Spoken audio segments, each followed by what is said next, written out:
shortly, but I just want to start with a few housekeeping rules. The first, I want to mention that we do have translation for both English and French. If you do like a translation, we have a table right at the back there. They'll hand you handsets. And if you need any technical assistance, we also have technicians as well as members of the protocol team who will help you with setting up. Also, do take a moment, put your phones on silent because we want to really fully be present for the conversations that will be happening. Also, don't forget that this summit is of global voices. We want to amplify the conversations that will be happening here online. So do join us. You can use the hashtags Alliance Summit 2025 and the hashtag Champion the Female Economy to share your insights on all social media platforms. You can also follow our hosts on X as well as LinkedIn at Central Bank RW, that is our National Bank of Rwanda. AF Rwanda, that's Access to Finance Rwanda. That's on X, it's at AF Rwanda. And on LinkedIn, you can also follow Financial Alliance for Women. So get comfortable, do network. I'll be back here shortly when we officially start today's program. Thank you all.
Once again, we will begin our program shortly.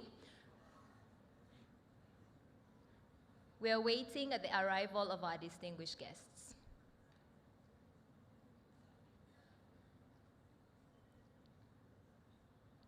Ladies and gentlemen, if you could all rise and help me welcome our distinguished guests as they make entrance into the room. We're very delighted to have Her Excellency, the First Lady of the Republic of Rwanda, Madame Jeannette Kagame, joining us today.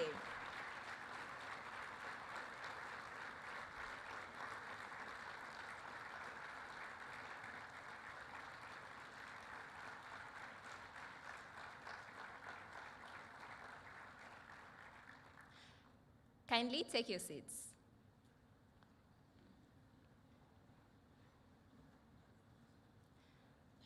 Your Excellency, the First Lady of the Republic of Rwanda, Honorable Ministers, Governor of the National Bank of Rwanda, development partners, distinguished guests, all protocols observed, good morning and welcome to Day 1 of the Financial Alliance for Women's Annual Summit 2025.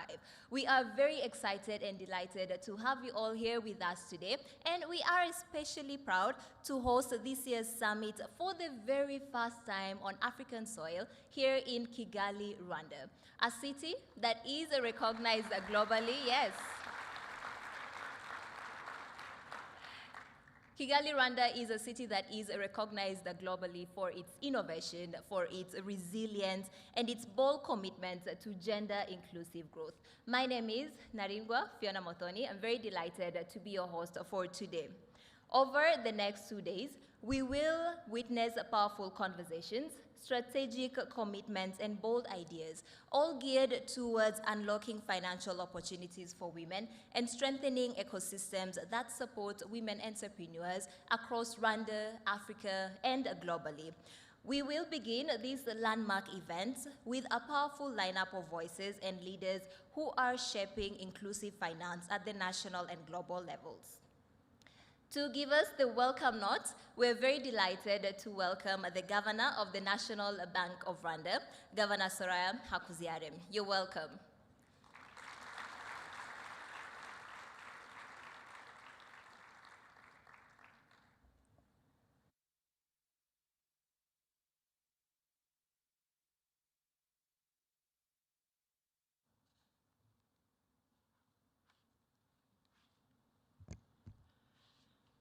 Your Excellency, the First Lady of the Republic of Rwanda, Honorable Ministers, Deputy Governors of central banks, board members and CEO of the Financial Alliance for Women, CEO of the Access to Finance Rwanda, Chairperson and CEO of Rwanda's Private Sectors Federation, CEOs and MDs of our financial institutions, representatives of African central banks and the World Bank Group, development partners, distinguished guests, good morning.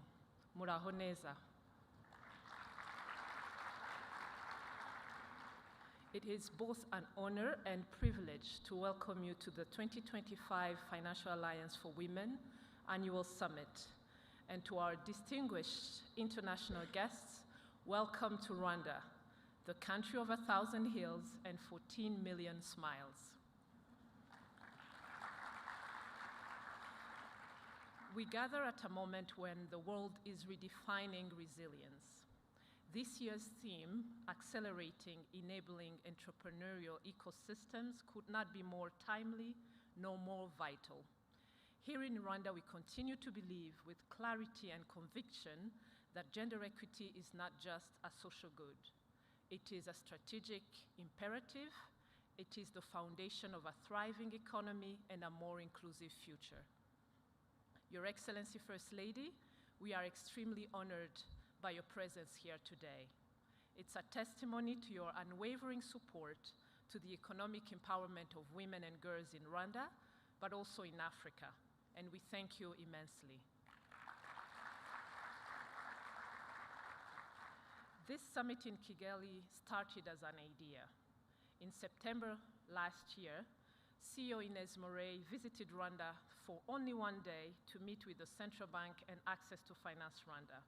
She introduced the Women Entrepreneurs Finance Code to us, but we asked, how come Rwanda is not among the countries where you're piloting it? A few calls and meetings later, here we are, hosting the Financial Alliance for Women Summit for the first time in Africa. And this shows the power of partnerships and Rwanda's commitment to inclusive finance. And over the past decade, Rwanda has achieved near universal access to financial services. Indeed, according to the FinScope survey of 2024, 92% of Rwandan adults own a bank account or a mobile money wallet, and that's a financial inclusion rate that places us among the most financially included societies globally. But access alone, as we all know, is not enough. The true test is in quality, equity, and meaningful usage of financial services. A few statistics to illustrate this. Only 1 in 3 Rwandan adults actively use bank services. And the gender gap, both in access and usage, remains real. Only 8% of women have access to bank loans compared to 13% of men, highlighting a 5 percentage points gender gap in access to formal credit. And for too many women entrepreneurs, access to capital is still a daily struggle. And this is not just a Rwandan story, it's a global reality. According to the World Bank estimates, closing the global gender gap in entrepreneurship could unlock up to $6 trillion in economic value. And here in Rwanda, if we look at that proportion, we could potentially add $700 million to our GDP, translating into more jobs, stronger families, and measurable economic gains. And so our responsibility as regulators is not only to preserve financial stability, but to ensure that the financial system serves the real economy and all its people. Recent analysis from the National Establishment Census in 2023 shows that while micro, small, and medium-sized enterprises in Rwanda represent more than 99% of all businesses, they only receive 14% of all total loans. And when we look at women-owned small and medium-sized enterprises, they only get 25% of that 14%. And that gap is not due to lack of potential, it is due to a lack of tailored financial solutions, to historical bias, and insufficient data. Rwanda has now a unique opportunity to establish a system capable of collecting granular, gender desegregated data, leveraging technology and subtech solutions. Your Excellency First Lady, distinguished guests, today we mark a new chapter with the launch of the Women Entrepreneurs Finance Code.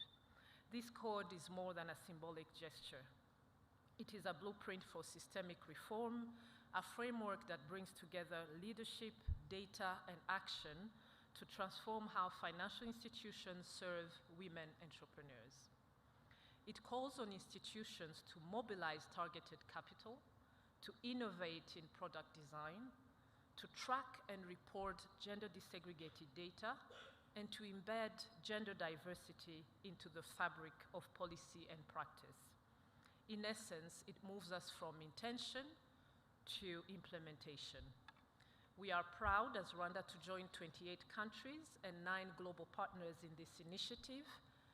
But what makes Rwanda's approach unique is the breadth and depth of collaboration behind it. The code is endorsed by the Ministry of Trade and Industry as policymaker, the National Bank of Rwanda as regulator, 11 banks, and the Association of Microfinance Institutions as financial actors, and Access to Finance Rwanda as ecosystem coordinator. Your Excellency First Lady, allow me to emphasize that your presence reflects Rwanda's high-level commitment to inclusivity. And it reminds us that leadership begins not with policy, but with principled conviction. And as I conclude, let me also extend our sincere gratitude to the World Bank, the implementing partner of Rwanda Women Entrepreneurs Finance Code project. Your technical and strategic support has been indispensable in making this moment possible. And to our co-hosts, the Financial Alliance for Women and Access to Finance Rwanda, we thank you for your tireless efforts. To the Ministry of Trade and Industry, the Rwanda Bankers Association, the Association of Microfinance Institutions in Rwanda, and the 11 banks signing the We Finance Code today, we thank you for your commitment. Together, we are building more than a financial code, we are building a future of equity and innovation. Last but not least, our deep gratitude goes to the international guests who traveled from 59 countries to be here in Rwanda for the 2025 Financial Alliance for Women Summit. Let this annual summit be a turning point, an inspiring and productive summit. Let it align capital with purpose. Let it mobilize systems, not just statements. And at the National Bank of Rwanda, we are committed to working with you all toward a future where every woman entrepreneur, every micro, small, and medium-sized enterprise has the tools, the resources, and the confidence to thrive. I thank you all. Murakoze cyane.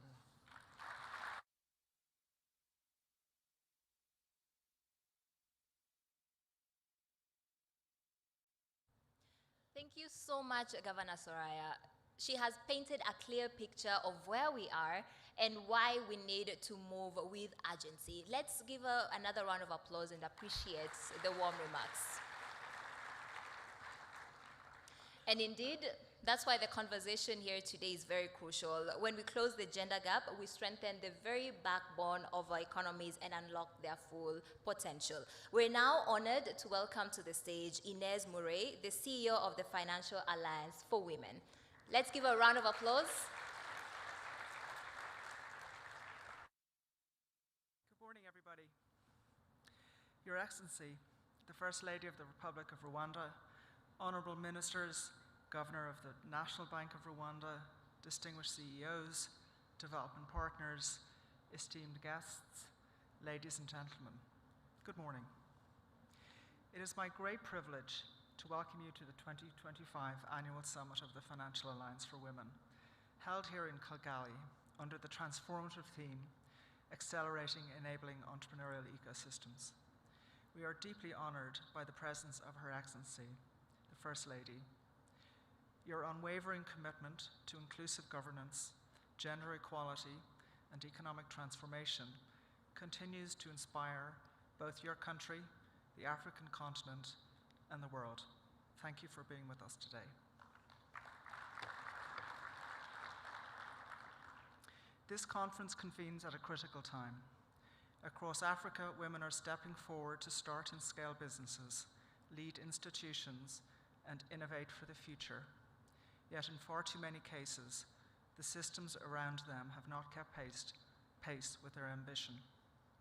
So what does a truly enabling entrepreneurial ecosystem look like for women entrepreneurs? A strong entrepreneurial ecosystem fosters innovation, reduces barriers, and provides entrepreneurs, especially women, with what they need to start, grow, and sustain businesses. It requires access to finance, from debt, from bank loans, microfinance institutions, equity, from angel investors to venture capital, efficient capital markets, and in particular, that public debt does not crowd out private debt, as we see in so many economies, stifling support for SMEs. It requires public financing, grants and subsidies, and it requires gender-sensitive, responsive financial initiatives such as the We Finance Code that we're here to launch this morning. Beyond finance, it requires an enabling policy and regulatory environment, including supportive legal frameworks, easy business registration and licensing processes, tax incentives, firm intellectual property rights, and an analysis of all the above to ensure that they are gender inclusive. It requires societal attitudes that rewards failure and risk-taking, changing social attitudes around gender norms and expectations. It requires role models so that women and girls can see themselves as successful in business. Above all, perhaps, it requires investment in human capital and talent, quality education, vocational and entrepreneurial training, mentorship networks, and programs tailored for women and youth. It requires access to markets, including public and private sector supplier diversity programs that include women. It requires support services such as incubators, accelerators, and innovation hubs. It requires networks and connections, peer-to-peer mentoring, industry associations, business chambers, and vitally, business women's networks. Finally and fundamentally, it requires leadership and coordination at the national level. Champions in the government, in anchor institutions such as banks and universities, and ecosystem builders such as Access to Finance Rwanda. It requires multi-stakeholder collaboration and accountability mechanisms. That is what the We Finance Code is about. At its core, the code is a voluntary pledge that financial services providers make to help close the persistent financing gaps that women entrepreneurs face. Institutions that sign the code commit to concrete action in 3 areas: appointing a senior executive to champion the organization's support of women entrepreneurs, tracking and reporting annually on financing provided to women entrepreneurs, improving transparency and building accountability, scaling up and introducing innovative financial and non-financial services to better serve women-owned businesses. This code, being launched here this morning, is part of a global movement to ensure women entrepreneurs are no longer on the margin of finance, but at the center of inclusive growth. The Financial Alliance for Women is a proud global signatory to the code and works in close partnership with the Women Entrepreneurship's Finance Initiative to support its implementation. Our 100 members around the world are leading code signatories and champions if they are present in countries where it is being introduced, because they already have strong programs to support women entrepreneurs. They understand that there is a strong business case for supporting them. Our members report performance data on an annual basis, and we have seen, for example, that women pay their loans back at greater rates than men in all loan categories across 8 years that they've been reporting. We have seen that annual average products per customer reaches parity between men and women 2 years after a member has introduced a deliberate holistic strategy to support women, one that includes not just access to finance, but to timely and relevant information, financial and business education, to networking and recognition, often in the form of awards, to showcase successful role models. We have seen a 12% compound annual growth rate in our members' business lending to women, compared to a 4% compound annual growth rate in their consumer lending between 2020 and 2023. We also know that if you bank a woman entrepreneur, you are banking her other life moments needs, her children's education, the family's health care, and the roof over her head. We ask with all humility that those banks in the room who have not yet joined our network to consider doing so, to look at our website, find the business case, the case studies, and join our unique global community of practitioners who will support you to do this well. As a network, we are deeply honored that the National Bank of Rwanda chose our summit to mark the official launch of the We Finance Code in Rwanda. This morning we will hear from national code champions, their aspirations for how the code will work in Rwanda, and we will hear the experiences of countries that are further along in their code journey. We hope that you will be inspired. We extend our heartfelt thanks to our summit hosts, the National Bank of Rwanda, Access to Finance Rwanda, for their leadership and partnership in putting this event together and for hosting us. We are also deeply grateful to our supporting organizations, the International Finance Corporation, ABSA Bank, INM Bank, the World Bank, and the Women Entrepreneurship Finance Initiative Secretariat for their invaluable support in making this gathering possible. We thank our many guests from Rwanda, from across Africa, and from overseas. As we open this conference, let us do so with ambition, clarity, and urgency. Rwanda is the right place to lead this conversation, and this continent is the right place to drive global change. Thank you.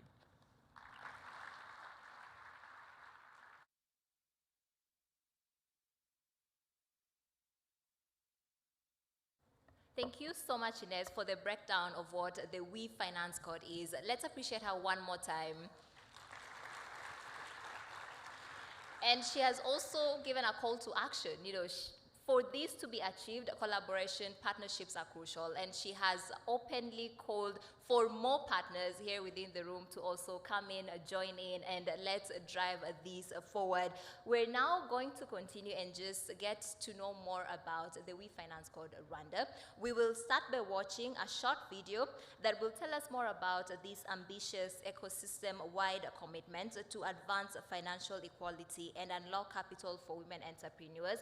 Right after the video, we'll have my colleague Ingrid Chuzuzo, who is the Manager, Financial Sector Development and Innovation at the National Bank of Rwanda. She will take us through this session. For now, let's turn our attention to the screen. Around the world, women entrepreneurs face systemic barriers to accessing finance, from lack of collateral and credit history to limited, tailored financial products. Over 400 million women have the potential to drive global growth, yet they remain underserved, contributing to a $1.7 trillion financing gap. This is not just a missed opportunity for women.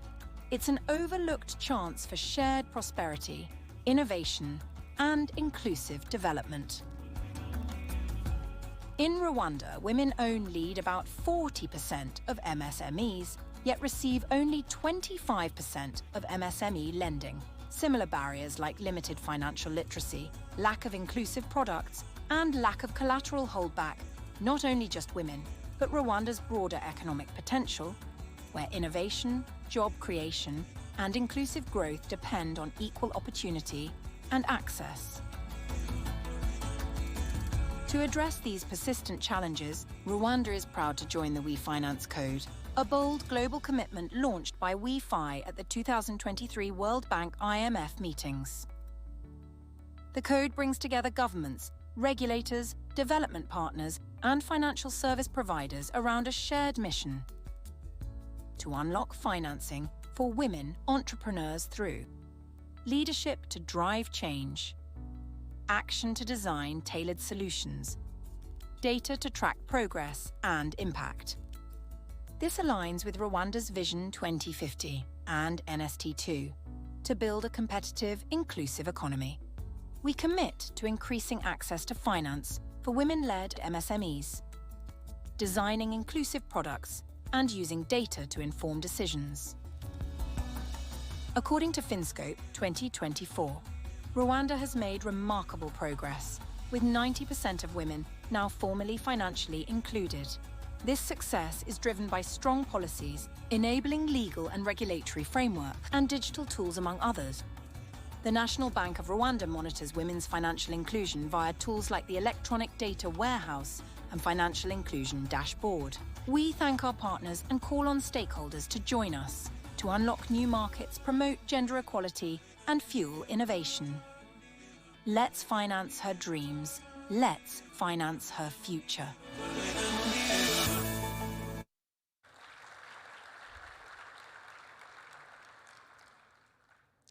Your Excellency, the First Lady of the Republic of Rwanda, ladies and gentlemen, all protocols observed. I will be presenting to you the Rwanda We Finance Code signatories. We will first attest to the signatures of financial institutions endorsing the code, and today 11 commercial banks are committing to increasing the volume of funding provided to women-owned and women-led SMEs, increase the number of women entrepreneurs achieving sustainable growth and profitability, and enhance availability of quality data at a national level for evidence-based policies.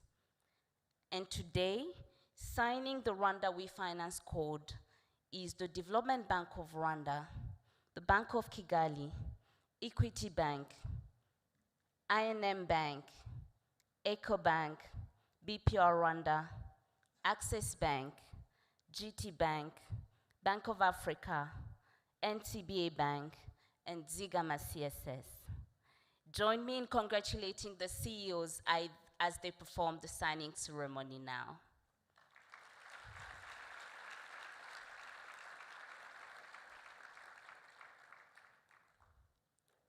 Thank you very much. The next category of signatories constitute the Rwanda We Finance Code members, council members, who will ensure a strong cross-industry support for the code, ensure the policy enablers are availed, as well as aggregate and disseminate national data in a coordinated approach.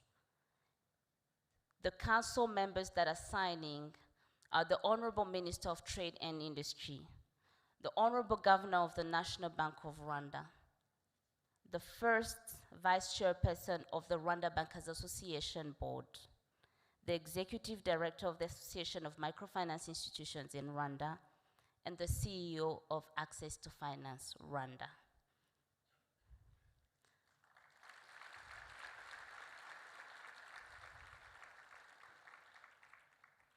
Thank you very much, Rwanda We Finance Council members.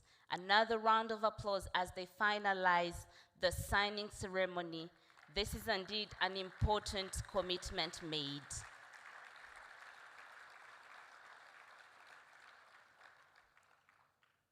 I will now kindly request the council members that just signed to join the stage with their pledges to firm up this commitment with a handshake and for us to mark this moment with a photo.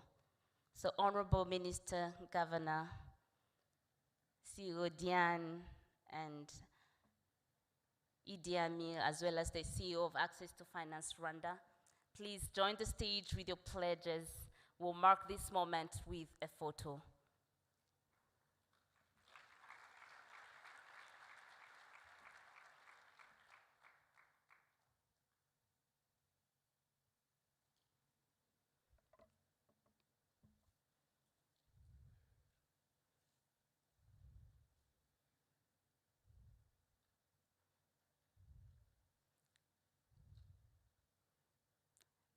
This indeed is the result of a long-term collaboration that is being formed and that will continue to yield results for women economic empowerment. Let's also have the 11 commercial banks that have signed join in a picture. The CEOs of all commercial banks that have signed today their pledges, please join in this group photo. They will also be joined by the Deputy Governor of the National Bank of Rwanda, the CEO of the Financial Alliance for Women, CEO Inez, please join the group photo. The head of the Wi-Fi Secretariat at the World Bank,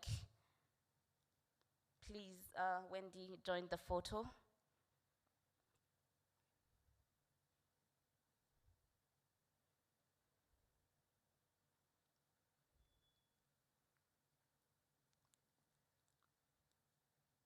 We will also be very honored to have our guest honor join this photo to mark this moment. Your Excellency, you're welcome.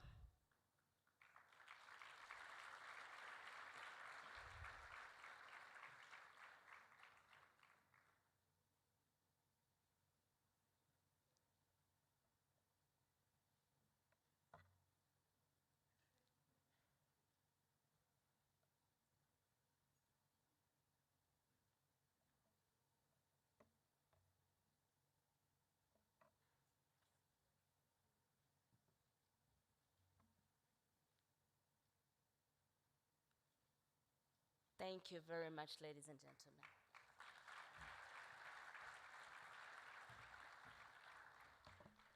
Thank you all. And this is just the beginning. Now imagine what will be happening in the next 2 days. We are really stepping into a space of a bold action and real transformation. We have already witnessed the 11 commercial banks that have committed to increasing the financing that goes to women. That is not just a promise. It is a powerful shift in how we build inclusive economies. To all women entrepreneurs here in the room, I hope you are ready to tap into these opportunities. I hope you're ready to grow your businesses, uplift your communities, and drive progress here on the continent. empowerment. Let's appreciate one more time the We Finance codes. Thank you. It is now my distinct honor and delight to invite our guest of honor to the stage. Her Excellency is a steadfast champion for the empowerment of women and girls, not only here in Rwanda, but across the continent. And through her leadership, advocacy, and unwavering commitment to education,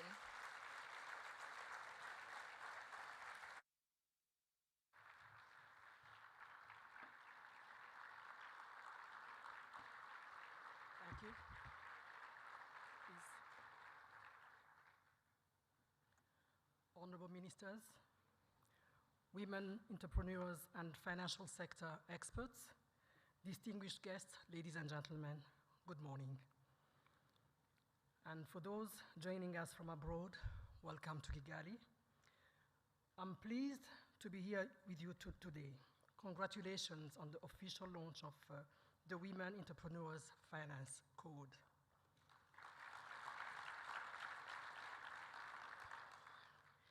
These signatures have provided us with a solid foundation for this inclusive economy that we are building today.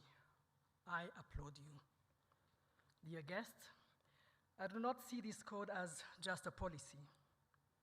I see the Women Entrepreneurs Finance Code as proof in action that the conversation around women's economic power is no longer a peripheral one, but one that is at the epicenter of building resilient, inclusive economies. The theme of this summit, accelerating and enabling entrepreneurial ecosystems, could not be more pertinent because it is undeniable. Entrepreneurship is the bedrock of economic growth, and economic growth for us is not an option. Rwanda aims to become a middle-income country by 2035 and a high-income nation by 2050.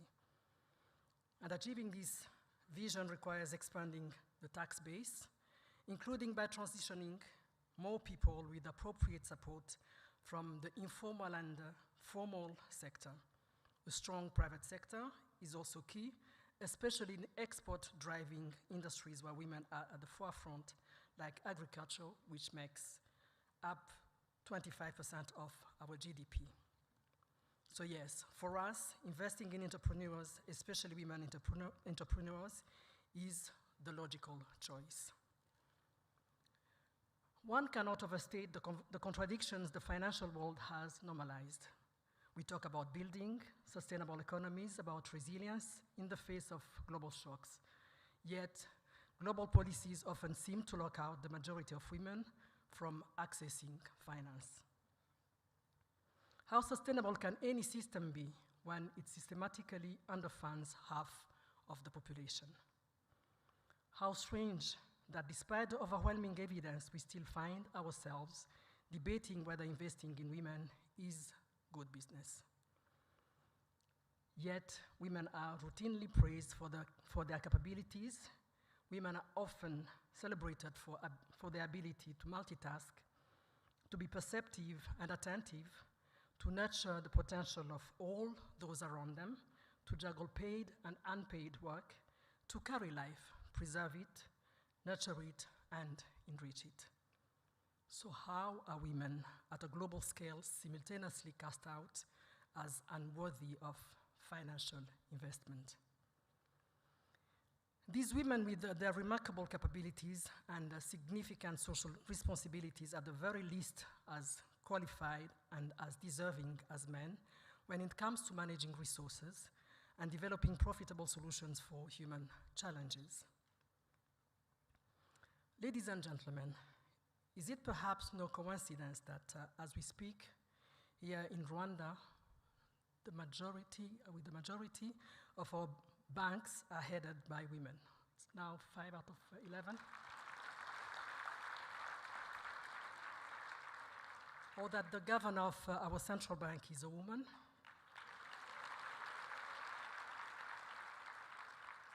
Or our state minister of finance is a woman.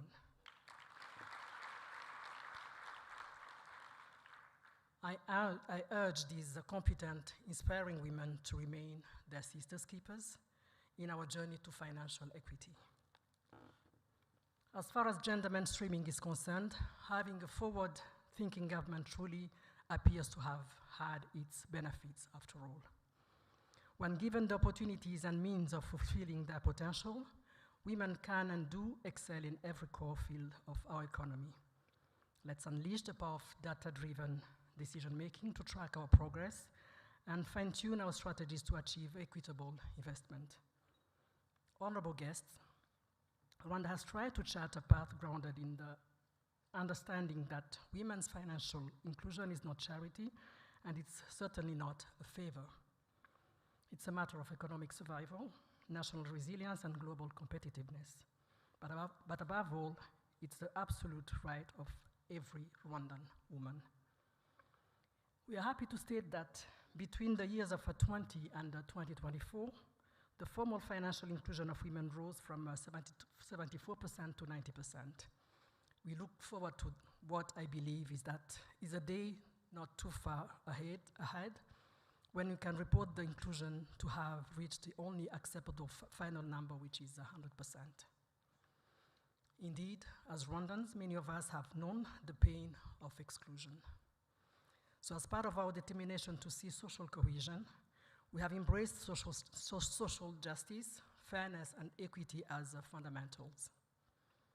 Every one of us is worthy of being included in national efforts for progress. The latest integrated household living conditions survey has attested that we have made some headway in reducing the wealth gap.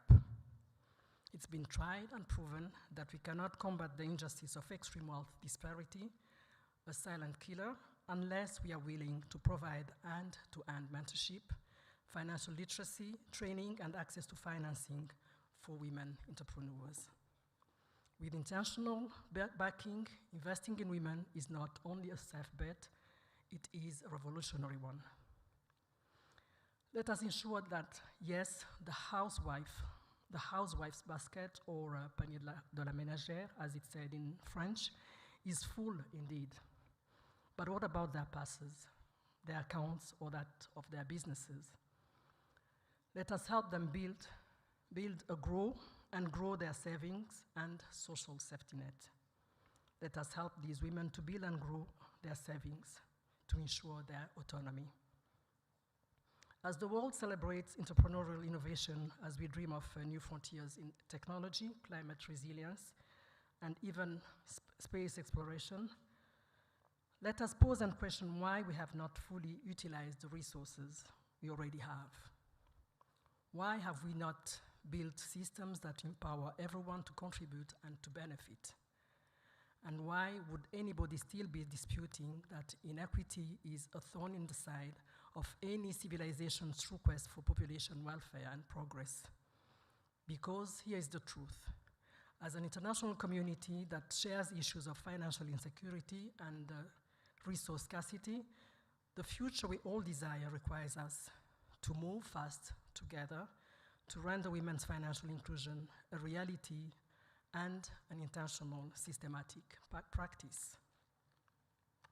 Honorable guests, in closing, I want to express my sincere gratitude to the Ministry of Trade and Industry, the National Bank of Rwanda, Access to Finance Rwanda, the Financial Alliance for Women, and the 11 commercial banks that have officially endorsed the Women Entrepreneurs Finance Code. Your leadership is not just commendable, but necessary. So let us leave here today not only inspired, but determined to build financial systems that empower women. Let us be bold enough to hold ourselves accountable for the change we promise and to ensure that the next generation inherits an economy where we remain, when no woman is left behind. Because when we invest in women, we are not just investing in fairness or equity, we are investing in a strong economy, we are investing in a more innovative and resilient world. And that, ladies and gentlemen, is an investment on which none of us can lose. Let's rock the boat and make some waves before the future, because the future is also female and indeed ever promising. I thank you for your kind attention and wish us all a solid outcome from this pivotal meeting.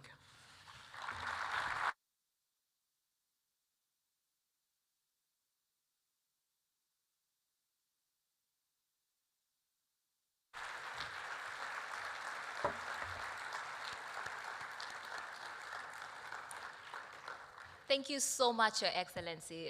Such powerful words. I feel challenged, I feel inspired and really ready to take action. Your Excellency, we are especially grateful for your candid acknowledgement of the contradiction that continues to exist globally. Your words have reminded us that this exclusion is not only unjust, but it's also economically unsustainable. Thank you for also highlighting the progress that Rwanda has made in bridging the gender gap through intentional policies, inclusive financial initiatives, and a national commitment to equity. Your leadership continues to inspire us all to push further, act boldly, and ensure that no woman is left behind. The only acceptable number is 100%. That's what I'm taking from this conference today. Let us all rock the boat. Let us all not settle.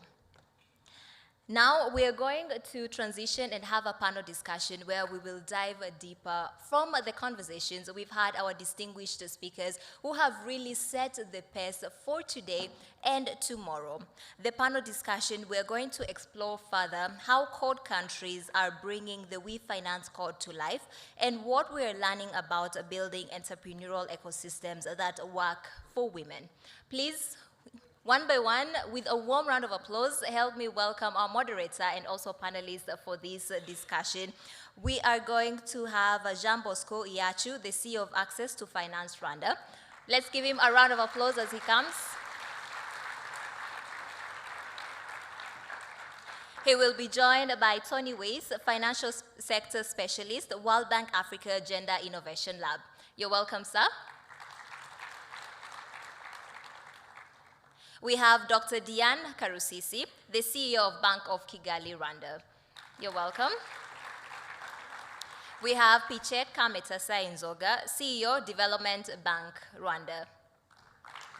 You're welcome. We also have Valence Chimenyi, the Executive Director, Financial Sector Development and Conduct, National Bank of Rwanda. Over to our moderator, Jean Bosco Iachu. Thank you very much, Fiona, for the warm introduction. It's really a delight and extreme honor to have you, Your Excellency, First Lady, being with us for this first session of this summit. It once again shows commitment to this cause and your unwavering support. So as you can see, we have a wonderful panel of practitioners and champions, I would say national champions, including Tony, who is managing the We Finance Code here in Rwanda, together with the central bank. And it's quite a well-balanced panel to really give the full view of what we intend to do in addressing the gap that has been highlighted. As you have heard from the different speeches, we know the constraints, we know the challenges. I think we should dwell more on how we address them. And those that have been highlighted really are more or less actually what is excluding women entrepreneurs from the financial ecosystem. So this wonderful panel has been working really hard. And I must say that though we are signing, I have been watching what they are doing, and I think they are already on that path to address the gap. So I want to start with, and that's really great news, that we have national champions that are determined to support us in addressing the gap. And they have been kind enough to come and share what they have been doing. And I'll start with my first question. which goes to all of them. And as you can see, Tony is bringing the development partners perspective, while Diane brings, the financial service industry perspective. We're also development bank from Pichet that is really supporting the sector to empower women and support their ventures. And then we have the regulator that is working on the rules to ensure that we have a conducive environment. So you can see how this panel will be very much exciting. So my first question, and I'll start with Tony. Why is the Women Entrepreneurs Finance Code strategic for your organization, the World Bank, to endorse it and support it? And what role does your organization intend to play going forward? Thank you. Thank you so much, Iachu. If you indulge me, let me maybe start by saying congratulations first to the National Bank of Rwanda, to all the WeFinance Code signatories on the launch of the Rwanda WeFinance Code today. It's a big moment, I think. It certainly is a big moment for those of us who have worked for the better part of a year now towards this day and towards this launch. And I really don't think that we could have asked for a more magnificent setting than today, and for more distinguished guests. So thank you so much, Ines from Financial Alliance for Women, and your team. Thank you so much as well to AFR for making this all possible and for hosting us. As Governor Soraya already mentioned, the World Bank is the implementing partner of the Rwanda WeFinance Code and the WeFi initiative more broadly. And so over the past year or so, we've been working very closely with Valens and his team, and many of you here, to get ready for this launch today.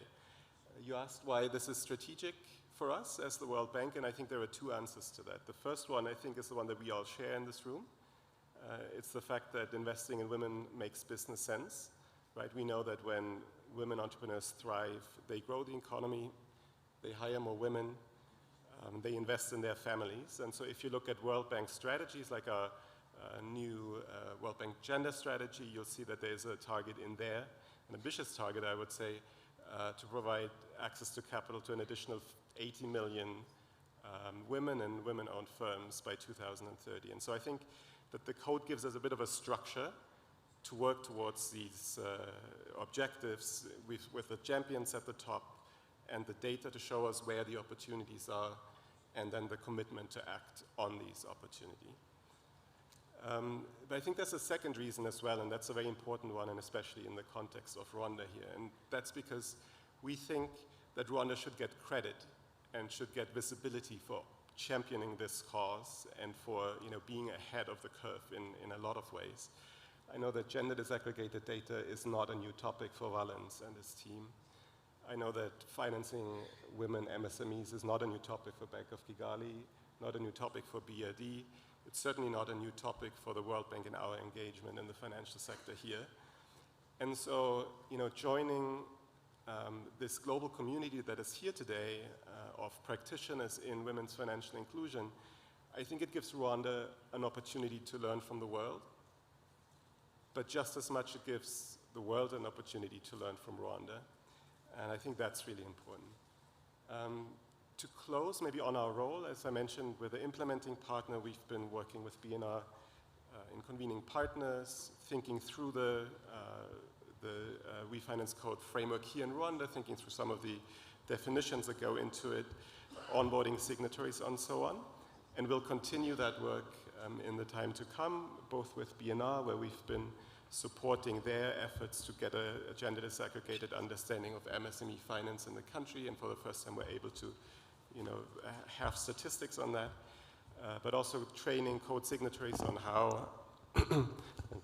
how to collect and report data under this new framework. And most importantly, we will see as the World Bank Group how our own financing instruments can increase access to capital for women and de-risk lending. But I think that's a really important topic, and one that I hope I can come back to in a minute. So for now, congratulations again to all the signatories. Let the real work begin, and as the First Lady so aptly said, let's try and make some waves. Good, thank you very much. Yeah. Yes, Pichet, what is your view of this very strategic move. Thank you. Thank you very much, Your Excellency, Ministers, all protocol observed. So as a development bank, and in Rwanda we have one development bank, our role is really to implement the policy of government. So I think the governor and the First Lady set the tone in terms of what is the policy framework. And the way to think of the development, the role of the Development Bank of Rwanda, BRD, is twofold. One, there are some priority areas for government that are key and that need to be developed faster than others. And the sectors in Rwanda are manufacturing, housing, exports, green finance, digital economy, and education. And these are the sectors that are expected to grow faster than any other sector. And therefore, our role is to raise resources and develop products that enable these sectors in the private sector to grow faster than others. And then the second role is the one that I'd like to discuss a little bit more today, is how do we as a development bank influence the ecosystem? How do we incentivize the rest of the financial sector to actually change some of the financial habits or some of the decision-making that are happening in the boardroom? And we have many tools to do that. One of the tools is financial incentives. So in normal language, it's cheap loans. We give longer-term loans. And we also give capacity building, especially for microfinance institutions and SACCOs. Now, the way we look at this role is really not so much how do we help women access the table, but rather how do we have deep conversations about how we change the table so that it becomes a fair table for women. And what does that mean in the financial sector? What it means in the financial sector is that we are not trying to help women access existing products. We're trying to design products that respond to the need of women. And this is very different. If you design a support with the mind of making women fit a table that wasn't designed for them, you'll design it completely differently from trying to find solutions to women's problems. In a previous life, I used to work at the Ministry of Finance, and luckily none of the CEOs of the banks back then are CEOs today, so we can all have some distance from what happened back then. But I remember having a conversation with CEOs of the banks back then and wondering, what do we need to do to increase financial inclusion? And at the time, financial inclusion was 50%. And there was a long list of things that the population had to do for them to be financially included. Fast forward, MTN and Airtel and Tigo came, and they found clients. And today, we are at 90 plus, almost 100%, as mentioned by the previous speakers, because the product that was developed was fitting the needs of the population. So there are two ways to look at it, and we really want to drive conversations, whether it's the banks, whether it's the microfinance institutions, whether it's the SACCOs, whether it is ourselves internally as BRD, to look at, how do we grow the portfolio? The truth is, many times, financial institutions grow their loan portfolios based on networks, informal networks. You get information because you know somebody who accessed a loan in a particular way. How do we expand these networks to women? How do we incentivize our staff to expand these networks to women? How do we look at risk? How do we look at collateral? How do we look at women's appetite to apply? Now, women at the moment, and I like the point by the First Lady, are the majority as CEOs, and I think it's key for us to play our role in changing the table. And we must also remember that the face of branch managers is still predominantly male. So there's work to do to make sure that the face of finance at all levels becomes a face that reflects gender equality. Now, my two final points is, one, around digital literacy. Rwanda is digitizing at a very fast rate. And when we look at access to finance, a lot of the access to finance in the future is going to be based on digital products. Hopefully, this is what we're all pushing for. But we must be very careful about how we drive this along with access to smart devices and digital literacy.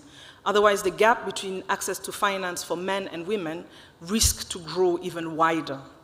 If we look today, there's a 12% gap in smartphone ownership between men and women. So as we think about access to finance, we also have to think about the digital divide and how do we partner with other institutions to close the digital divide. And my last point is around leading by example. I think as financial institutions, we're client-facing, and what we sign today is very important because it is how we're going to serve our clients, our female clients, but we also need to look inward. And I'm glad that now, as female CEOs of the financial sector, we're now all participating in Women in Finance Foundation Rwanda. And the aim of this foundation is really to look inward and say, can we, in our own institution, reflect the change that we want to see in our society? Do we have family-friendly policies within our financial institutions? Do we have daycare within our financial institutions? Do we have a leave policy that reflects gender equality? So we also shouldn't be hypocrites and talk about how we serve outward without looking at the changes that also have to happen inward within our own institutions. And I'm very proud that at least at BRD we've done a lot of lead work to make sure that we can lead the way. Thank you. Thank you very much, Richard. Diane, over to you. Thank you. Thank you very much for having me this morning, Your Excellency and everyone. I think it's a pivotal moment for many of us, and I can speak for my fellow CEOs who are with us this morning. All of us have been trying to do something about access to finance for women, and all our micro strategies have not really made things change at the pace we want and at the pace that is actually fair for women in Rwanda. And why I think this is really pivotal is that change does not happen when one person or one individual tries to change. But this access to finance, to meaningful financial services for women is an ecosystem play. So it's absolutely critical that all of us work together. And that's why I really like this setup, having all CEOs, having the regulator on the panel, having access to finance Rwanda, having women entrepreneurs here in the room.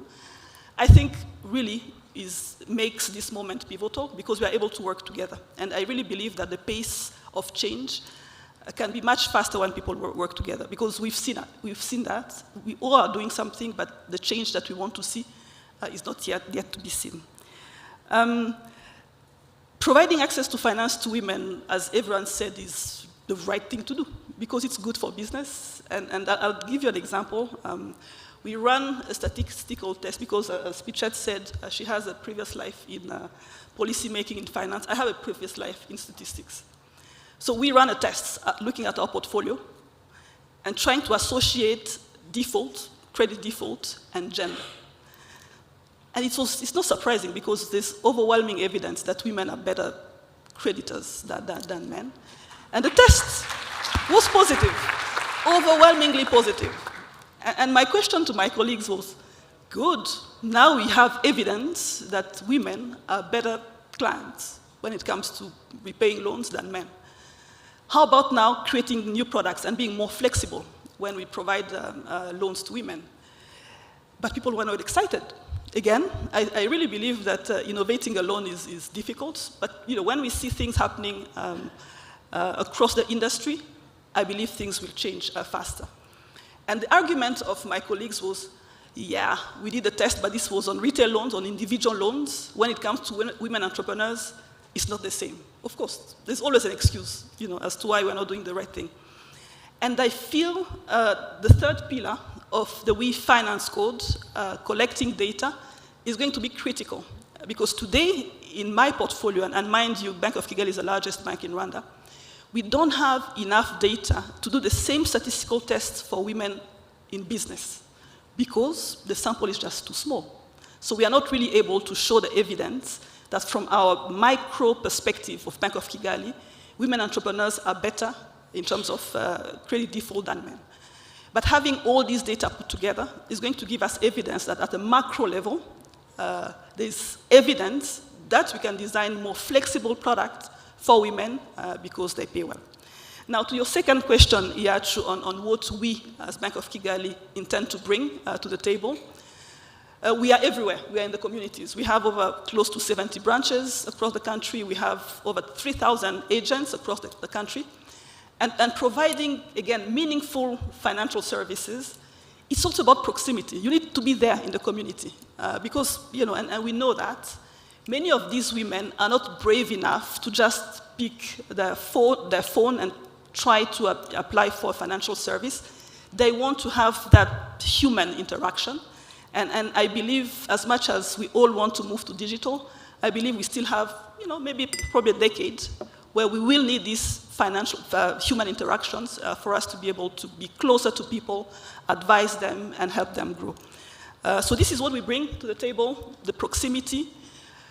And we also bring leadership. And the First Lady put it very well. We have so many women leading banks, but even inside our organizations, at Bank of Kigali, over 55% of our staff are women. So how about we do the right thing? So we bring the leadership, we bring proximity, and we bring risk appetite, because we believe it's the right thing to do. It's going to help us grow our businesses and grow our businesses profitably. Thank you. Very well said. Thank you very much.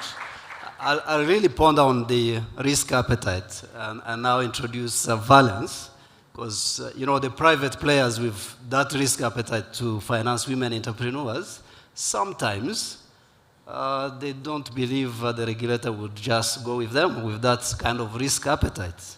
What's your view, Valence? Thank you very much, Your Excellency, and everyone. Thanks for witnessing this historical moment of signing the We Finance Code. I'm from the central bank. I don't offer financial products. So I don't lend. So in my job, I had financial inclusion at the central bank.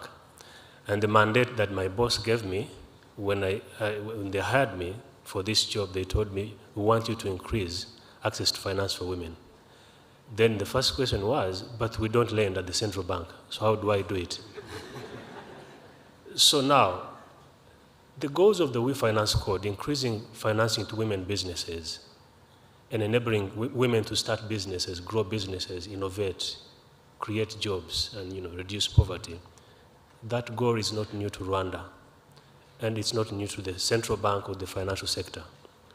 What the We Finance Code is bringing as value addition is on the how. How do we achieve this goal? And it answers my question when I was hired. How do we achieve this goal? It gives us value addition in terms of three things, and I will emphasize three things that Diane said. Collaboration. Me being a regulator that doesn't offer financial products, and my KPI is around increasing access to finance for women, there is no way I can achieve it without the financial service providers. So actually, the signing ceremony here that you saw this morning, oh my God, that's going to help me to achieve my KPI. So collaboration is very key.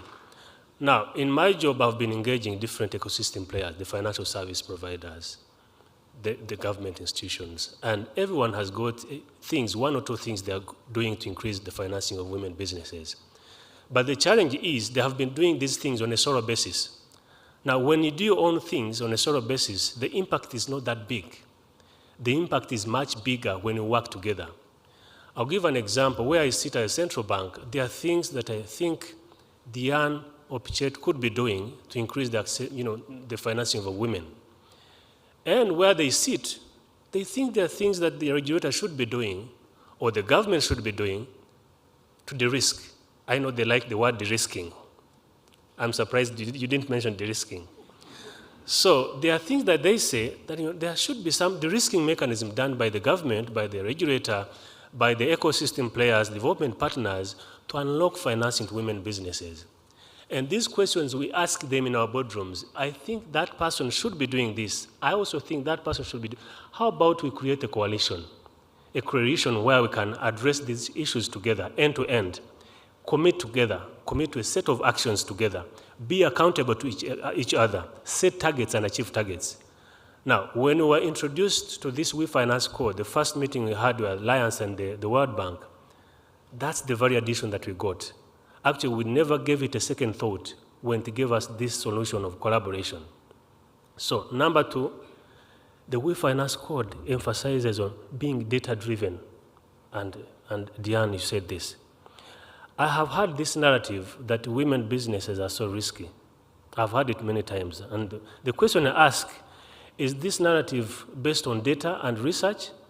And the answer I've received is that it's just a narrative. I heard this, women business are risky, and then I have to ask for high collateral, and that is it. But international studies, for example, the McKinsey report that was quoted a few minutes ago, indicates actually women businesses are less risky compared to men-owned businesses. Actually, they tend to be more innovative. Now, what the WeFinance Code is saying, we need to be data-driven. Can we use data? First of all, let's define data. What's a woman-owned business? Is it by shareholding? I mean, it's a company of 10 people, 5 women, or 4 women, and 6 men. Is that a woman-owned business? Can we define a woman-owned business in our context? And then can we collect this data at institutional level, but also at a country level, and use it to understand what women need and design products based on their needs? Because one thing I realized is that, either we don't understand what women need, or they don't understand what we offer. And either way, we have a mission, something to work on. So being data-driven. Number 3, and my last point, is the WeFinance Code is emphasizing on being intentional. The central bank, the primary mission of the central bank has always been stability, price stability and financial stability. And you have prudential requirements. If Diane doesn't meet the capital requirement, then she's in trouble. Actually, I have pecuniary sanctions and fines. But the issues of financial inclusion, increasing access to finance for women, it's a woman's discussion. Please, can you try to achieve this? There is no sanction, there is no fine on that. But what we witnessed today, people stood here and made commitments on what they are going to do. So that commitment is very important. So 3 things: collaboration, being data-driven, and number 3, being intentional. And now, what are we going to do as central bank? We're already starting. The fact that we are here is a milestone achieved. As Governor said, he started in a boardroom a conversation between the Alliance and World and Central Bank on the WeFinance Code. So we started off coordination. We saw the idea of the financial service providers. They liked the idea. So our role is really going to be coordination to ensure that this is going to be a living coalition. You can sign commitments here and then you take pictures and you're done. But our commitments make this a living coalition that sets commitments, determines a set of actions, and is able to evaluate the achievements over time. So that's coordination.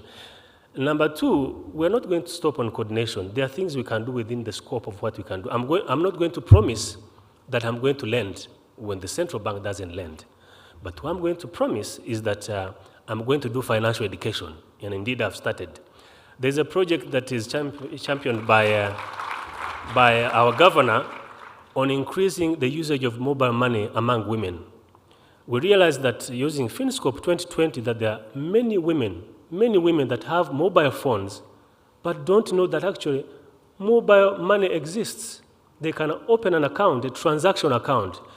Before you get a loan, the first entry to working with a financial institution, you need to have a transaction account. And a transaction account today, you can open a wallet using your phone. There are many women across the country with mobile phones, but not knowing actually there is mobile money. They can open an account called mobile money wallet. So we've been deploying our teams in 4 districts across the country. And you know what? We've enabled 5,800 women who are onboarded on mobile money, and now they're using mobile money in just 4 districts. And the plan is to scale to all districts in the country. So those are a few things that we'll be doing. Thank you, Bosco. Thank you very much, Valence. Looks like the regulator is well aligned for the cause, which is good news to the players in the room. And for the few minutes that remain, I just wanted to challenge you a bit here. So as development partners, we have been supporting this cause.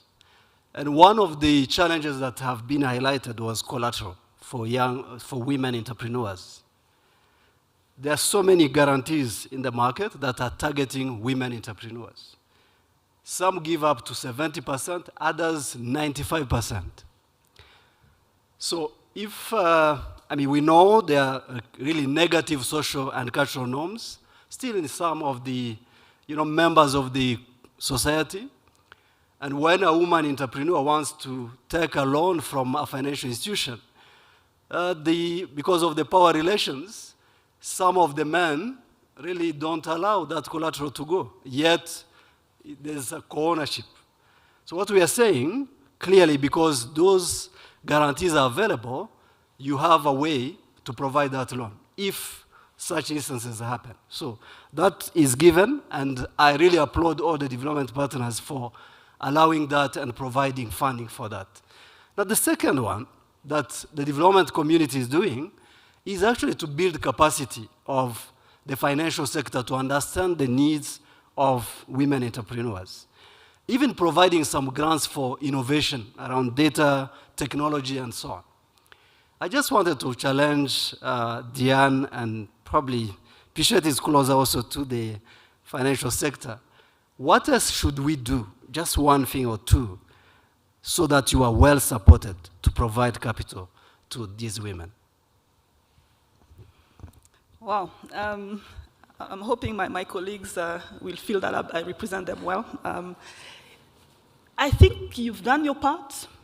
I think we need not only to put things in writing and have all these products, somewhere, on our laptops, on our documents in our offices.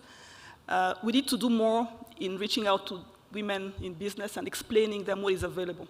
And that's something most banks have not done enough, especially when it comes to women, because you're already very busy with clients coming your way, applying for facilities.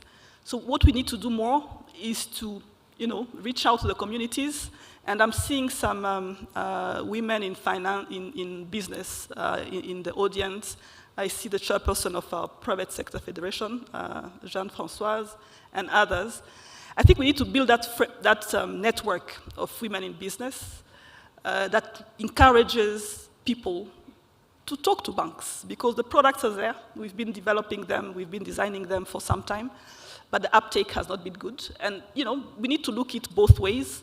We are not doing enough to reach out to women to raise awareness around products that are available, but they're also not forthcoming in bringing their business plans to banks, because there's still this perception that probably my project is not bankable. So we really need to, both ways, to work together to be sure we understand each other, and we break the ice between banks and the women in business. I really believe very much in mentorship, and I think Pichette and I have been part of a group of women leaders who are mentoring young girls. At the beginning, I was not very sure on how to go about this, but I see these girls, growing in confidence, and I feel maybe, the time we're spending together is really helping them. And I think we can do something similar in women in business. Get all these people together. You have small companies, larger companies. I think get these women to speak, to interact, to engage is really going to help us grow confidence in these women, for them to reach out to banks and get access to financing. So, yes, you've done your part. Please let us do our part. Thank you. Thank you very much. Pichette, just 1 minute. Sure. And then, I think we need to create bridges between products. At the moment, we're talking about the banking sector, probably biased because we're two bankers, but there are other products that are needed that women absolutely need to have access to if we want them to thrive. At the moment, we've seen through the FinScope that most of the access to finance for women is actually through what we call non-bank formal institutions, which is the mobile money, insurance, pension. And it is time that we create bridges between the banking services and these other services that will be key. Most of you here have a credit card. You don't know that you have insurance for your credit card. You probably don't care until you have a problem. So we need to start creating these linkages where women have access to microinsurance, women have access to pension. We know we outlive men in very many cases, Women have to have access to equity, and we know women are more open, actually, to have their business open to equity than they are to have them ask for loans. So we're more open to equity than we are to credit. I think it's the way we look at flow of money. And the last one is women have been the foundation of what we call in Rwanda, ibimina, which is the informal savings schemes. And I think it's time that we create a bridge between these informal savings schemes and the formal banking sector, and find a way to create ways of pushing in liquidity from, and when I say banking, I'm looking at micro financial institutions and SACCOs, and create links between our SACCOs and our MFIs, and these IBIMINA that are considered largely informal.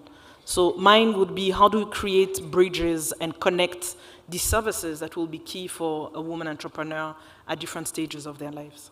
Thank you. Thank you very much. So just to wind up, I start with Valence, then Tony, Diane, and Pichette.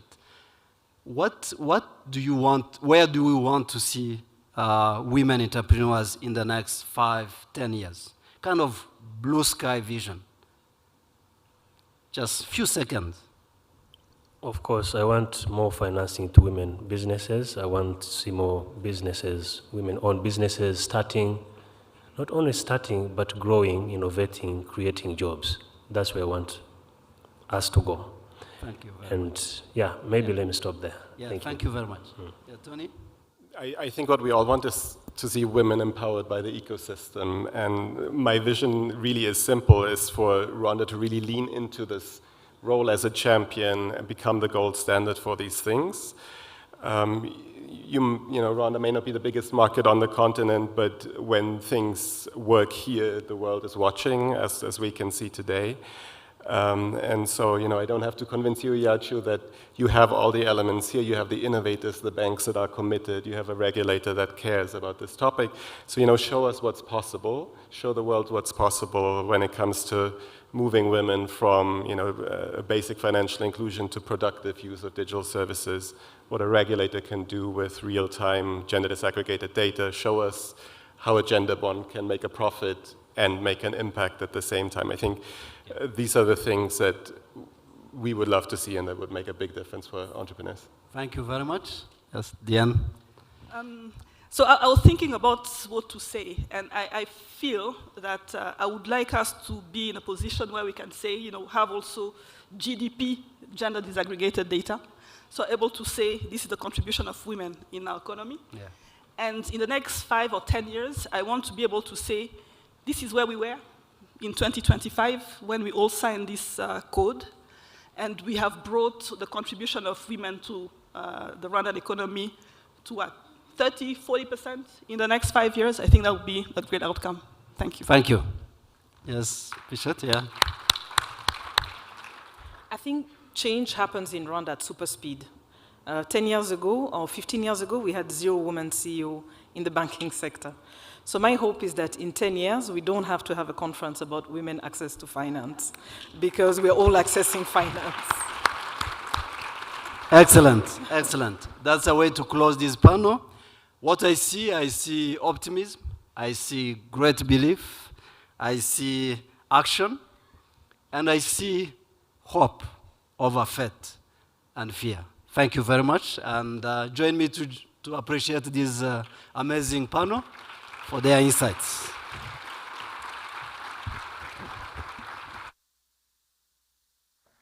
Thank you, thank you. Thank you so much. Let's appreciate our amazing moderator and panelists one more time. Amazing insights are being shared, and we can see the leadership and, most importantly, the intentionality in driving financial inclusion for women. We have heard from the We Finance, the national champions. Right after the break, we're also going to hear insights from global champions. You know, we're going to share best practices, learn from one another. But before we go for break, Your Excellency, we are truly honored by your presence. Thank you so much for being with us today. And we're deeply grateful for your inspiring remarks that have really set the pace for the panel, as well as all conversations that will be happening.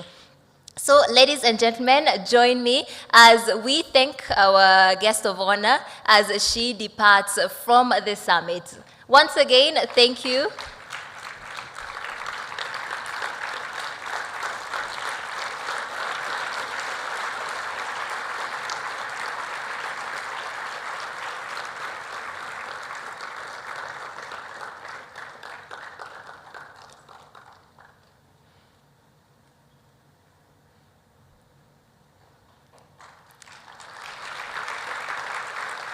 may kindly take your seats.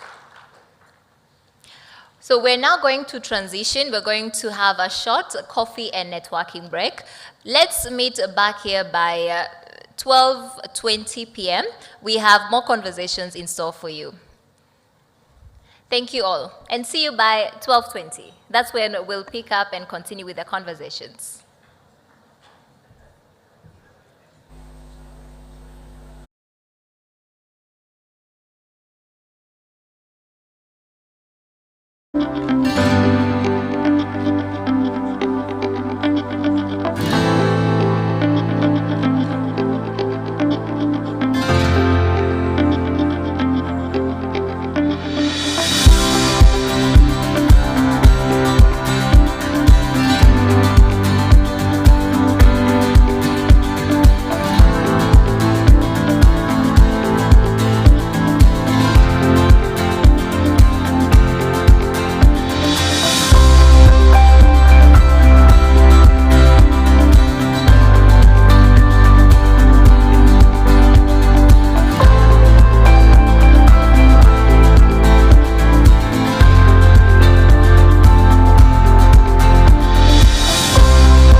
The We Finance Code in different markets. Once again, with a lot of energy, you'll help me invite the moderator as well as the panelists for this session. It will be moderated by Wendy Teleki, head of the WeFi Secretariat at the World Bank. Let's welcome her to the stage. You're welcome, Wendy. Let's give her a round of applause as she comes.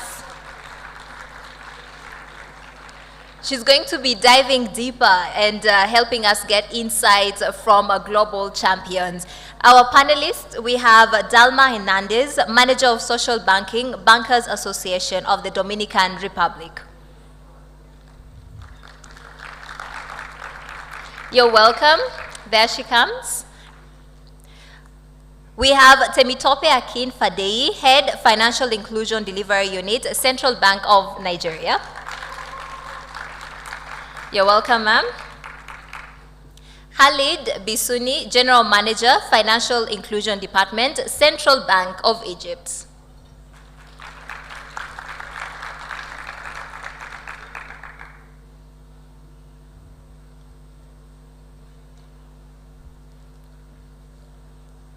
There you are. You're welcome, sir. We're delighted to have you with us. Let's give him a round of applause up until he takes his seat. Wendy, over to you. Thank you so much, and so wonderful to see everybody here today. Thank you to all of you for being here. I wanted to congratulate all of the signatories, the central bank, the various ministries involved with the launch of the We Finance Code.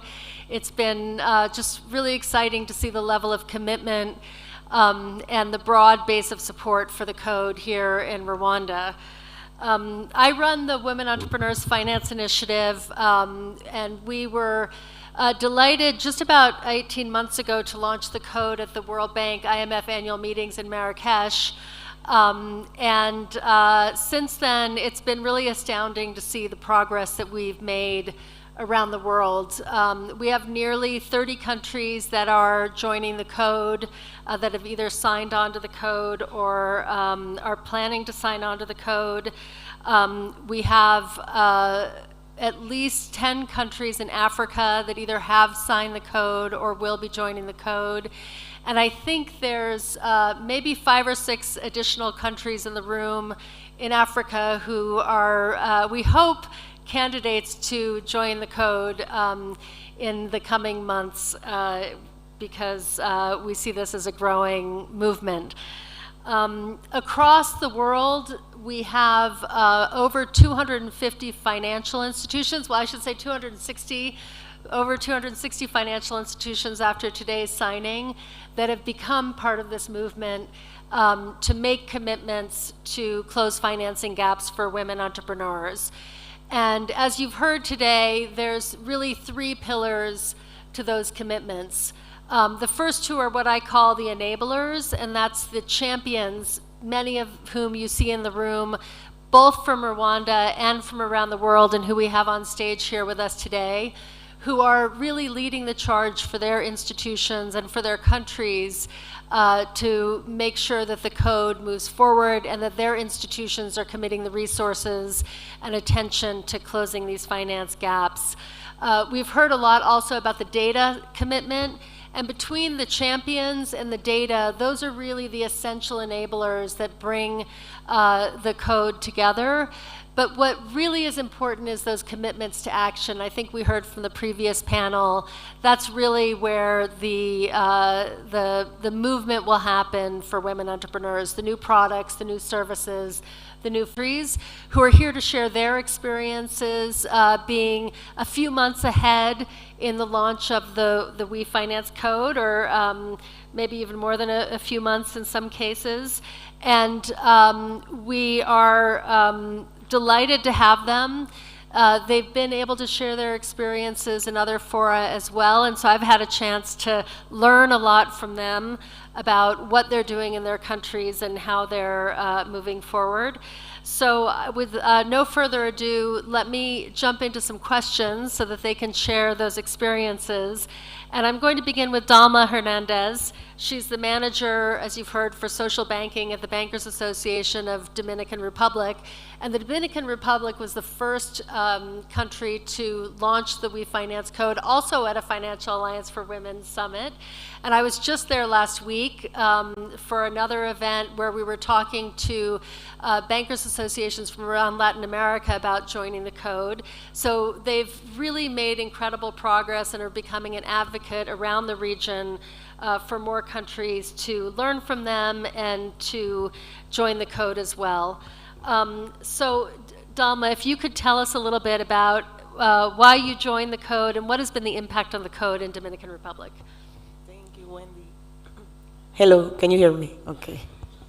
Well, first I would like to thank you, Wendy and Anna and the whole team for inviting us.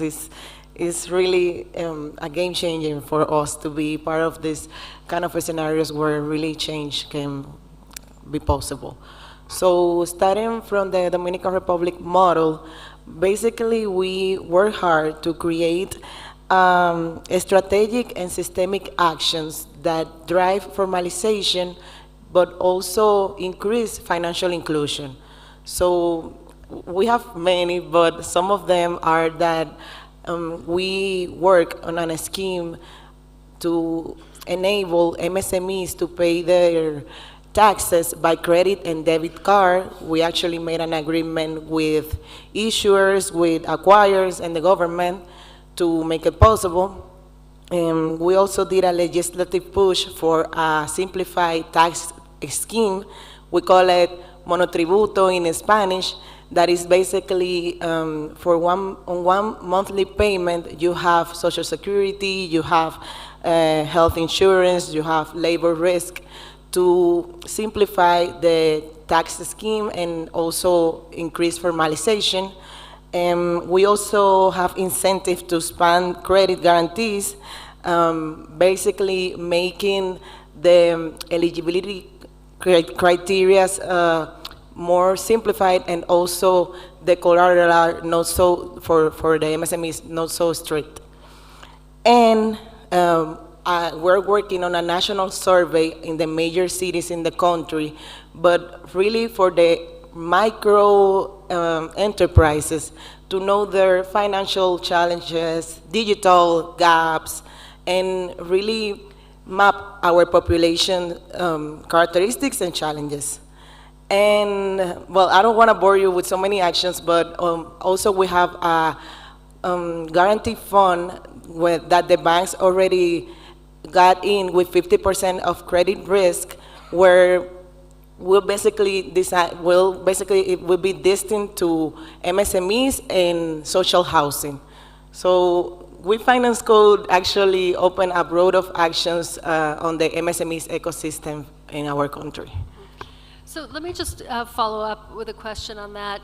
The code in Dominican Republic, I think one of the differentiating factors is that the Bankers Association is really central to the code in Dominican Republic. In many countries, the Bankers Association, fintech associations, venture capital associations are involved. But in Dominican Republic, really, the Bankers Association is leading with the support of the superintendencia. So could you talk a little bit about how that, your role, the role of the regulator, and then how that has facilitated these important actions that are coming out of the code? Okay, so what Wendy is saying is that, and it's basically true, our Banker Association is a little bit different from some of others in our region. Basically, the first thing our president did was, when she started, was signing an agreement with the Fintechs Association. And we laughed because the president said, okay, the Fintechs supposedly are our, not enemies, but competitors, and she said, no, we have to seek alliance. So I do this story because it's how we have been working. Basically, we have a really good relationship with our regulators. She was, everyone in the Bankers Association, all the employees were once part of the government. But also, our president was assessed. They bring something new for the code. They bring something new for the code. They bring something that can allow us to make the code sustainable over time. Great, thank you so much. Let me turn now to Temitope, who's been leading the work in Nigeria as the head of the Financial Inclusion Delivery Unit at the Central Bank of Nigeria. And Nigeria was one of the first countries in Africa to launch the code. And I remember being amazed. I had tried to get to the launch, and I wasn't able to make it. And it was so exciting to see. They had 60 institutions signing the code at their launch event. And I thought that was amazing. And then a few weeks later, they wrote to me and said, now we have 90 institutions that have signed on to the code. So I hope that we'll see here in Rwanda also the continued inclusion of new financial institutions as we've seen in Nigeria. And Temitope, if you could share, this much more of a central bank-driven activity in Nigeria. And if you could share what is the strategic importance of the code for the Central Bank of Nigeria and for Nigeria. Thank you very much, Wendy. And it's really a pleasure to be here this morning. Let me first of all start by congratulating Rwanda for the launch that we witnessed this morning. Yeah, thank you very much. So Rwanda has joined the League of Nations, as I like to call it, that have committed to this global code to advance access to finance for women.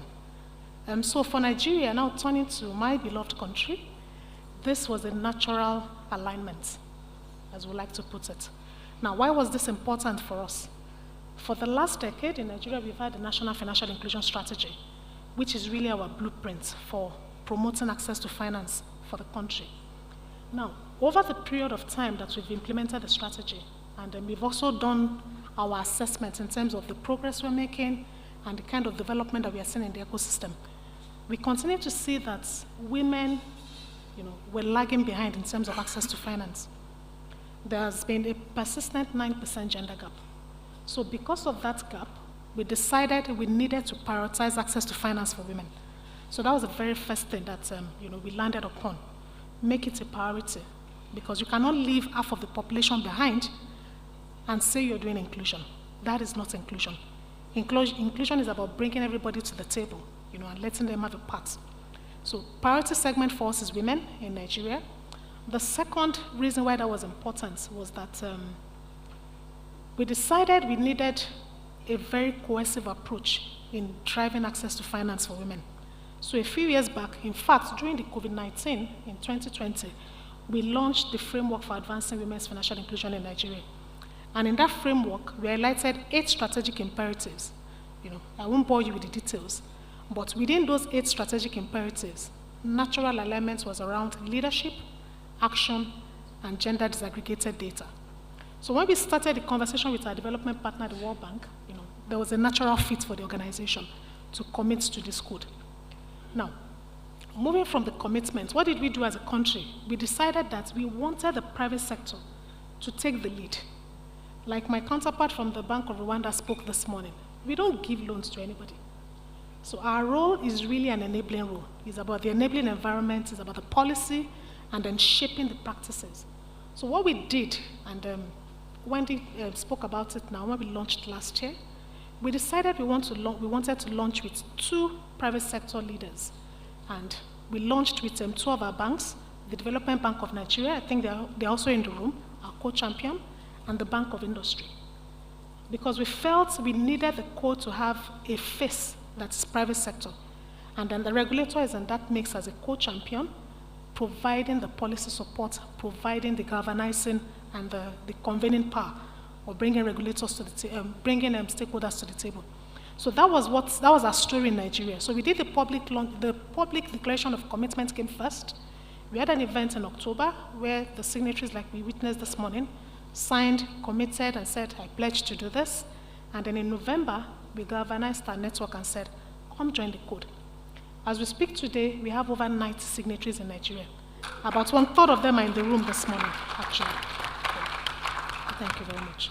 And we are very excited because we are seeing the kind of change we hope to see. So we have regulators, not just the Central Bank of Nigeria, we have other services regulator as well. The insurance regulator is a signatory, the pension regulator is a signatory. We are talking to all the other partners in the room. So regulators, service providers, development partners, and civil society is a national coalition we are building in Nigeria, all committed to the code.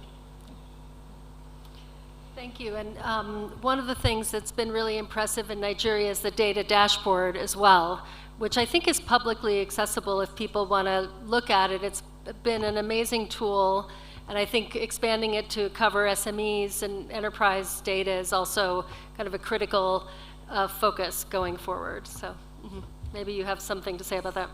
I'm very glad to speak to that. So one key thing we did as part of our launch for the code was to also release what we call the Women's Financial Inclusion Dashboard, the data dashboard. And that board for us is a single source of truth. Now, what did we do as a country? We started out by, of course, manual collection of data, the statutory returns from the institutions. And then we said we wanted the data to be more granular and, of course, disaggregated. So we are working with 3 data sources that gives us that overview in terms of the women access to finance, the women markets in Nigeria. One of the data sources comes from within the central bank itself, and that's the credit data. So we have what we call the CRMS. The CRMS is short for the Credit Risk Management System.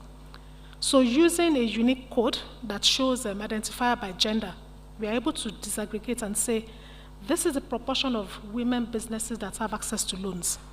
That's one data source. The second data source is from the national aggregator, the central switch, the Nigerian Interbank Settlement System, and we're actually working on 2 databases within the central switch. One is what we call the ICAD. We love acronyms. ICAD is the industry customer account database. And from that database, we're able to pull across the banking sector, the account information, and essentially, and very critical to us is also confidentiality and data privacy. So the data that you find on the dashboard is anonymized. It doesn't go down to the persons, It's granular data, but it's very anonymized. So we can uniquely say these are the kind of accounts, these are the kind of services that people are enjoying. And then the third part of that is the transactional data. Transactional data to the extent that we can disaggregate to say what proportion of women are using the ATM channel, what proportion of them are using cards, and we're adding on a couple of other indicators in that dashboard. So we started out with a static launch. I'll say a static launch because we pulled historic data. But we are moving on now to the second phase of implementation, whereby we want this to be real-time, online real-time, fully. And very recently, matter of fact, we had our National Coalition Workshop just last month, and we actually released a new addition to that dashboard, which is the sole proprietorship dashboard. So as of now, we can uniquely say, these are the sole proprietors in Nigeria, women that have access to finance. We spent a bit of time working with our project consultants, Consumer Centrics. They've been very supportive on this project, and with the support of the World Bank. So we've been able to sort of disaggregate the account information that we have to uniquely show the access to finance to markets. Now, let me end by just talking about the value proposition. For us as a regulator, it gives us a 360-degree view of the women's market. For our service providers, it gives them a sense of the market. Because you know your portfolio, and then you see the global portfolio, what are people accessing, and then it tells you where you need to do more. Either in the loans size, either in the, of course, the number of loans, and the disaggregation is not just by gender, it's also by geography. So you can dimension the data to say what portion of the country am I serving, where am I not serving, it is quite granular. So value proposition is quite given. For us, it's policy instruments, to push the indices and see how we can see better performance. And for the market, it is actual market intelligence that it can work with. Yeah. Great, thank you so much.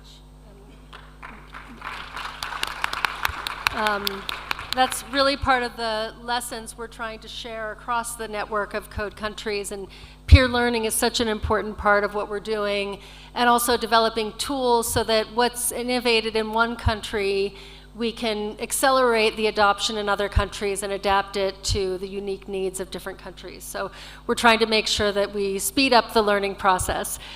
Khaled, you have been a supporter of the We Finance Code, and Egypt has been an early adopter. So you've done a lot of work on the data side, and I wanted to let you share some of the experiences you have with introducing the data and the code in Egypt. Thank you, Wendy.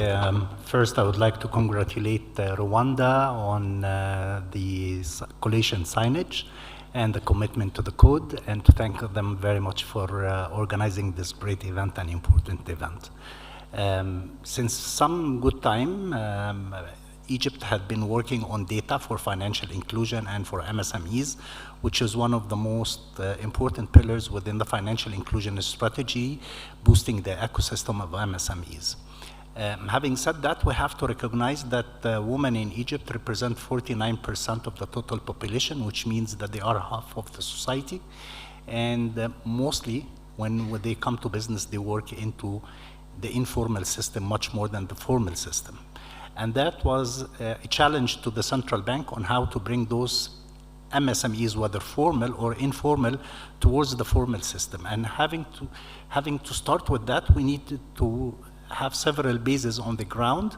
And I always love the word that you have started with in your introduction, enabling, because this is a major role of any regulator, is to enable the society and to enable the FSPs in working towards their strategy. So the first ever thing we started with is basically gathering data on gender desegregated data, and that was through our national ID unique identifier, which desegregates male and female within the national ID number. So we started with that, and we started having the banks to gather data based on gender desegregated and to report it back to the Central Bank of Egypt.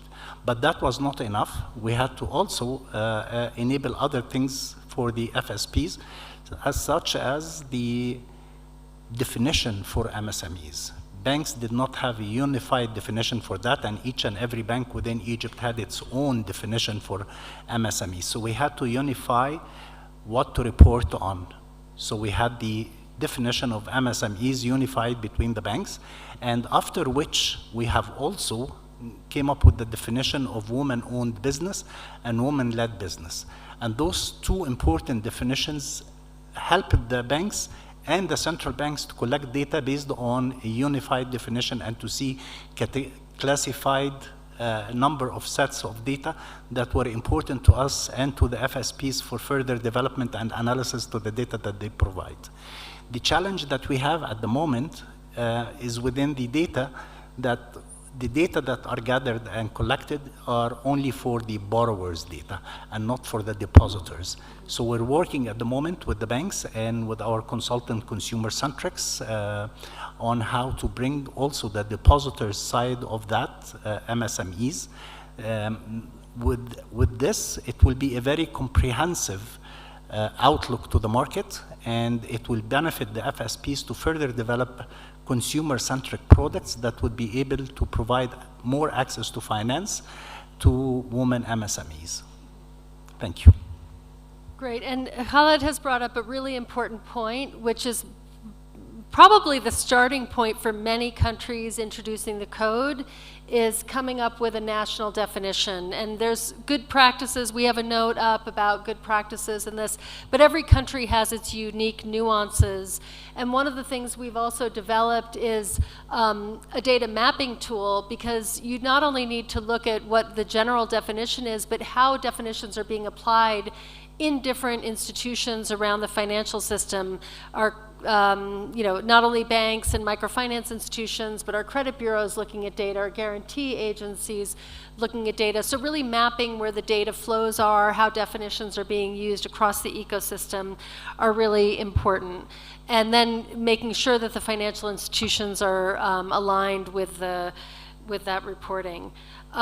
We also are working with OECD, which will be aggregating data from all of the national code partners so that we can have a global snapshot of this.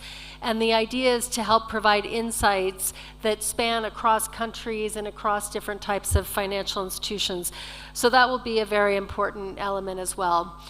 I wanted to turn to the next question, and I'll start with you, Khaled, which is about the policy reforms, and what are the types of policy interventions that are happening in Egypt that you see have already had an impact, or that you expect to have an impact on how finance is delivered to women entrepreneurs in the market? As we have already introduced within the first question, that the regulators is a major enabler, and part of that is policy making. And also we've mentioned that 50% of the population in Egypt is female, and mostly they work into the informal system. So how can we bring this informal system into the formal system and benefit from the formal benefits that the banks can provide? So for that, we came up with the what's so-called economic activity account regulations, which is a breakthrough. That is an account that is open for the informal sector, and it is with no commercial registry documents or any documents. They just open those kind of accounts where their national ID, where they have, at the end of the day, caps for the transactions that are made on this kind of an account. That account in itself, since the induction of the regulations, have been able to bring in 440,000 accounts only for economic activity account. And that shows and we're still in the very early stages of the regulations, so we're expecting much, much more than that, but it shows the impact of such regulations on the formal system and on the informal system, and what are the ways and means that can bring in the informal system towards the formal system. So that was one major thing, an activity that we have done. Also, the simplified KYC was introduced as part of our financial inclusion efforts, and also they opened the bank accounts only with their national ID. On the MSME side, it was important to bring in much more mandates on the banks. So we have mandated 25% of the credit portfolio of each and every bank to be directed towards MSMEs. And that was important, and that was after we have tried to incentivize the banks by reducing 25% of the reserves at the central bank when they provide MSMEs, but they did not bring the impact that we wanted on. So it's always important to try the carrot and the stick. So by mandating the 25%, it brought the impact, and nowadays most of the banks in Egypt are providing those, and they are complying with the 25% of their credit portfolios directed towards the MSMEs. Also, we have extended the support of the banks to finance the microfinance institutions. And within Egypt, the microfinance institution is very important in lending women in Egypt. So 70% of the beneficiaries of microfinance in Egypt are women. So the banks are also providing and extending access to finance to microfinance loan, which increased from 10 billion Egyptian pounds to nowadays to 50 billion Egyptian pounds directed towards microfinance in Egypt. Those were the major kind of regulations that we came up with, in addition to the preferential interest rates provided to the MSMEs, which was at 5%, and it was directed from the Central Bank of Egypt, and nowadays it's funded from the Ministry of Finance. Great, so much to chew on there. Amazing progress and also innovations on the policy side that I think everybody can learn from. I just wanted to highlight the work on informal. The code is really meant to increase focus on entrepreneurship, enterprise development, but really at every level. So the informal sector as well as the formal sector is really important to try to stimulate and to try to move, and I think this was the point about from DR, try to move informal firms into the formal sector as well, create incentives for that latter. And I also just wanted to commend you for the process you've gone through in terms of creating incentives and then a mandate on how much of the balance sheet should go to SMEs, and I think that's an important way. We heard earlier today about building bridges between different types of financial institutions that some might be able to provide capital and others can actually have the retail networks on the ground to deploy that. So these are really important things to think through. Timotopik, can you share some policy innovations that have happened in Nigeria that might be helpful for this audience? Okay. Thank you very much. I think I would like to talk about one in particular, because we do some of the measures that Egypt has spoken about as well. So I'll emphasize more around what we're trying to do on the agent network. Now, within the strategic imperatives I talked about earlier on our strategy for advancing women's financial inclusion, one of the key things we saw when we did that landscape study is that financial service providers sometimes have this challenge of reaching the women's market because of the channels of access that are insufficient in terms of reaching them. So one imperative that we really focus on is serving women close to home. Financial services close to home. So leveraging on that point, we came out with a strategy for using the agent network to serve the women market. Now, what we are trying to do is to be very intentional in this regard. And the chief executive of one of our key institutions in this regard is also in the room this morning. So we have a shared agent network facility ecosystem that basically deploys agent points across the country. Now, we know that access points sometimes could be a challenge when you're trying to reach women through financial points that are physical, because they're often in their businesses. They're not going to leave their shops or their market to go to the bank, because they're going to lose time, they're going to lose, commercial activity. So agent network is very critical. So one key thing that we are pushing out in the network is to sort of improve the ratio. I think currently now is about 20% of the network, but we are saying we want this to be an even split. So we are saying to the network, in your agent recruitment strategy, be very intentional. We want female agents, and we want them close to points of businesses, because we don't want women losing out on valuable commercial time, to go sit at the bank, and do the transaction. We want services that can come to them, So that is one key area that I would like to highlight. The other one I would like to talk about as well, I won't really say policy, because we are not sort of using a policy instrument to enforce. So we are coming from an advocacy perspective.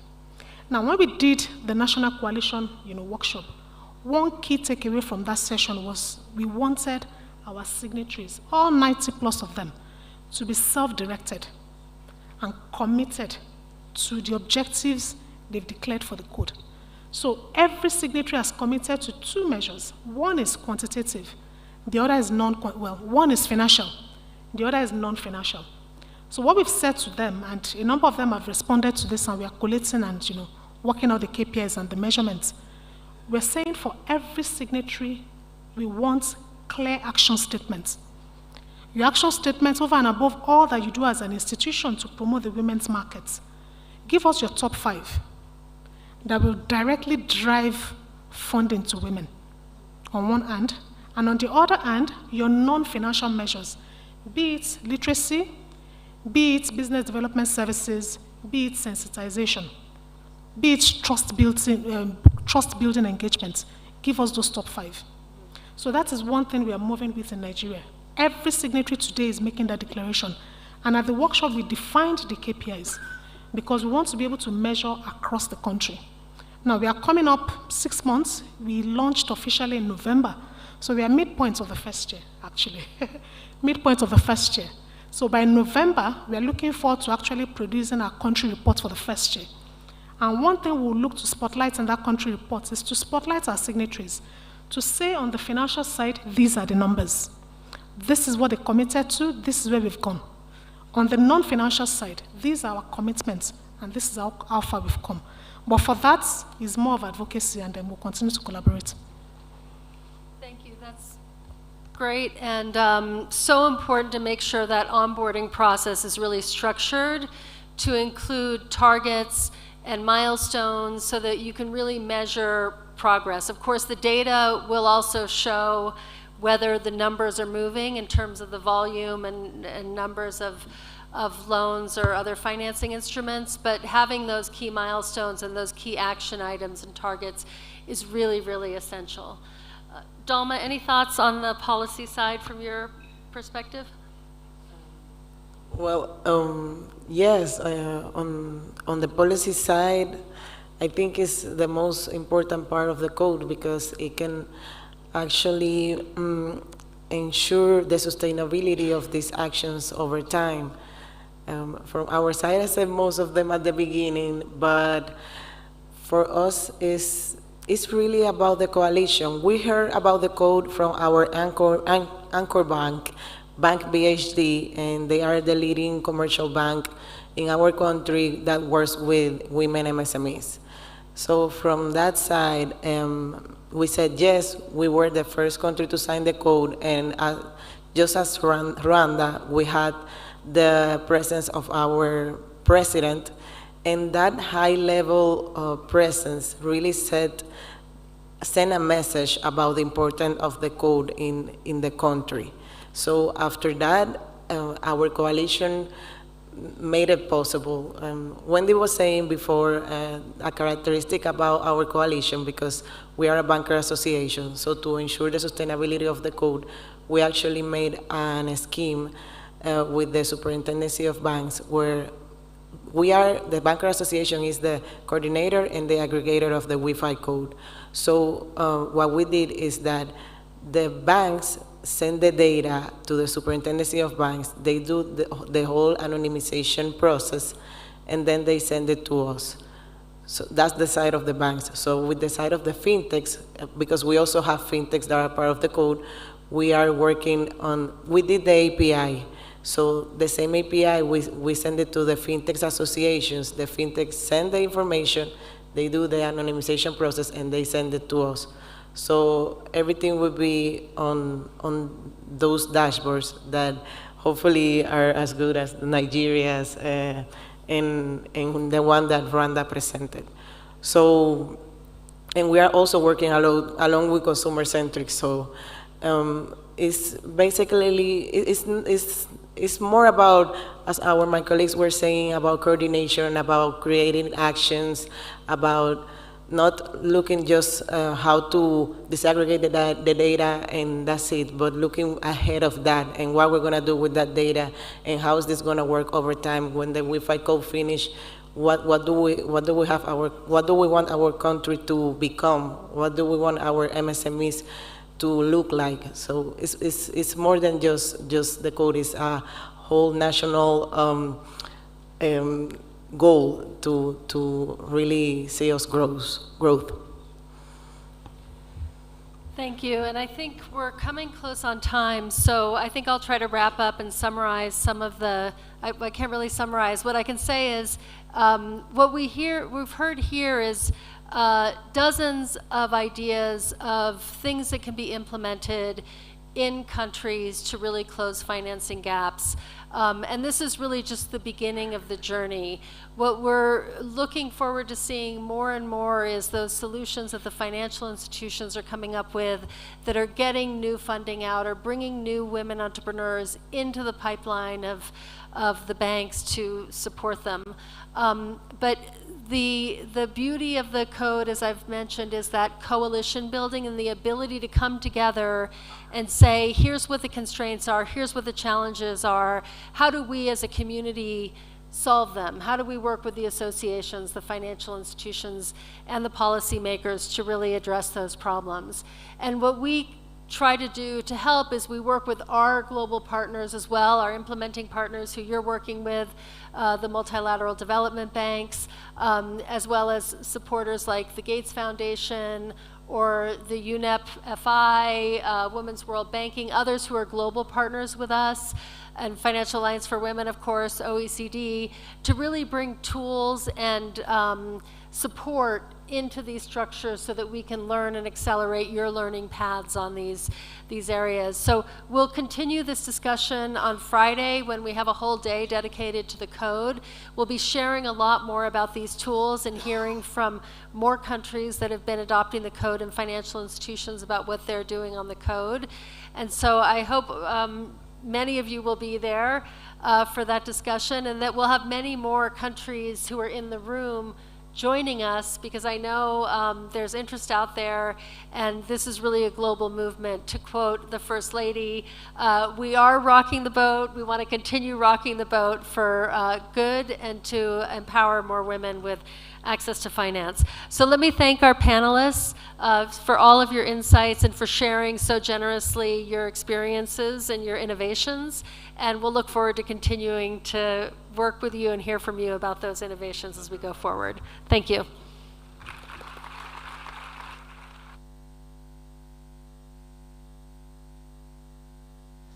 And thank you to our amazing moderator, Wendy. Let's also give her a round of applause. Thank you for sharing these insightful conversations and also for just summarizing the key takeaways from the conversation. Now, to close the first half of the day, we're very honored and delighted to invite to the stage Honorable Prudence Sebahizi, Minister of Trade and Industry, Rwanda. Let's welcome him to the stage.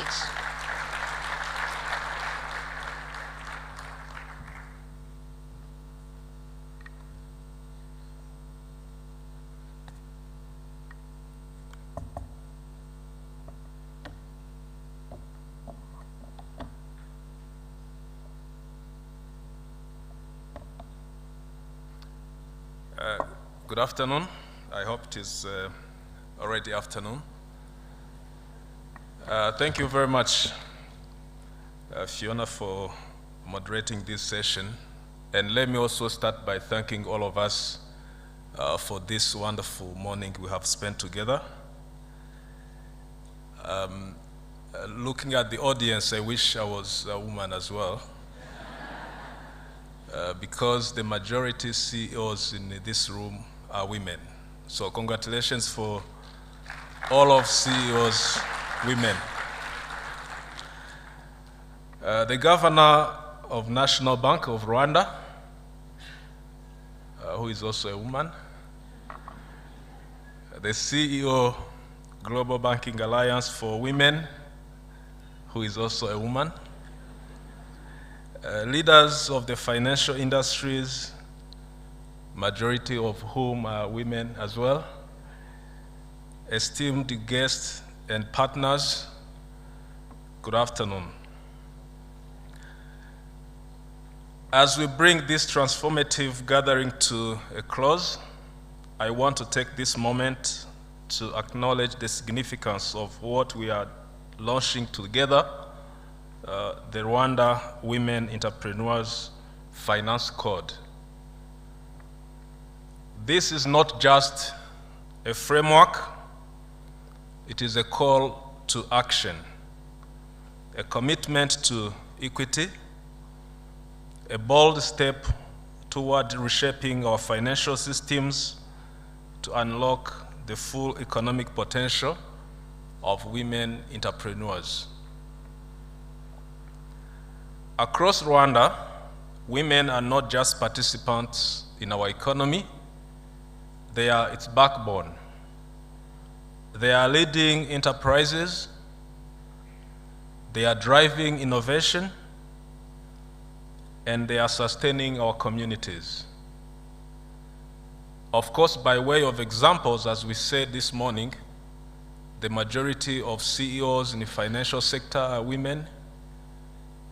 We see the majority in leadership of this country are women, and we even have more examples of women entrepreneurs. Since about, I think, more than 20 years ago, I've known a number of entrepreneurs, women entrepreneurs. I know the co-founders of Gahaya Links, whom many of you in this room know, who transformed traditional basket weavers into businesses that can export and connect with the global markets that export Rwandan-made baskets. Of course, it was a long journey, but this journey exemplifies the power of financial inclusion and the impact of unlocking opportunities for women-led businesses. Of course, we cannot talk about success stories only. There are challenges that we still face. We still have systemic barriers. And as the FinCorp 2024 Gender and Financial Inclusion Report highlights that Rwanda's progress, female who has access to financial services has risen to 96%, and compared to men, which is 97%, still there is imbalance.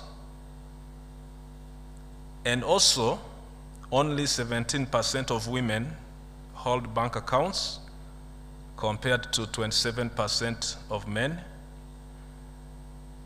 And many remain confined to informal financial tools, which of course are accessible to them.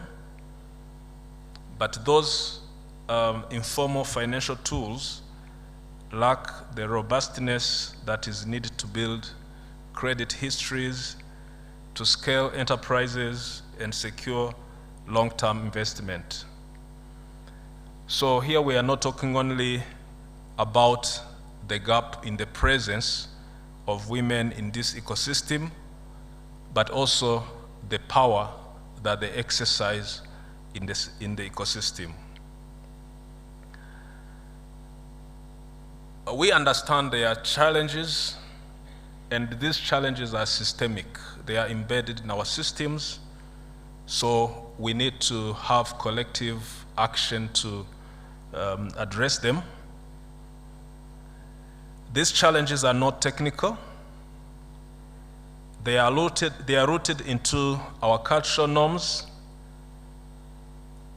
They include financial literacy gaps, and they also constrain decision-making power of women. And the cost of this disparity is not borne by women alone. Our entire economic system pays the price.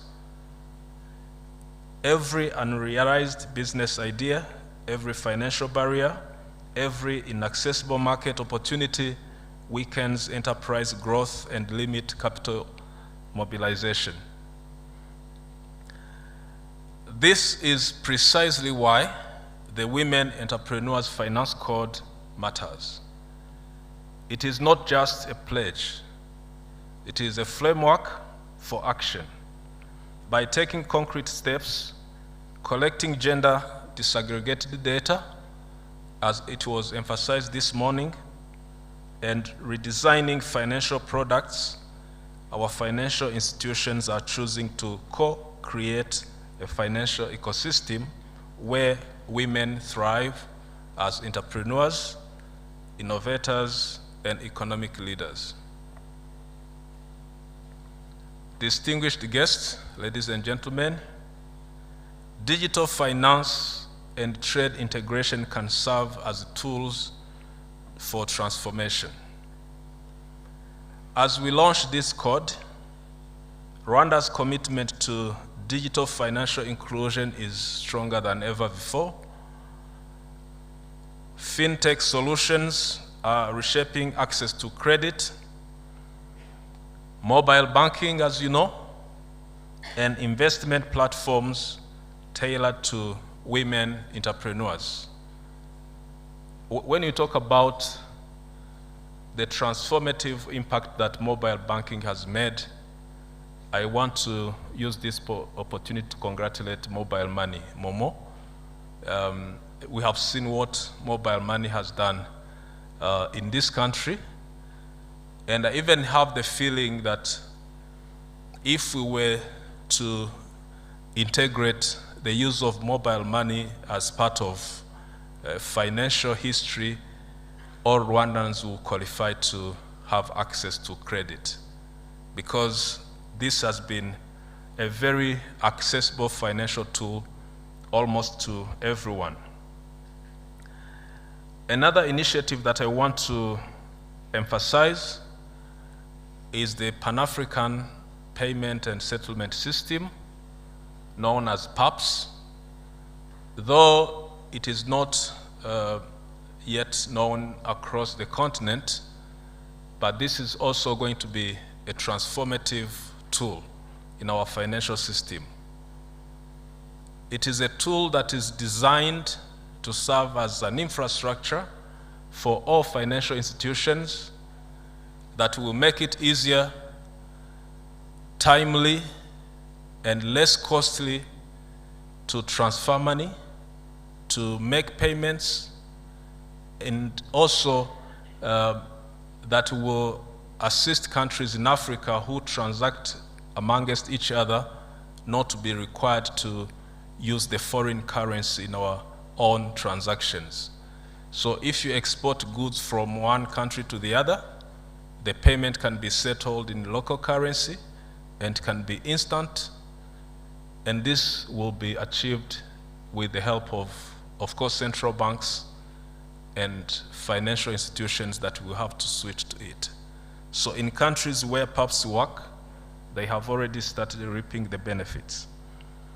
Another important opportunity for us is the African Continental Free Trade Area, where governments have agreed to harmonize policies and create opportunities for women-owned enterprises to scale beyond borders, fostering economic growth and regional collaboration. So again, our entrepreneurs should start reaping the benefits of a wider market of the continent known as AFCFTA. The Rwanda Women Entrepreneurs Finance Code complements our national strategy, which is known the National Strategy for Transformation. We are now implementing the second NST, National Strategy for Transformation 2, and we have Vision 2050, both ensuring that women, whether in urban centers and rural communities, have equal access, use, and control over productive resources. Distinguished ladies and gentlemen, our journey does not end here. Let us move from intention to implementation, as this has been emphasized by the first lady this morning. The conversation, the partnerships and commitments that we forged today must translate into tangible actions. Actions that ensure women-led businesses have access to funding, mentorship, as it has been emphasized again, and market opportunities. As we leave this launch, may each institution represented here carry forward the spirit of this code, not as a checkbox, but as a mandate for change. Let us be bold, let us be intentional. Financial inclusion must go beyond access. It must guarantee agency, equity, and economic dignity. And this summit, when I looked at the program, it is addressing a number of topics which are very, very important. Through the conversation that we have, unblocking debt finance, gender bonds, fintech innovation, and scaling up women markets, this conversation will underscore the need for systemic change. To our financial institutions, our commercial banks here, the microfinance institutions, savings and credit companies and cooperatives, the SACCOs, the fintechs and ecosystem, and all the actors in the ecosystem, your participation is very vital.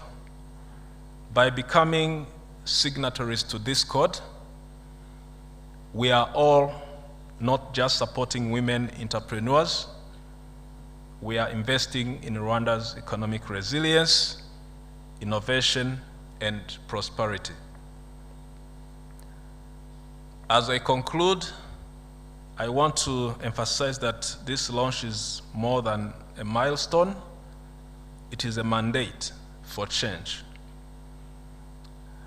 Let us move from conversation to action, from intention to implementation, and together, let us shape a Rwanda where no woman entrepreneur is left behind. I thank you all for being part of this historic moment. May our collective efforts bear lasting impact. Thank you very much, and bon appetit.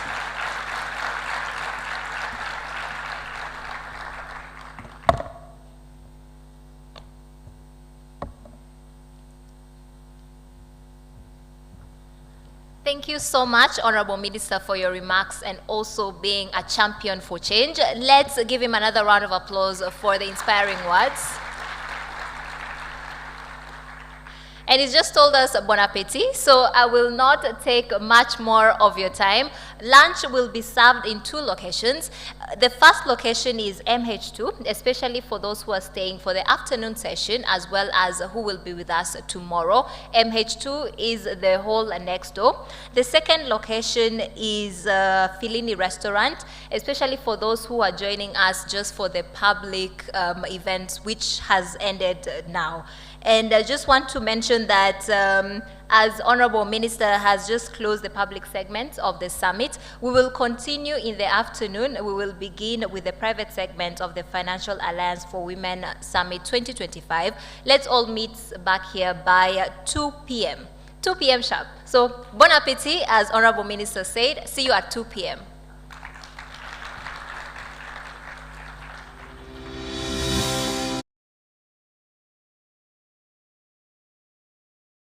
From Uganda. She was surprised to see that they were serving food from her country. So while we're here, we're also experiencing and testing the rich culture that we have here on the African continent. As we had mentioned earlier, we're now going to begin the private segment of the Financial Alliance for Women Summit 2025. And this also means that we will need to also have a change of our badge. So we are all required to pick up our second badge that will grant us access to the private segment. If you do not have your badge yet, it's okay. We'll also have an afternoon coffee break where we will be able to go and get our badge that we'll be using for the afternoon sessions as well as tomorrow. To deliver the opening remarks for these afternoon sessions, I would like to invite Inez Mureb, the CEO of Financial Alliance for Women, to the stage. There she is, there she is. Let's give her a warm round of applause as she comes.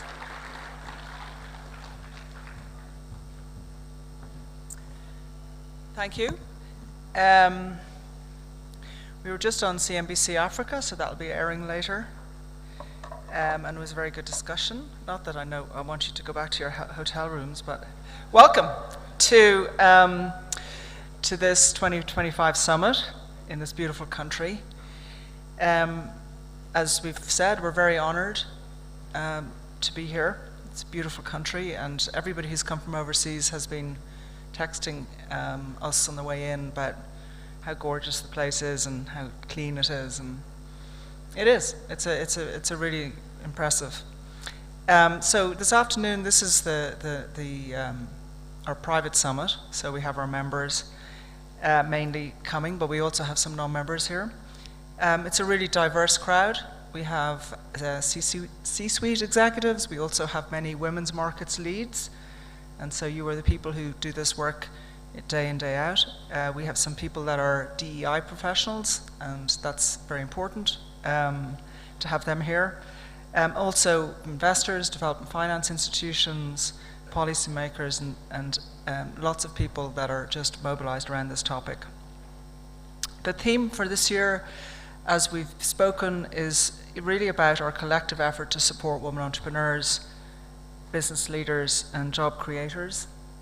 We're agnostic about segment in the Alliance, so it's not just SMEs, as the traditional banks think about SME. It's also about micro, it's about very small nano, it's about the unbanked. In fact, 50% of our members have programs specifically for the unbanked. So it's all segments of women. And over the next day and a half, basically, we've pulled together an agenda which we think hopefully will push the dialogue forward.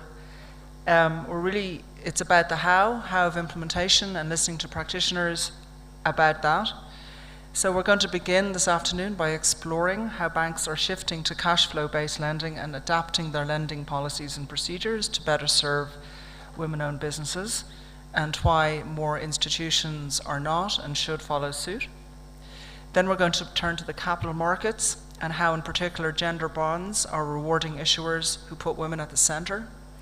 We'll also hear from women leaders on the importance of gender diversity, equity, and inclusion to the institutional and corporate strategy and why that matters for climate resilience and inclusive growth. And then we move to celebrate our Champion of the Female Economy Awards, recognizing the outstanding performance of our members today who've come from far and wide to pick them up. Tomorrow we'll dive into what works in delivering non-financial services at scale. And that's really, I think, probably the most problematic thing that our banks tell us, our members tell us about how to really offer this comprehensive value proposition is what are the non-financial services that really work and how can we make them cost effective and scale them? We'll also focus on fast growth entrepreneurship. That's a very important segment. And then adapting digital financial services sales funnels to bring more women through. And we'll have an inspiring discussion on climate finance with folks that are really looking at that intersection between gender and climate, which is essentially the small farmer in Africa. And wrap up on how to really build out your programs by deepening the value proposition to women by catering to their life moments.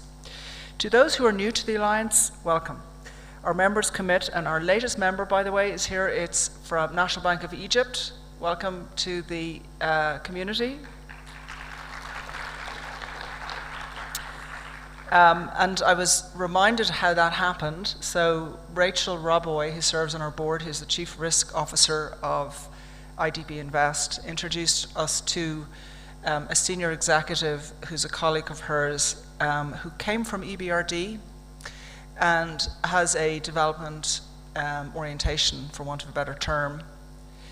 And I've seen that quite a bit, actually. It's where it's basically individuals who've decided to do something and then do it, right? So each of us, I think, taking responsibility for this.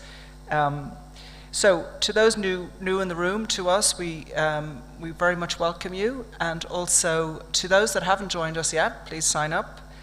A heartfelt thanks to our summit hosts and financial sponsors, the National Bank of Rwanda and Access to Finance Rwanda, to our longtime partner, the IFC. We also thank ABSA Bank and INM Bank, and we hope your journey with us will continue into membership. We're grateful to our ongoing strategic partners, the Gates Foundation, the European Investment Bank, EBRD, British Impact Investing, MEGA, the Inter-American Development Bank, to our members and policymakers from as far west as Ecuador, as east as Mongolia, as north as Sweden, and as south as the Republic of South Africa. Welcome. Thank you for making the journey. To the organizing committee and to my team at the Financial Alliance for Women, your dedication and excellence has made this summit possible. I'm truly proud to work with you. Together, we're building a global community that's transforming finance to work for everyone, starting with women. So thank you and welcome.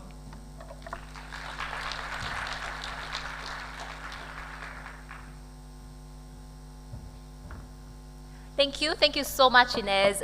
She's also given us a glimpse into some of the sessions that we'll be having this afternoon as well as tomorrow, and that pretty much transitions us into the first panel discussion that will be happening, that's on tackling one of the key challenges that was mentioned during the sessions this morning, access to debt finance for women entrepreneurs.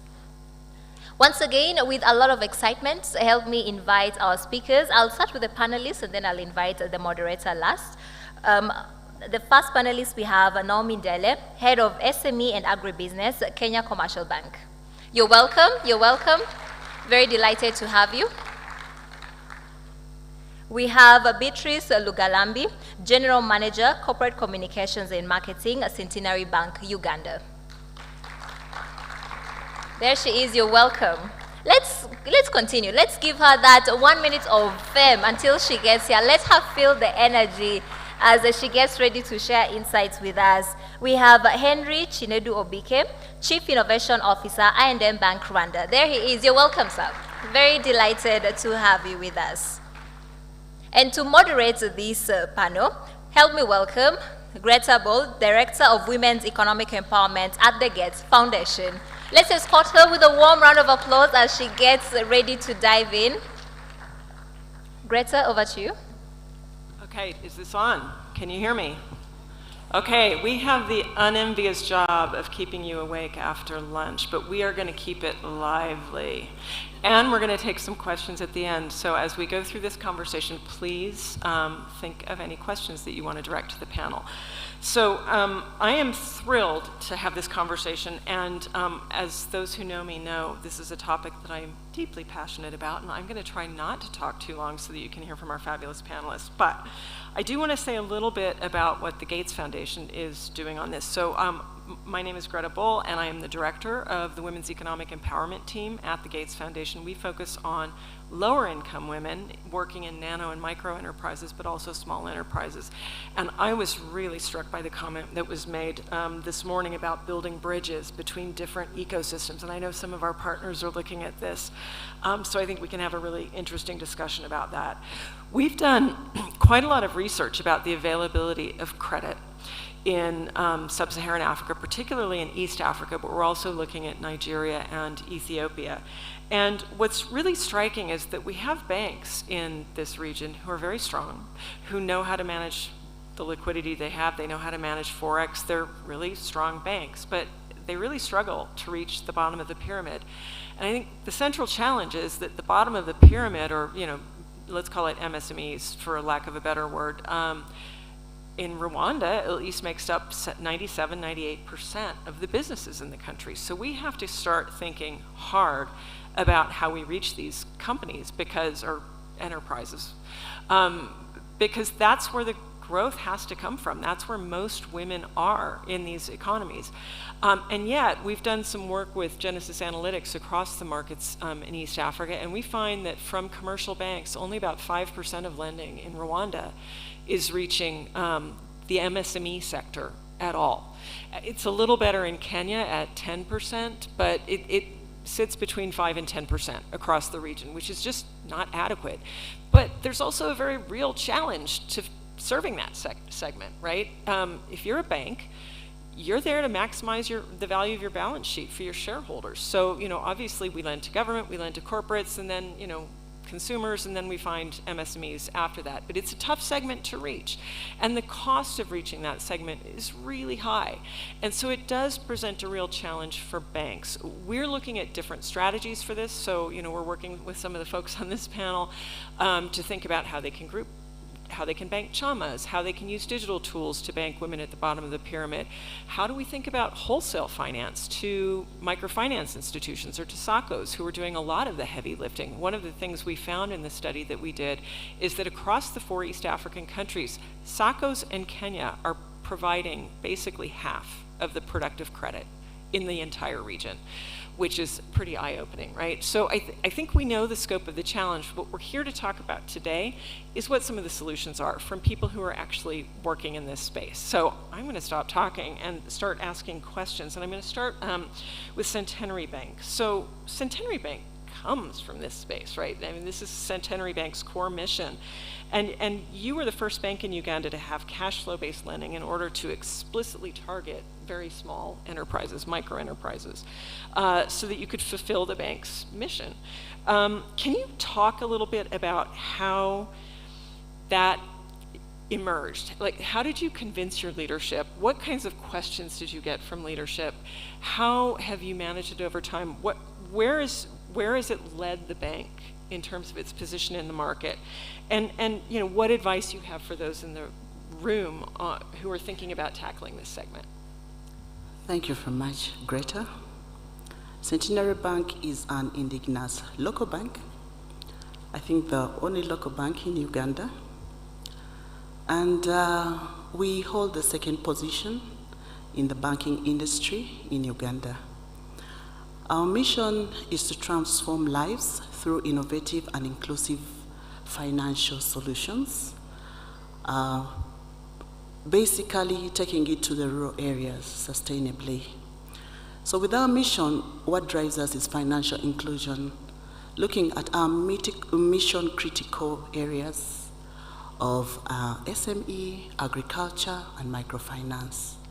Of the microfinance market, we command about 60% of the market share of the entire Ugandan bank. So, and our customers, we have 3.3 million customers. And of that, at the moment, we have 44%, and which are women. So how did we arrive at where we are now? We started our journey in 2023 with Theo and Ines visiting us. The next year, CEO and myself, we went to Turkey. Like a new member, we were hooked. We did our market share engagement. After that, we did a research, we did data analytics, and in the following year, we launched our campaign, which was called the Superwoman Program. The Superwoman Program helped us to be able to mobilize for the bank. At that time, what did the data tell us? The data told us that we had only about 23% of the women in the bank against a population of 51% in the country. And the deposit rate at that time for women, they were only depositing about $25. So the business case was really clear. The men were repaying their loans at about 70%, 69%. The women were at 99.9%. So the business case was quite clear. The CEO was convinced.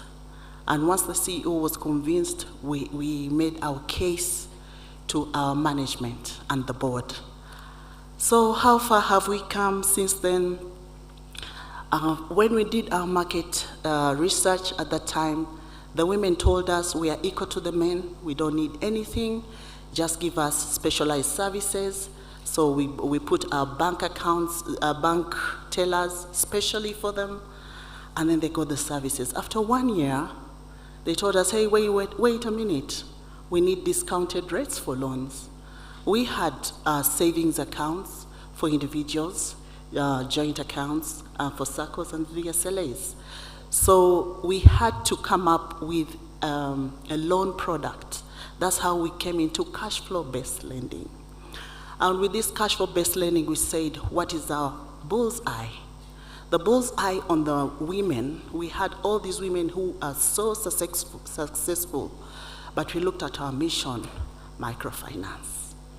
And we looked at the women who had a turnover of about 550 in terms of turnover per month. And those are the women who are trying to break their glass ceiling, get out of small shops, get out of the market, move to the next level. So the loan product that we came up with, our microfinance rates, you know, are very high. We slashed them by 60% to be able to give them the loans. We gave them the loans at 25%. They were very happy at that time. And the attraction to the Superwoman program was that there was no collateral.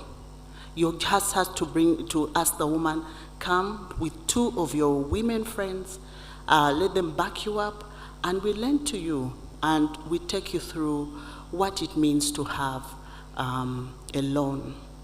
The women were attracted, but they had fear, a lot of fear in them. So we trained them. We trained them and we brought them up to speed. At the end of the day, when you look at our women markets, we have grown since then. The cash flow-based lending approach has helped us in a number of fronts. Number one, it built the startup capital for our women who fear to come to the bank. Many didn't. 70% of our branches are in the rural areas, so they fear to come to the banks. So we gave them that startup capital and said, hey, wait a minute, I think we can be able to do it. It reduced our delinquency rates. Our rates were delinquent. We didn't give you the money that you wanted, but we gave you the money that you needed. Although they always quarreled about it, but it helped them to pay well. Our NPA ratios up to now are still under 1%, at 0.06%. Also on the cash flow lending area, we also introduced Center Mobile Savings and Loans, digital lending, where you can pay daily, weekly, or monthly. The same NPA applies right now. The success rate of the program right now in the Superwoman program, we have 35,000 women. We have scaled from 23% to 44% women in the bank, and we are able to also lend on the mobile application. So 25% of the people in the women program are getting loans. So it is success for us. So we got the buy-in of the MD, and that's how we also got the buy-in of the branches, set the KPIs, and we are moving forward. Thank you. Such an amazing story, and I love the focus. I love the focus on the affordability too. I think that's really important. What an inspiring story. Okay, so we're going to move to Naomi and talk about KCB now. And KCB is a very different kind of bank. So Centenary Bank was set up to do microfinance. KCB is the biggest bank in Kenya and has a very different profile. And yet you are working actually with us a little bit on reaching women as customers and moving down into that nano and micro segment. KCB has 500,000 women business owners as customers, and that is growing. So what approach are you taking as KCB to bank more women and to move a little bit further down that ladder where most women are? Thank you, Greta, and thank you for having me. Just a little bit about KCB Bank. We are part of a group, KCB Group. KCB Group is in 7 countries, most of whom are represented here: Kenya, Uganda, Tanzania, Rwanda, Burundi, South Sudan, DRC, and a representative office in Ethiopia. So within KCB Bank, we went into an intentional program to support women entrepreneurs in 2016.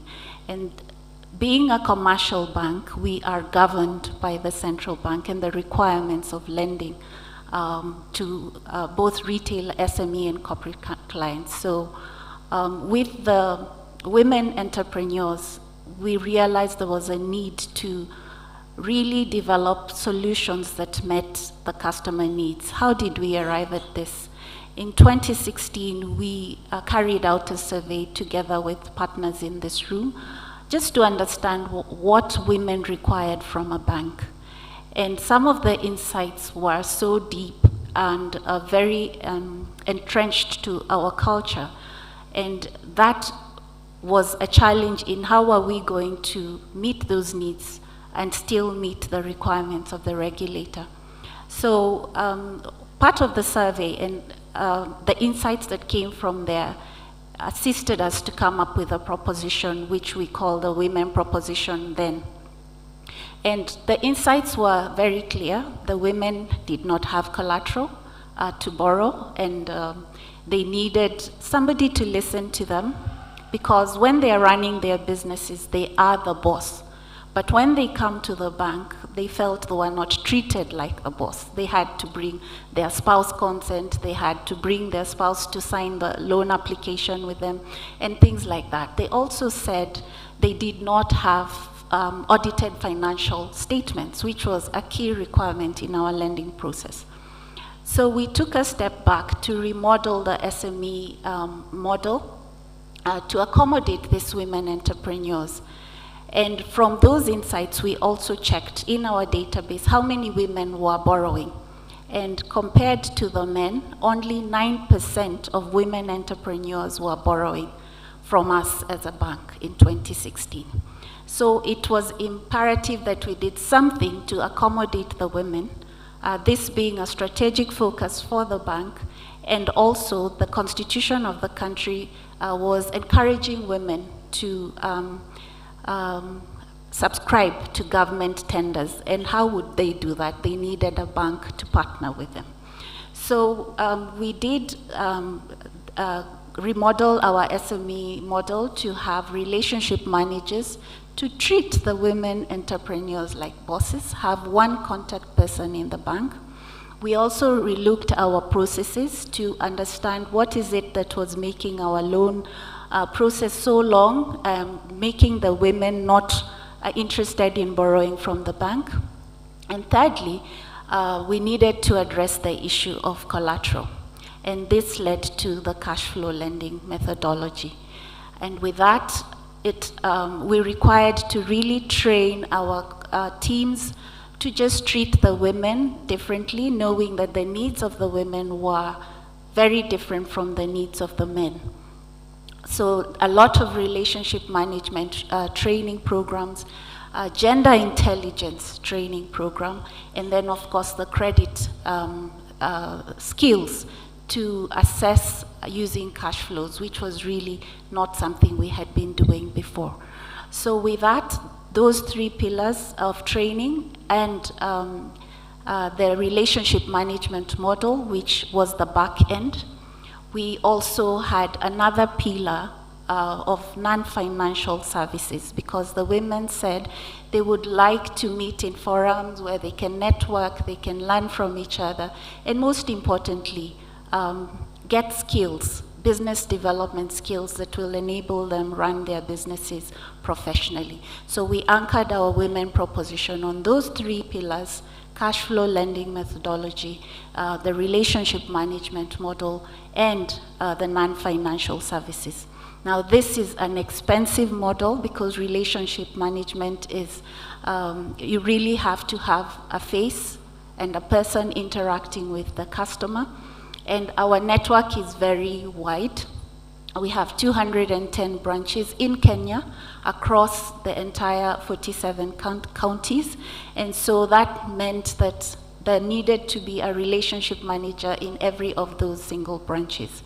So that also needed the executives to understand the model was going to increase resources. It was also going to be more customer focused, so we needed to equip the workforce, the teams, to go out and meet customers using templates and having one-on-one engagements to assess the cash flow using the records that the women had, because they did not have the financial statements like we asked from other customers.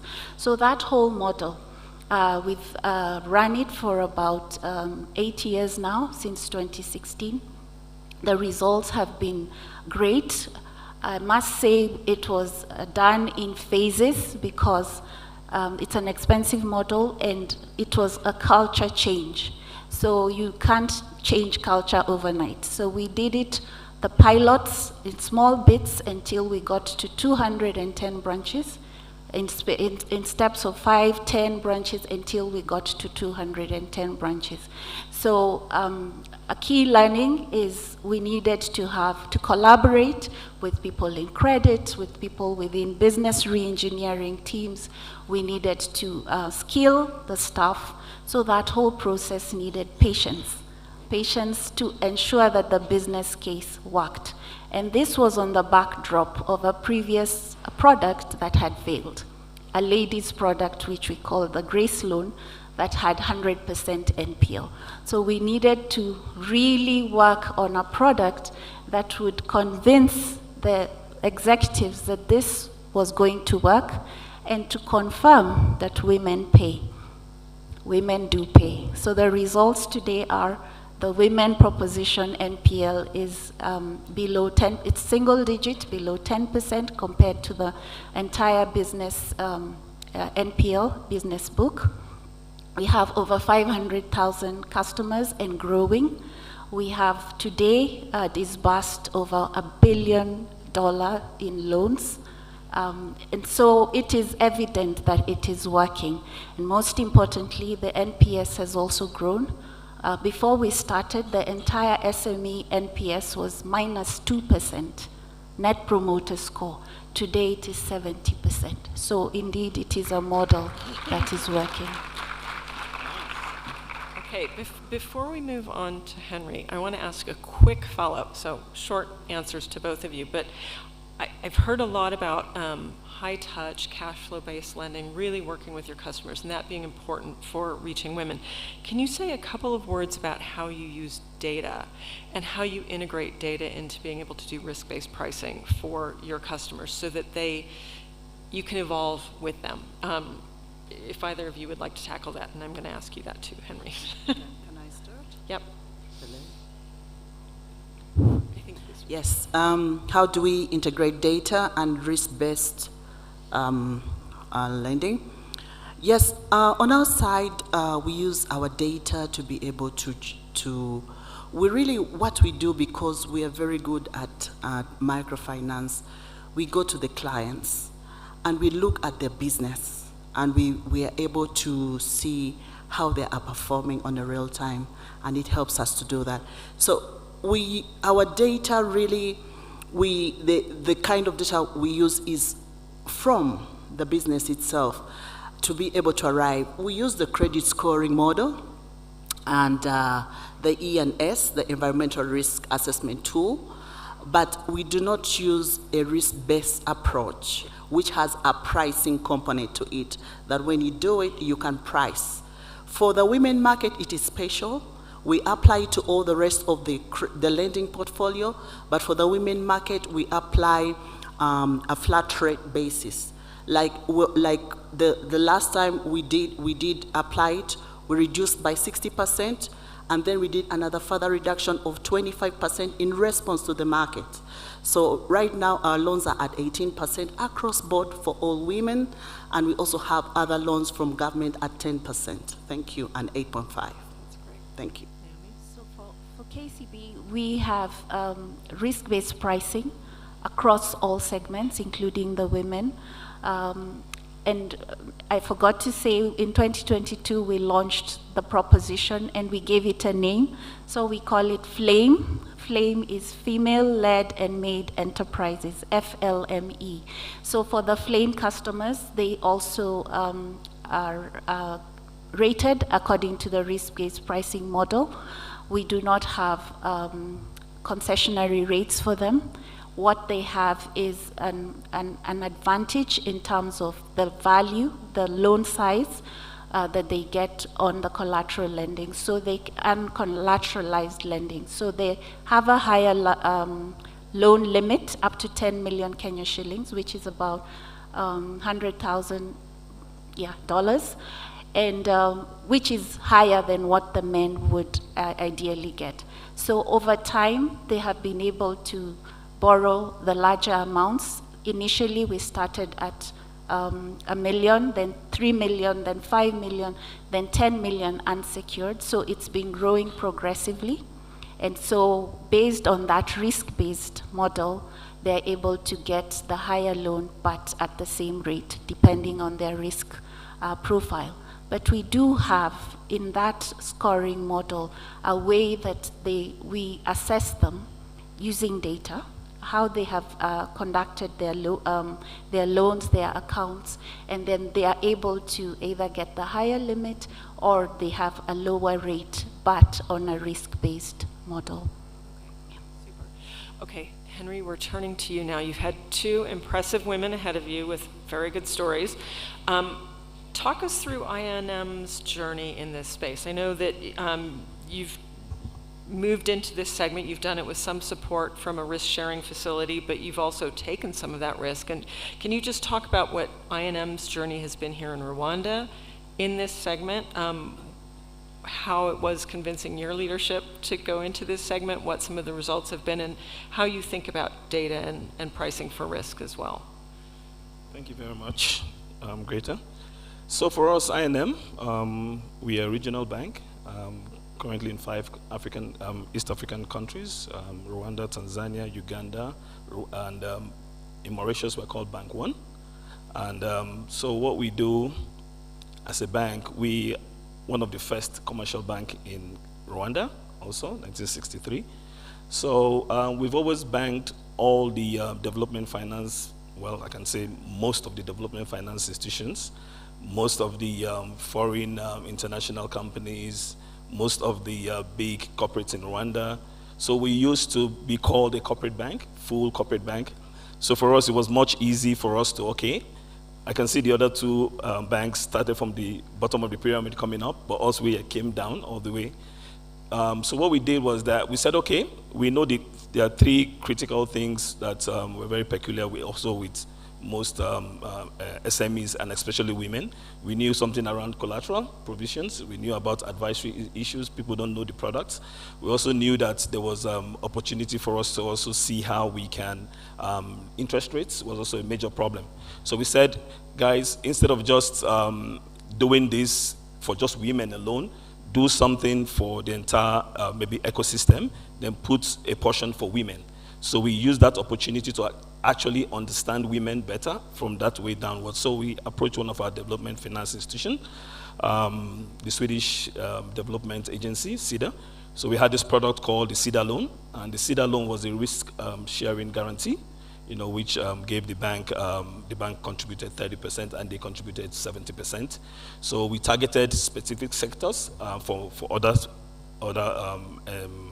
profiles of businesses, but for women, it was any sector. Other businesses will be hospitality, agribusiness, and even logistics. But for women, as long as you're a woman, just come along. And it was focused on investment. So we said, okay, let's see how we can invest into existing businesses without collateral. And based on that, we understood that, okay, we now allocated a portion, 45% of that portfolio to women.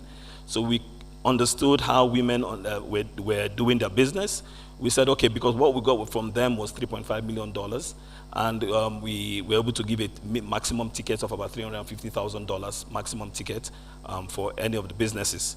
So we found out from women that the portfolio was performing, and though the portfolio had less than 1% NPLs, but the women component of it was even far lower than 0.01%. We say, wow, something is happening here. So we decided, okay, at least that addressed the issues on collateral. Then we got another partner, development finance. This was FMO. They gave us some money, $20 million, and most of these facilities were 7 years. So we got FMO, and this was $20 million, and it was also the same thing in risk sharing. But it was, the bank had a second loss on that structure of 5%. They provided 95% cover. So meaning that we can just take any risk and just be sure that they have our backs with 95% cover. So we did that with them, and we also did the same thing, but this time around we invited women that were first-time borrowers, businesses that were first-time borrowers, and it's still available, so women here, you're free to come to I&M. We're just going to help you start up your business. And we had up to a maximum about $180,000 fixed ticket. You come into the bank and we do some profiling, and we were profiling women based on other non-financial matrices. We knew that because it was targeted at first-time borrowers, we used other measures in terms of maybe level of your business formalization, the sector you're trading in, and number of children, because we found out that we had more children, you'll be more careful. So we used some of those non-financial matrices to, to score them. And also that portfolio was also 0.0 something percent MPLs, especially the women component of it. Then we said, guys, the third thing now, another thing we said, okay, some of these women needed beyond financial and support. There were non-financial support that they needed. So we set up a center called the SME Center in Remera in Rwanda here. So where women can go in and meet people and, discuss, even understand the products. Because we call it all sorts of names, but people needed to tell them about this product. What are the use cases? What are the benefits of this product to them? And forget about those multiple calculations, interest rate times this time. You just tell them, you take this amount, you pay this amount monthly for this period. Straight to the point, and that's what they want to know. I don't need to know penalty, just pay on this date. And so we did that with them. So then finally, we said we needed to address the issue of pricing. So we had a partnership with MasterCard Foundation. We had this product called Kataza. Kataza product was MasterCard did what we call interest buy down. So where we were able to give women up to single-digit interest rates on their loans. So this is something that we've done. So we do less than 10%, some 8%, 9%. And these loans are going out. So that has come all the way down, addressing those two challenges. Then now we are doing something, we also have something with BRD, which is called BDF, which is called Business Development Fund from BRD. That's also focused on women with cash flow type lending, where women are giving up to about, we turn over about 1 billion Rwandan francs, which is about 750,000 Rwandan francs, and they're giving funds, the same risk sharing with BRD. And finally, for us as a bank, we've used data. We currently understand that it goes beyond just providing financial products for women. You also have to have the right complement of staff to handle women because of certain attributes that we know is common with women. Empathy, you need to understand women very well. You need to handhold them, work with them, because women, a lot of them want to work in groups because they see themselves as mentoring themselves. So we came up with a psychometric way of even assessing our own staff. I can't have a very good product and yet I've given it to a very arrogant staff, or it's going to really spoil everything. So now we do a psychometric analysis on our staff. Then before we choose an RM that's going to be given to a women type proposition. So that way it helps us to get somebody that's listening, somebody that's empathic, somebody that also is a family person, understand what it means. Then we're putting on a program with other partners where we can also get their husbands involved, because some of them need to get permission from husbands before they can do certain investments. So also let the man know that he's part of this, it's for the family. So those are things we are doing deliberately. And finally, one thing we're trying to do with World Bank is to now go down to micro, using digital. So we are currently at the infancy stage of coming up with a product that's going to address the micro, and it'll be basically cash flow lending tied with mobile money. Even their mobile money transactions will be based for assessment. So that's what we're doing. Wonderful. Okay, so I promised that we would have questions from the audience, and I'm going to stick to that promise. So what we're going to do is 2 lightning rounds, and you have to respond in 1 minute or less. So I'm going to start with you, Henry, and I want you to give advice to people in this room. So your banks have all started moving into the women's MSME segment, right? So there are other banks in this audience who haven't taken the plunge. So what are the top 2 most important internal levers that you've discovered within your organizations to get the bank behind focusing on women? So one of the first things we did was to lead by example. Internally in the bank, if you come to our bank, we currently have above 52% women in our workforce. Even at EXCO, even at board level, it's almost at par. So basically, we're leading by example. That's one. 2, for women, just be deliberate about it. You cannot just have a product because you call it pink something and then it means it's serving the women. No, you have to be deliberate about developing financial and non-financial products that addresses the needs of a woman. Okay, Naomi, what's your advice? I would suggest collaboration internally. It cannot be a business decision only. The entire bank needs to understand why. What is the business case to support women entrepreneurs? Because it is a profitable business, it is worth the time and the effort. So it is important that there is collaboration, there is understanding right from the top and all the way across the bank. The other thing is it's an expensive affair. So patience, because if you rush into it, you will not get the results that you are looking for. So you need to be patient enough to see the success of it, because also women take time to make decisions to borrow. So you may train them, you may do all the non-financial services, but they may not borrow. So for them to get the confidence to borrow, you need the time. The other thing is, because it's expensive, we are also working on a digital solution, which will then be reduce the costs and be convenient for the women. And thankfully, we're working with the Gates Foundation on that. Again, slowly, just to ensure that we get it right. It is a process of using data, using insights from other solutions to be able to have the right solution that will meet the need of the women. Okay, Beatrice, what is your advice? My advice is about training, training, and training. You have to skill your staff to be able to be trainers of trainers, to train the women, to also train other staff, to keep on the conversation going. Because if you don't do that, there will not be continuous learning and engagement.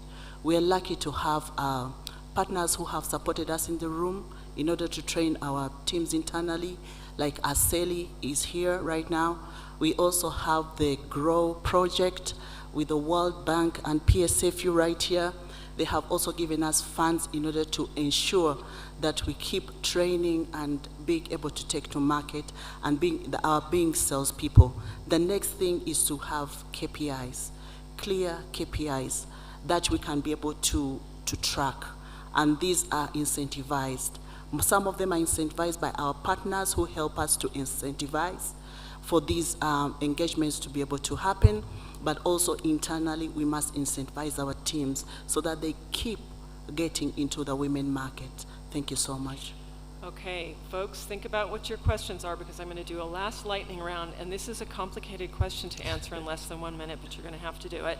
So we haven't talked much about the policy environment, but Naomi, you touched on regulation. Henry, you spoke about risk-sharing facilities. So what is your advice to regulators? Because regulators have a priority of reaching the MSME segment. What can they do to help you make your jobs easier? Anybody who wants to jump in first? I can go first. Okay. With our regulator, what we need is to develop data systems at the national level, to have sex aggregated data and data according to industry sector channels and everything. They have everything that they need to regulate us, and they have all the mechanisms. So if they work with us, they can enable us to also know our potential. Sometimes we don't know our potential because we don't have the data at the national level to be able to help us to catalyze. We work with partners, but I think we can do more. Yeah, and I think Uganda is making some strong moves in that direction, Yes. which is great. Naomi? From a Kenyan context, we have 8 million businesses, but only 1.5 million are registered formally. So there is a big pool of informal businesses who may not really feel comfortable working with commercial banks. So how do we support those businesses to provide an environment of ease in doing businesses, ease in formalizing their businesses, ease in getting to meet the requirements of financial institutions. So I think from a regulatory, from a government perspective, there is need to ease the policies around doing business within the country to support this base of entrepreneurs. Sure. Yeah. So from our side, of course, just like what the central banks have done with banks, trying to let banks know that you have to assign a portion of your revenue into CSR. So I believe we should do the same thing when it comes to financing women. We should, the central bank should be able to mandate financial institutions to, even if it's 1%, 2% or whatever of your revenue, that must be used to finance deliberate financing of women type businesses. In that way, it becomes deliberate and it becomes an action that banks have to make sure in their checklist of deliverables, you check it out, and we can decide various sectors to go, but it has to be deliberate such that we can really do that. Thank you. All great suggestions. Okay, thank you, panelists. We're going to open it up to the floor, and I hope all the regulators in the room heard that, right? But do we have any questions from the floor, and do we have microphones? We have this. Oh, you have a box. Which is a catch box. Oh, okay. To anyone, and it's a microphone at the same time. So okay, raise your hand. Aisha. Whoa. To catch it. Oh my God. Hi. I want to ask a question about how we can bridge the gap between the funding, the pricing you get from government or, say, development institutions. So you were talking about 10% versus 18% in the private sector. Because if we are all talking about how much less risky women are, I expect it to be reflected in the pricing and from the private sector, not from development side. So what are the nuances around that? Because I'm sure there are nuances, and what can we do to change that? Who's up next? Yeah, can do that. Oh. Okay, let's take a couple of questions and then we'll respond. Okay. I'm worried about this throwing thing. Somebody's going to get hurt. Hi, thank you. What does it take to scale up these pilots? That's number one. And two, did you think about the sustainability, the commercial sustainability of the pilots, especially on the those funded by concessional finance and donors? Okay, Henry, you wanted to come in? Yes, so talking about the first question, yes, I understand it actually makes sense to see, oh, everybody says women are less risky, but yet, why are we not deliberately going into that space? One thing we've seen is, you know, for banking, it's all about risk-taking and volume of transactions, quantum. You know, like one of the speakers said, you know, women, they take time, you know, to understand what they're going into, understand how, you know, credible or what can I going to make from this without taking and making, because nobody wants to be seen to have run a failed business, but it still happens. So that's one reason, because we cannot see volumes in that space. You know, of course, some men run business can just take some crazy risk. 2 years, the business is down, but no woman wants to have a business that is down because it also has an emotional impact on her. So that's one of the reasons. So we say it's tough to really have volumes in that space. And also, we have to start seeing how can we raise other debt instruments to raise capital for that. So that's why I know Tanzania has done a gender bond, which seems to be something that a couple of us are looking into. So that way we can get low interest rates to, you know, lend for basically women type businesses. So those are the two things I can see. If we see women that are able to take risk, the more risky business, you know, very, very aggressive and do much more volumes, then I think banks will be able to do more in that space. Thank you. Great, and I think we're going to have a conversation about gender bonds and hopefully some securitization mechanisms in the capital markets section. Naomi, what are your thoughts on the profitability question and like sustaining this as a real business proposition? Because I heard you speak about business case a lot. So I think like any other new product, you need to do some development, some incubation, understand whether it is worth sending to the market. So these pilots that we have been using is really to test the product, knowing that these are women who have probably not have a relationship with the bank. So for us, pilots work because we are able to do it in small doses and able to iterate whatever product based on insights we get from the pilot.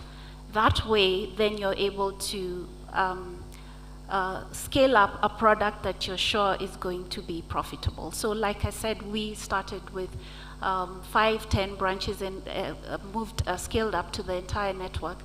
And in that way, we were testing that credit methodology because it was something we hadn't done. And you're doing this with real customers. It's not a lab. So if it goes bad, it can go really bad. So you need to use pilots to be sure that whatever you're doing will make sense and is profitable. So all that then builds on your business case to confirm that what you're doing is right and it will be profitable to the institution. Either question to you, Beatrice? I think the question is about scalability and maybe a little about the pricing, but let me start with scalability. What we have done to scale our program, we've been using our own funds for quite a long time, and the cost of capital is quite high. So that's why we use some of the partners, just like I&M. They have partners, they de-risk us to about 70% with guarantees so that we can be able to lower the pricing. For our internal portfolio, with our own funds, we lend at 18%. We have partners who are able to give us at about 17%. To scale up, we've partnered with government of Uganda through the Ministry of Gender, in collaboration with the Private Sector Foundation. Some of the members are here with the CEO of Grow Project and the World Bank representative to scale up the women agenda across the whole country. We have 5 banks in this pilot, and we're the leading banks in scaling the project to women all over the country. So this one has given us another pricing level where we're able to give funds at 10%. And it is interesting that when you see from where we're at with our bank funds and where the 10% is coming from, we see women have adapted to lending more at 100% more to borrow more money. So they give us the funds at 10%, and then for the vulnerable groups like women and refugees at 8.5%. What we have done in just 1 week, we gave 1,400 loans to women, and that was about $4 million. And this fund has revolved. Some women have paid back, and the fund now has $6 million, and we are still paying back.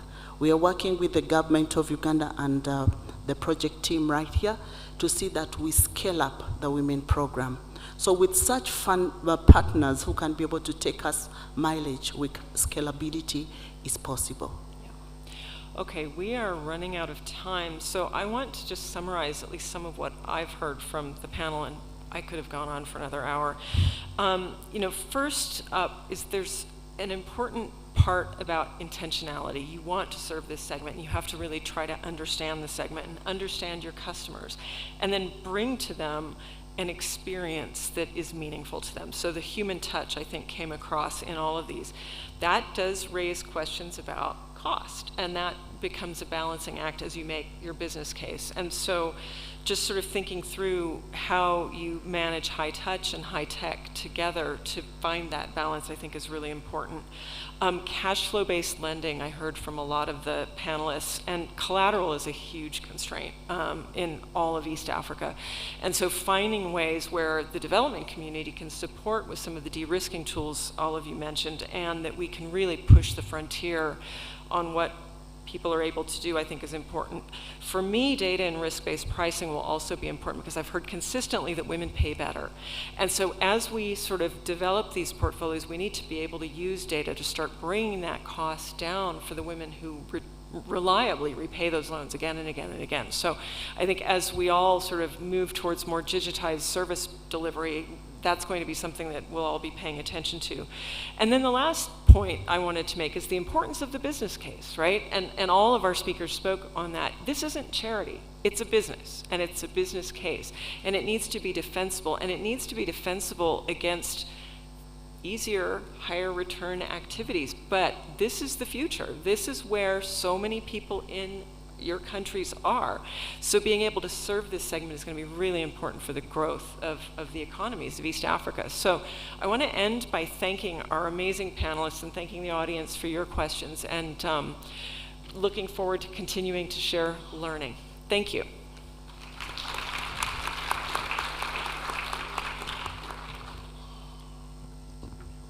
Thank you to our incredible panelists, Greta, the moderator. Thank you for driving this conversation. Let's give them another round of applause. Our panelists have shared with us their expertise. They've also shared with us the bold strategies that their respective financial institutions are taking to really, they're deploying to unblock debt finance for women entrepreneurs. And this conversation ties in pretty well to the next panel discussion that we are going to have, which is on financial innovation with purpose. We look at leveraging financial instruments like gender bonds. So to tell us more about it and also drive the conversation, once again, I'll invite our moderator and our panelists. For this session, it will be moderated by Jessica Schnabel, Director, Women in Business, International Finance Corporation. There she is, guys. No, we can do better than that. Come on. Welcome, Jessica. We're excited to have you with us. I love the drum rolls. I love that side over there. Yes. We're going to compete. We're going to see the energy levels. Can we match up? Can we match up? Yes? Okay. Our next panelists who are going to be joining us on stage, we have Marcia Diaz, Head of Strategy, SMEs and Corporates, Banco Pinchicha, Ecuador. Okay, we're matching up. I can also hear here at the center. You're welcome. We have Beatrice Mwambije, Senior Manager Liability Products at NMB Bank, Tanzania.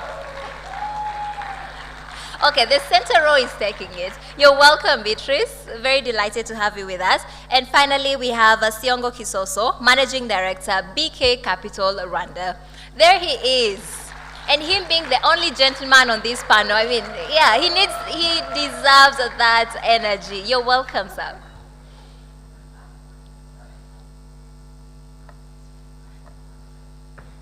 Jessica, over to you.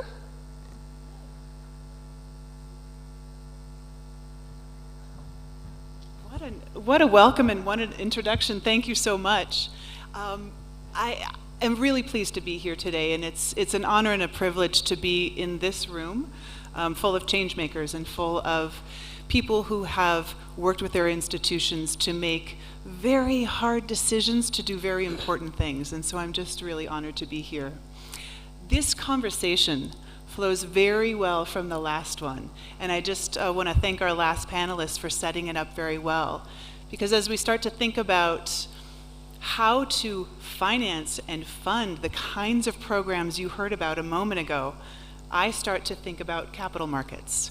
And so in this session today, we're really going to talk about how we can harness and use capital markets instruments and capital markets finance to grow programs like that, to grow financial services for women and women-owned companies, and really to finance women's economic empowerment.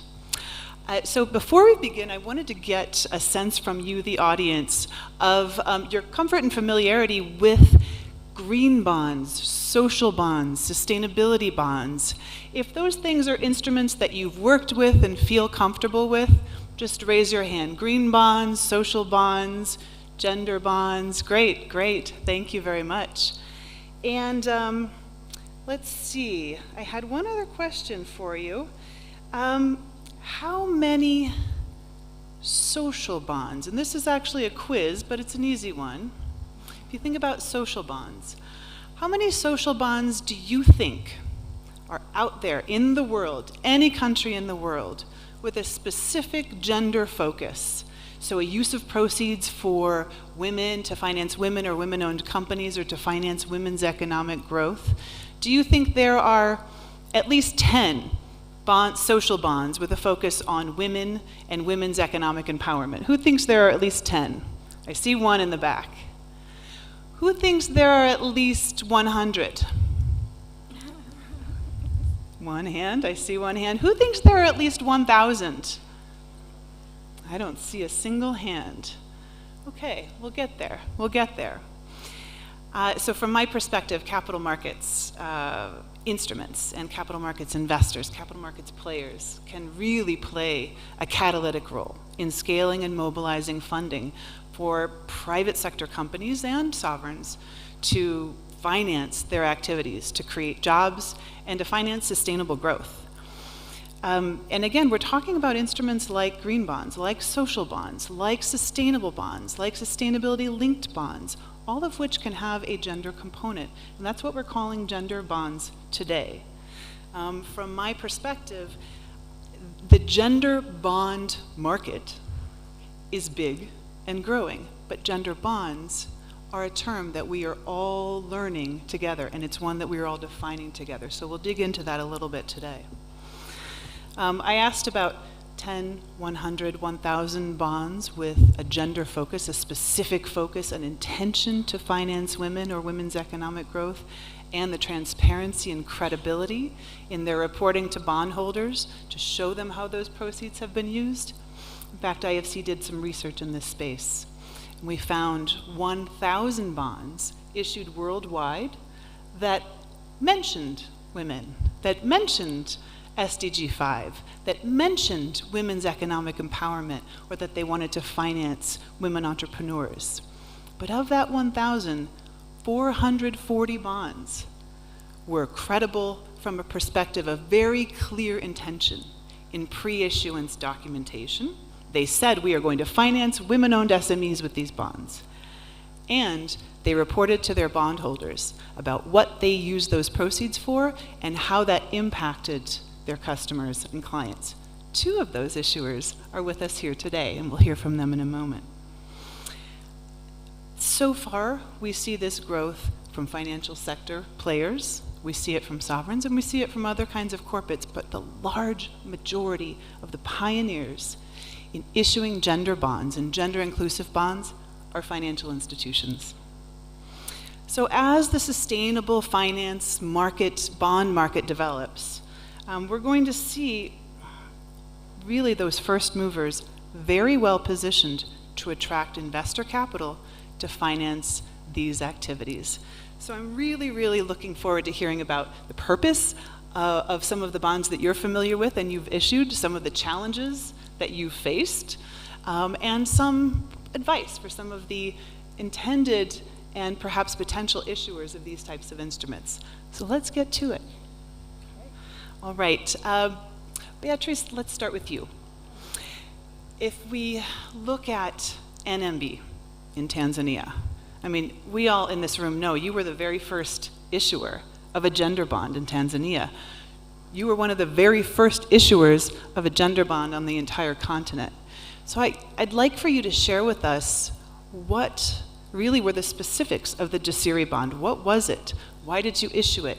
What was the amount? What was some of the contours of the investor profile?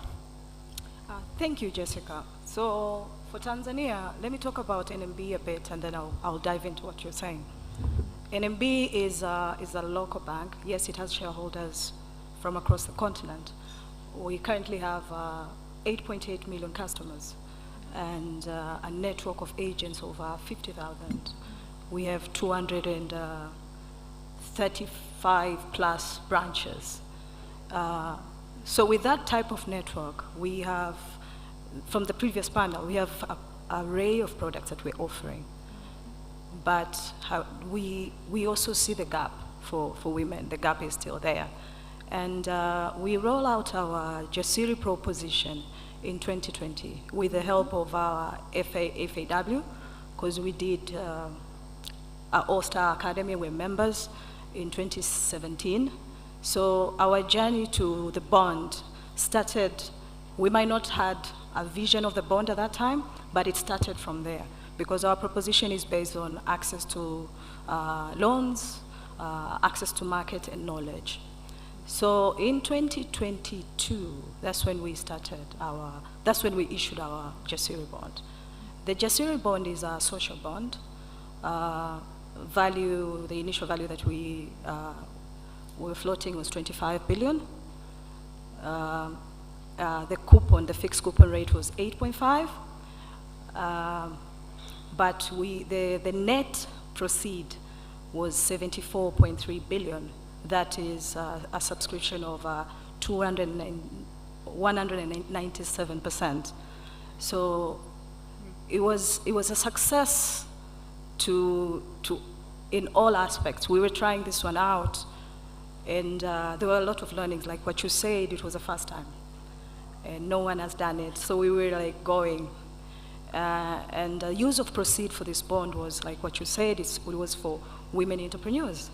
And it was received with over 197 oversubscription.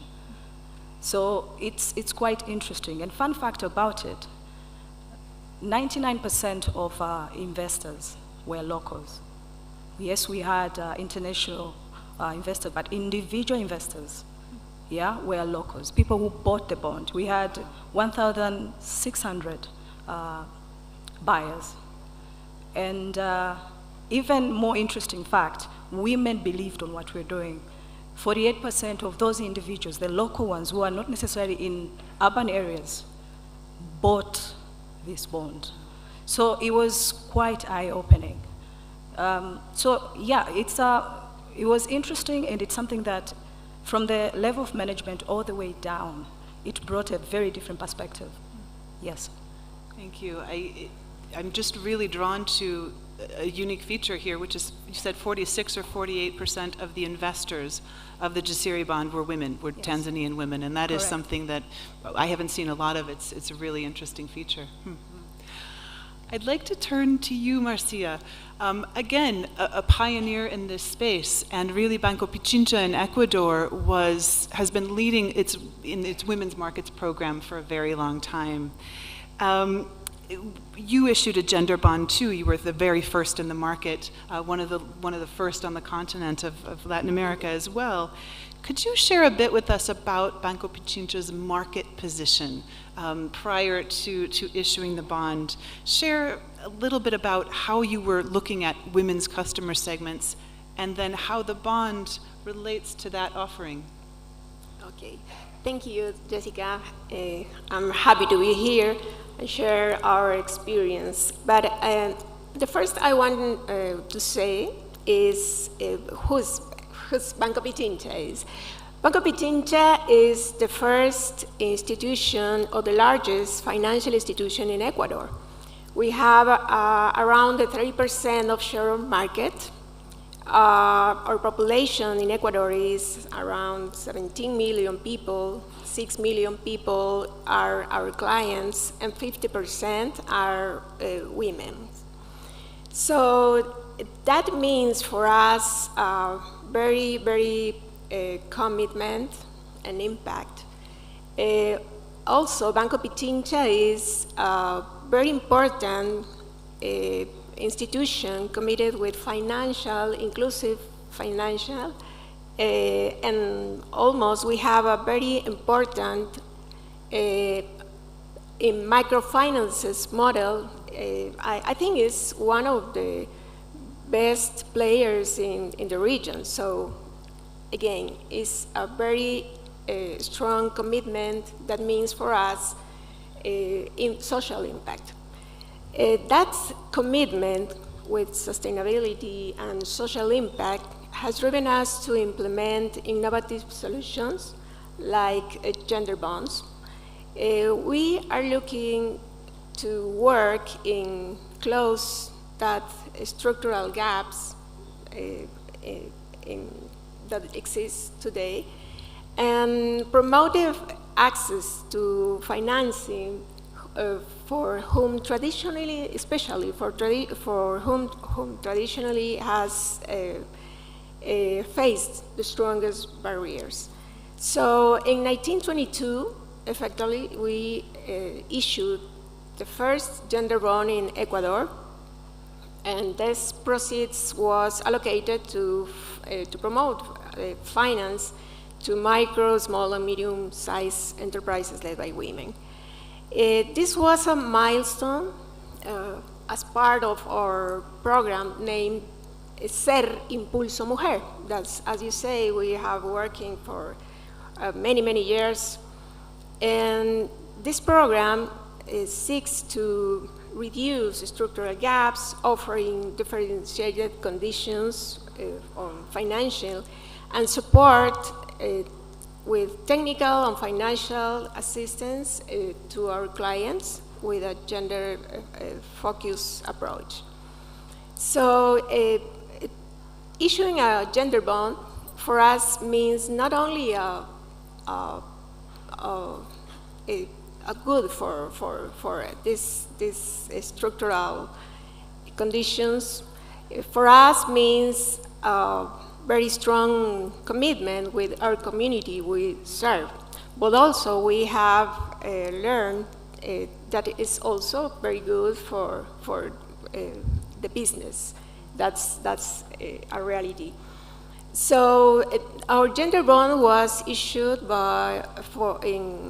in partnership with IDB Invest and IFC for an amount of 100 million, and that's the objective.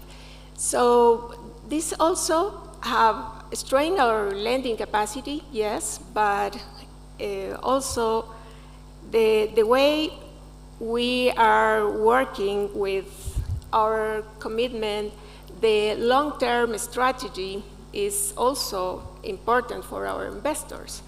So that's very important for us.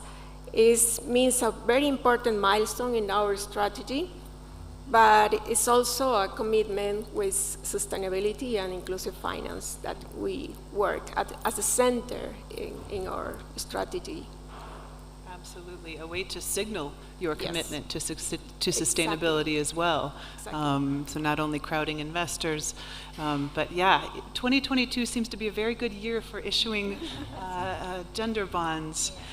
Siongo, I'd like to bring you into the conversation. We have two commercial bank issuers of gender bonds, and you're in a slightly different position on the panel. You're really coming from an investment bank here in Rwanda, and as such, you have really access to issuers, you have access to investors, you have a unique market position in the capacity of advising and arranging some of these instruments. So I'd like to get your kind of market perspective on this. What are you hearing and seeing in the market in terms of particularly investors, but also issuers' interest in these types of instruments? No, thank you for the question, and I'm really excited to be here today.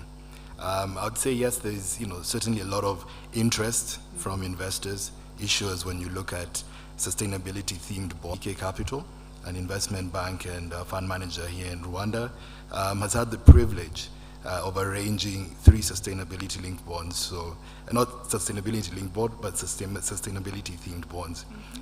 In terms of key insights, I think the first one is a lot of institutional investors are looking a lot more at aligning their portfolios with ESG principles.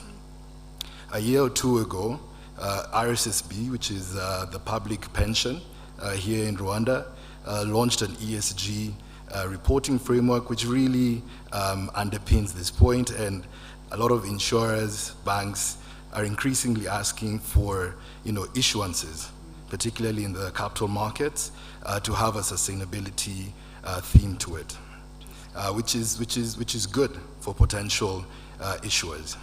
I think the second one is the credibility of your claim. So, the first time we did an issuance, there weren't a lot of questions to, why are you calling this bond a sustainability-linked bond, etc. But investors are becoming increasingly aware of greenwashing. So the claim to being, sustainability themed is quite important. So you have to align to the right principles. You have to have the right verification to have that credibility with investors, and the complexity of questions is becoming more and more, as issuers come to the market with these sort of bonds. I think the third one that's quite interesting is that investors have a preference for use of proceeds bonds. So they're looking more at bonds that looking for green bonds, social bonds, etc. They want their impact to be, more direct. And this is more so the case with international investors that, ask for use of proceeds bonds. And for any potential issuers out there that are thinking of doing a social bond or a gender bond, I think those are far and few between. And, there are pockets of international investors that are, open to doing local currency bonds, and they have a big appetite when it comes to social bonds. I think those are three things. The fourth one is the credit still matters. It could be a green bond, it could be a gender bond, a sustainability-linked bond, but investors will look at the credit. So the fundamentals of the business, going into the capital markets is quite important, and working together with, your arranger to really position the bond and drive a credit story that's able to attract a wide pool of investors. On the issuer side, for a long time, my colleagues and I were always the ones calling potential issuers. So these days, some people call me interested in these kind of issuances, which is encouraging, and I think really indicative that potential issuers are increasingly looking at the capital markets and are looking at positioning themselves within these capital markets with sustainability-linked bonds. So in terms of insights we've gotten from the last couple of issues, I've shared a few, and happy to connect with anyone after this and then share more. Great, thank you so much. And I do want to pick up on that transparency and credibility point you made here in a moment, but also heard something that was quite interesting about really investors' preferences now. So not only issuers' preferences to signal their intentions to use the proceeds to finance women and to have a sustainability strategy, but also investors' preferences to find issuers with those same values. So really interesting. I want to turn it back to our issuers for a moment, because for many of us, these are relatively newer instruments, and being the first in your market to issue is never easy. Even if you have great advisors and great arrangers and great investors, it's never easy to be the very first one. So Beatrice, why don't you give us, I wouldn't list the 100 challenges, but maybe the top 2 challenges that you found as you were looking to issue the very first gender bond, the Jasiri bond in the market. Can I talk about 1 and 3? Sure. So data, yeah, for us was data at the time. There was an issue of disaggregated data, yeah, the breakdown of who is this woman. But the other element was the multiplier effect. How are we going to measure that? How far can we go? So all of that brought a lot of challenges at the beginning because we needed that clarity. But then again, the third-party opinion as well. Localization of that data also became initially a challenge. It took a while for us to align because there were issues around impact on public schools, how far can we go? But public schools in developing countries is very different from. So we had to align on localizing the multiplier effect of that, the actual impact on that one. So I would say data for us. I won't call alignment with the regulators, ourselves internally as a challenge because we were the first one to go with it. So for me, the biggest one was data, but in those categories, yeah. So maybe it was an advantage to be first. Yes. Before we go to you, Marcia, I'd like to signal to you all that we are going to give you a chance to ask a couple of questions of our panel as well. So be thinking about those questions. In a few minutes, we'll make sure to make time to make that happen. So Marcia, back to you. What were some of the challenges that Banco Pichincha faced as the very first in the market, as the pioneer to issue? Were they the same that Beatriz faced with NMB, or were they different?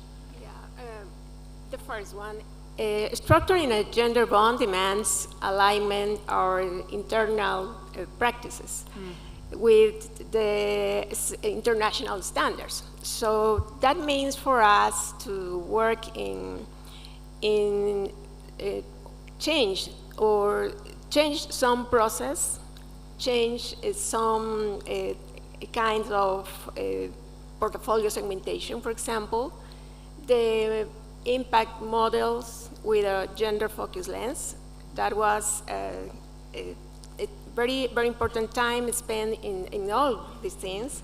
That's why an internal alignment is very, very important.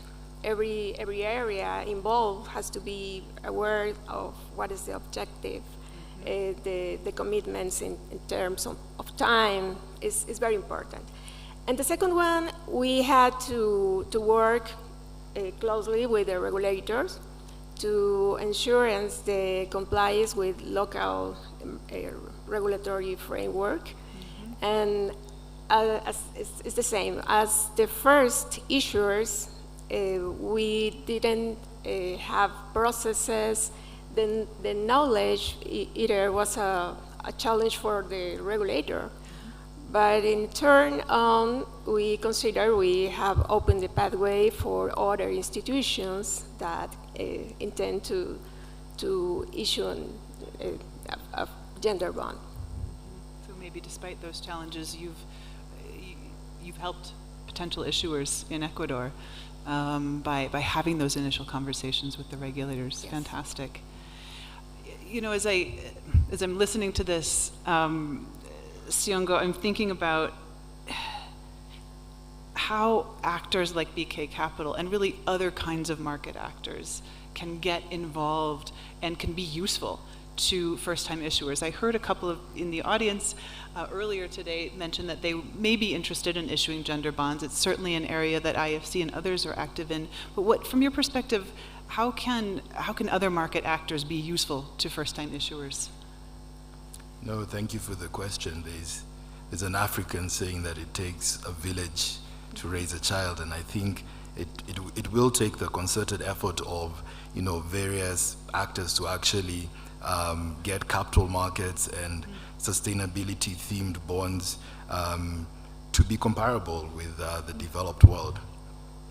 You look at capital markets in Africa, they contribute to at best 10 to 20% of corporate financing. The developed world is at around 50, and depending on the year, in the US it gets to about 70. So I think there's still a lot that can be done in terms of growing the investor base, improving the liquidity access, etc. And maybe I'll just share a few reflections on what various parties can do. I think the first one that arranges intermediaries such as BK Capital, SPOs, second party opinion verifiers, multilateral development banks, regulators, etc. can do is capacity building. There's still a big gap in knowledge on the part of issuers, on the part of investors, on really the role of capital markets and the role that they can play in bridging the sustainability financing gap. Arrangers have to educate clients, and I think this is something that all players are doing, and a lot more can still be done. I think in terms of arrangers, we play the role of really bridging the information gap between issuers and investors. So on the part of issuers, we help them align their bonds with what investors want, and we present these bonds to these potential investors. And then I think a lot more arrangers going out there and positioning this offering to issuers, to investors could drive the growth of sustainability themed bonds. I think second one really is on the part of multilateral development banks. The first sustainability themed bond here in Rwanda was issued by the Development Bank of Rwanda, and there was a credit enhancement that came from the World Bank. And I think these sort of interventions, it could be an anchor investment that really brings credibility to the credit, to the issuer. It could be credit enhancements in form of cash collaterals, guarantees, etc. I think those go a long way in de-risking investors and also giving issuers the confidence to come to market, and I think there's a big role that can be done there by multilateral institutions.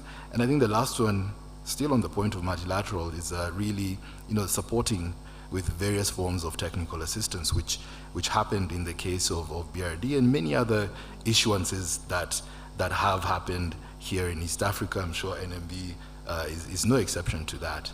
And SPOs bring credibility and ensure that all the issuances are in alignment with the principles out there. And with regards to the institutions that form principles, they ensure that there is alignment between investments, investor appetite, and they do play a big role in terms of education. And if you go to the ICMA website, that's the International Capital Market Association website, they have, incredible courses that can benefit issuers and investors, etc. So I think it takes a concerted effort. There's been a lot of progress, and I believe there's still a lot more that will come, and it needs everyone coming together to do that. What I take away is it takes a village to issue a gender bond, it sounds like. And I'll note that both of the bonds in Tanzania and in Ecuador were in compliance with the International Capital Markets Association social bond principles, which is quite interesting. So in a few minutes, I'm going to open it up for questions from the audience. Just wanted to give you a little time to reflect on those. In the meantime, I want to turn back to the panel and ask for your kind of quick reflections on a couple of things. One, transparency and credibility, which is not a small topic, but as we think about transparency and credibility, you've heard from all of us today that is really important to both issuers and to investors, that those bonds be transparent, that we know what the use of proceeds will be, and that they be credible, meaning the issuers are reporting to bondholders about exactly how they use that money. And so as we think about transparency and credibility, Beatrice, let me go to you. What are some of the things that NMB reports? What are some of the items, the metrics that NMB reports to bondholders for the Jasiri bond? Thank you, Jessica. So let me talk about the credibility, and then I will talk about what we're reporting. So to the international companies and people we invested on the bond, the reporting might have solved, and listing it, putting it on our website, following what we said in the framework was one thing, but locally what we went with is the commitment of the management. So the management, their faces were on it. So our CEO and the board chair carried this. So everywhere it was, whenever we talk about impact reporting, their faces were there. And we were doing this, the annual impact report was annually, it was once a year, but we were publishing on our website on a quarterly basis. And it started on the inside. So internal auditors will review what we are reporting, and then we have an external auditor to do the same. And from there, that's when we will go out for the annual report. But we also had this disbursement report that was on our website. And what was in it was the proceeds, how much was it allocated in terms of number and value, the exposure breakdown, the new financing, the refinancing, the impact, the segments, which ones are the people who are benefiting from this. So all of that gave this 360 to what we are doing with the money people brought in. I will talk about, for the people who understand what bond is, it's easier if they see the report. Mm-hmm. But for the ones, that woman that we're talking about who invested for the first time, you need to really break it down to her and show that this is where your money went. Yes. Thank you. I would imagine that that kind of transparency and credibility gives you and other issuers really a way and a method to for further issuances in the future. So it's quite interesting. Marcia, we heard earlier from Siongo about the second party opinion. And in the case of Banco Pichincha, could you tell us a little bit about the second party opinion process? And this goes to kind of credibility and verification. Of course, maybe I can mention some of the highlights that they mentioned. For example, the reference to micro loans granted to micro, small, and medium-sized enterprises led by women are very important for addressing the impact in social, economics and social impact in Ecuador. And it is highly, it's focused in highly, what's the word? Sorry. The highly vulnerable population. So that's very important. They mentioned that we have implemented a very important process to monitor, for example, activities or controversial activities that we need to avoid, including exclusion criteria and protection to human rights. Other finding is that we are promoting several programs to the population involved to deliver education and financial programs to avoid the risk or trying to addressing the risk of under-indebtedness. That's very, very important. And maybe the fourth I can mention is that we consistently have complied with the report. The annual report includes, of course, the use of funds, the eligibility criteria, KPIs, for example, number of loans granted to women and SMEs. For us, for example, it's very important the agriculture activity. We have a KPI that involves the percentage of credit in this activity related to the total amount. So we think, of course, as you say, that transparency is not only a technical requirement, it's almost an institutional commitment with the transparency and accountability. Is very, very important. Absolutely. And it really links so well to the point that you made earlier, which is that having commitment at every level of the organization is so important because of how it fits into your strategy and with your stakeholders and shareholders. Thank you. Siongo, I have an easy one for you. I think it's an easy one. Given what you're seeing, do you anticipate that the issuances and interest in gender-inclusive sustainability bonds, gender-inclusive social bonds, gender-inclusive green bonds in Rwanda will increase in the next few years? Yeah, I think that's quite simple. Thank you. The answer is yes. I think if we look at the recent traction that's been there, there have been 3 sustainability-themed bonds that have been issued.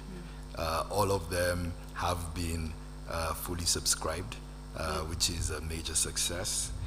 If you dig into the numbers, there's an increasing base of investors And the type of investor is, the types of investors are becoming increasingly more diverse.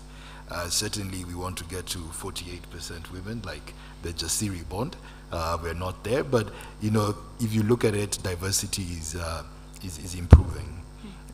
Issuers are more open to these kind of themed bonds. This year alone, we will increase, we are arranging more bonds than we did in the past. I think that's evidence that we will have more sustainability themed bonds. And I think the finance, if you look at the underlying drivers, there is a financing gap. And there are investors that are willing to back this financing gap. And I think it's just really, as I mentioned before, the concerted effort of different actors to make sure that these investors that want to put their money towards social good have bonds, have issuances where they can actually do that. So yes, do foresee a lot more in the future. Glad to hear. And globally, what we've seen so far is $116 billion have been issued in bonds that are gender inclusive. So we see growth also in other markets and globally. So glad to see. I promised you the availability of a few questions, and so we do have some time for questions from the audience. I know that there's a microphone that we can throw around, and I'm hoping we can get a little bit of help with the microphone. And I see it now. Why don't we get one or two questions grouped, and then we can answer them, and then if there's time, we can group another few questions. Good afternoon. Around the world, taxonomies and sustainable regulation consider gender equality just as a safeguard. Even that data tell us that have double materiality. So how could financial institution can promote the gender issues to be a social factor as important as environmental factors? Thank you. I have a question. Thank you. That was a very insightful panel. So my question is to Beatrice. I was very struck to see that number when you said that you had about 1,600 investors as women. So my question is, were there anything specific that you did to actually attract women investors? And if no, do you have a theory behind why women were attracted to the J3 bond? So that's one. The second question that I had was on the data side. I mean, I hear you, data being a big challenge. So could you give us an example, maybe one or two, of what specific actions you took as an institution to be able to report clean and accurate data when it comes to reporting back to your investors? Thank you. And let me suggest we take one more question, and then we can perhaps give some short answers to those.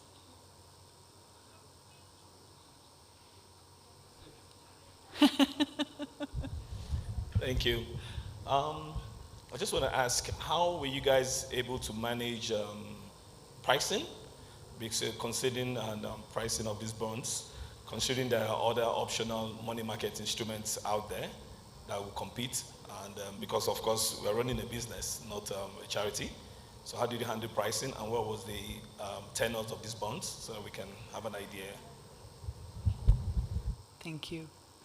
Panel, you want to take a crack at these? I could refer to the question. Sorry. Oh, we always forget that side. It means that we must come to you in very first position. Should we make some room for one additional question before we open it up?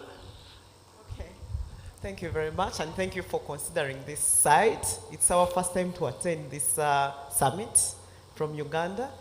And I think I have loved all the presentations. I had earlier questions, but for this one in particular, I am so keen to know the kind of women you've attracted in the various banks in Tanzania, for example, to invest in the social bonds, because I know one of the biggest, I think one of the things we need to think about, how can we get more women to appreciate and invest in the capital markets, in the bonds and all that, and utilize, for example, venture capital ideas, because I think it's something that, for me, I think if we are able to do that literacy around that, it could actually stimulate a lot of interest and create more resources for funding women causes.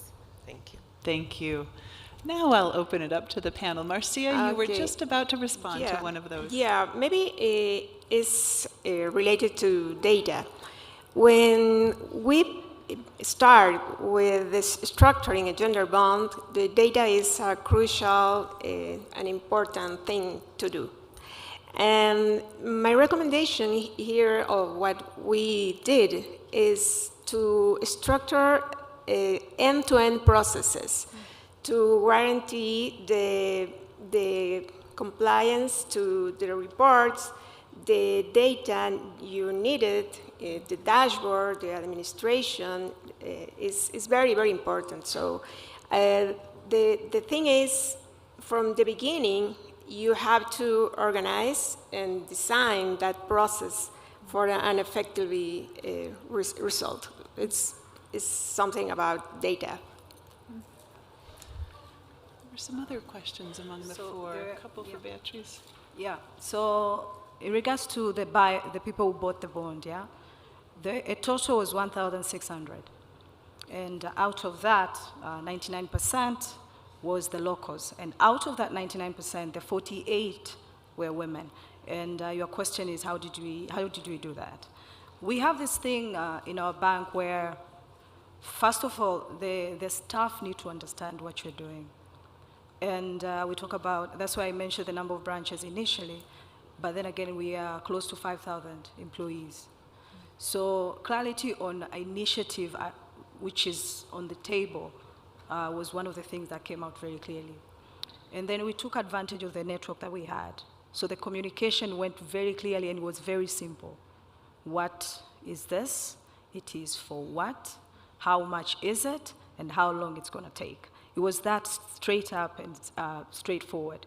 We used the relationship officers, the branch managers, the customer experience people, the zonal sales manager to coordinate this. So that's why it was straightforward to a woman who was buying. She knew what she was doing.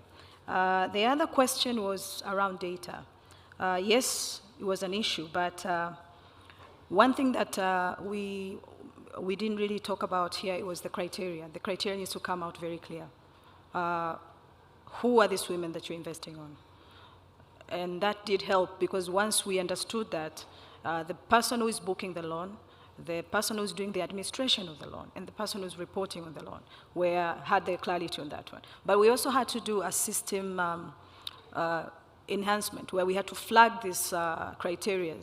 If this woman, because MSCs, the small tickets, they are automated, semi-automated. So you need to flag this into the system to ensure that it is captured very, very well. So that's what we did on the side of the data. Yeah. Does anyone want to take the question around pricing and pricing discovery, or kind of using these types of instruments for social equality and economic empowerment in addition to financing women? No, I can take that. It will be from a Rwanda perspective, but the principles probably apply across the board. So generally speaking, if you compare bonds, even without the sustainability themed wrapper around them, with bank loans, they tend to be cheaper.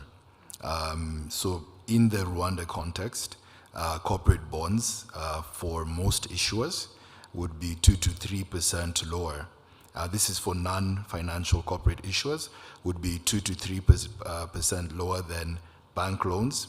And there is flexibility around how the principal is repaid and the kind of collateral, which gives them a clear advantage. I think the reason why a lot of issuers have not been coming to market could be the time it takes and the awareness of the process. It's seems like a black box, and I think we as arrangers are working quite a lot to sort of simplify, demystify this, and this pricing advantage would be across the board. I think in terms of tenors, it really depends on the underlying fundamentals of the business. But I'd say generally in Rwanda, we find most investors prefer 5 to 7 years, although pension funds could do a lot longer. Retail could do a lot longer, but the sweet spot is around 5 to 7 for most investors. So issuers coming in with those kind of tenors are likely to find a big pool of investors. And one thing I would say for financial institutions that are considering capital markets, they're a great source of affordable subordinated debt, tier 2, which can support with improving your total capital ratios. So that's just a bit of insight when it comes to pricing tenor. But I think it really depends on a case-to-case basis. Absolutely. Yeah. But specifically for our case, it was 3 years. It was 8.5. But to what he's saying, it's exactly that. Yeah. It's also one of the reasons that we see issuers issuing under a framework. They'll develop a framework, and then they issue multiple bonds under the same framework, which eases some of that initial cost, for sure. We are about to close, and before closing, I'm going to ask each of the panelists to give us their 30 seconds of advice for first-time issuers. But I know that there were more questions that we did not have a chance to answer. And so I want to offer my time, offer our panelists time after the session. If you have questions, please come up to us and address us in the coffee break, because it's a topic that we are all really passionate to talk about. And we look forward to that discussion. So, panelists, with the remaining time, I'd like to ask you to give your 30-second bit of wisdom and advice to first-time issuers of gender bonds, in any order you like. Maybe, okay. I highly recommend the socialize the emission at the internal. Every person involved must be clear. That's one. I told you before, process, end-to-end processes are very important.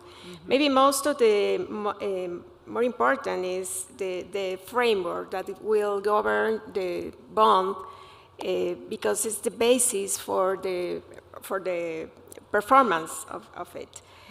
And maybe if you can, it's highly recommended to determine the cost, efforts, resources, to be conscious and maintain alignment, an internal alignment.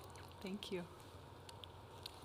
So to add on to what she just said, involve the advisors early on, training and alignment all the way down, and understand these women. Do your analysis prior, make your base, and then go forward.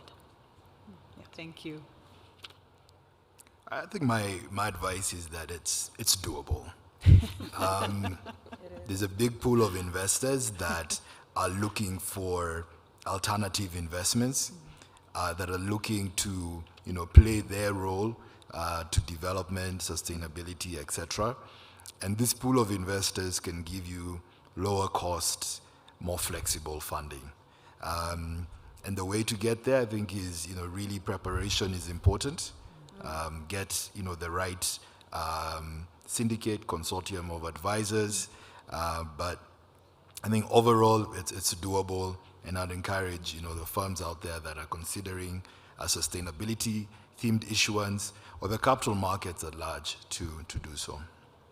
Thank you. And I think from my perspective, my advice would be to come see us at IFC's Banking on Women Business. We've worked with 14 clients to issue these kinds of bonds, and it's something we're really passionate to partner with you to do. I'd really like to ask you to thank me maybe not thank me, but perhaps join me in thanking our esteemed panelists for today. Really engaging discussion, folks. Thank you.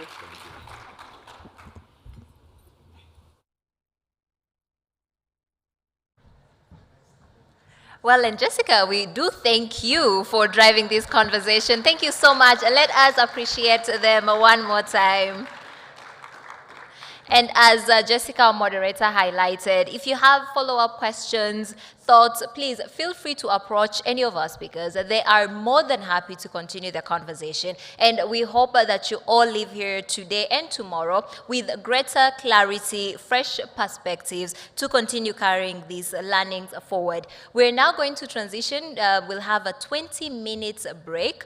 And also during this break, I want to remind us to also go pick up our second badge. As we had mentioned earlier, we're now in the private segment of the summit, and we'll be using a separate badge for the afternoon sessions as well as tomorrow. And to also mention that we do have a gift bag, that will also be given to you. So they're being given over at the registration desk. We'll have a team that will be supporting you. So let's take a 20-minute break, enjoy our refreshments, networking. Let's meet back here. We have exciting sessions and also an award ceremony that will be happening. See you all shortly.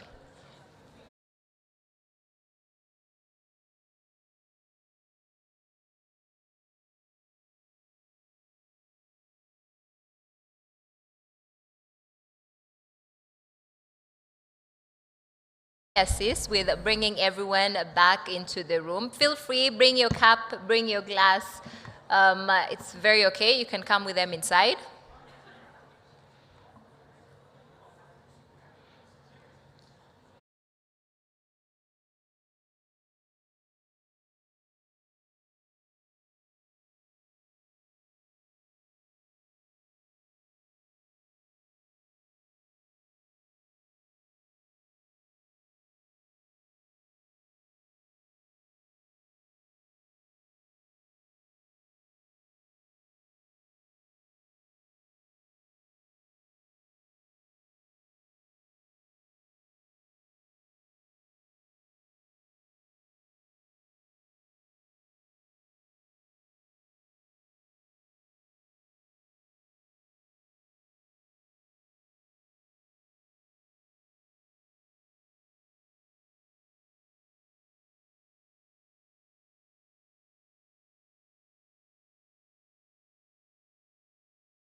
Been a long day, but we are finishing strong. This is our last session. We're going to have one panel discussion, and then we'll have an award ceremony. And I promise, right after that, no one will be speaking. We'll enjoy our networking and cocktail reception later on this evening. So, are we ready to dive into the final leg of today's program? Ines, are you feeling the energy? Well, yeah.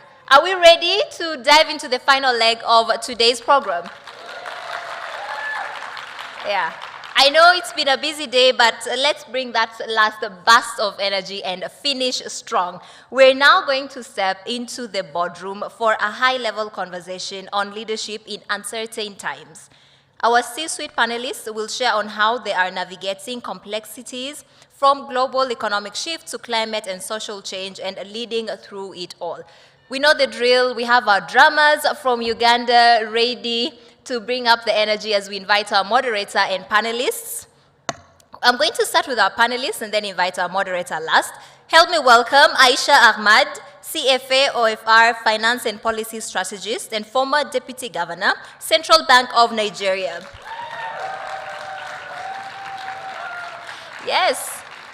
And allow me to also mention that she is a board member of Financial Alliance for Women. Let's appreciate her one more time. We have Lindilwe Zwane, Chief Compliance Officer, ABSA CIB, South Africa. Where were drummers? I have so much hope in my drummers. Okay, there we go, there we go. You're welcome. Very delighted to have you with us. We have Karine Umutoni, Managing Director, EcoBank Rwanda.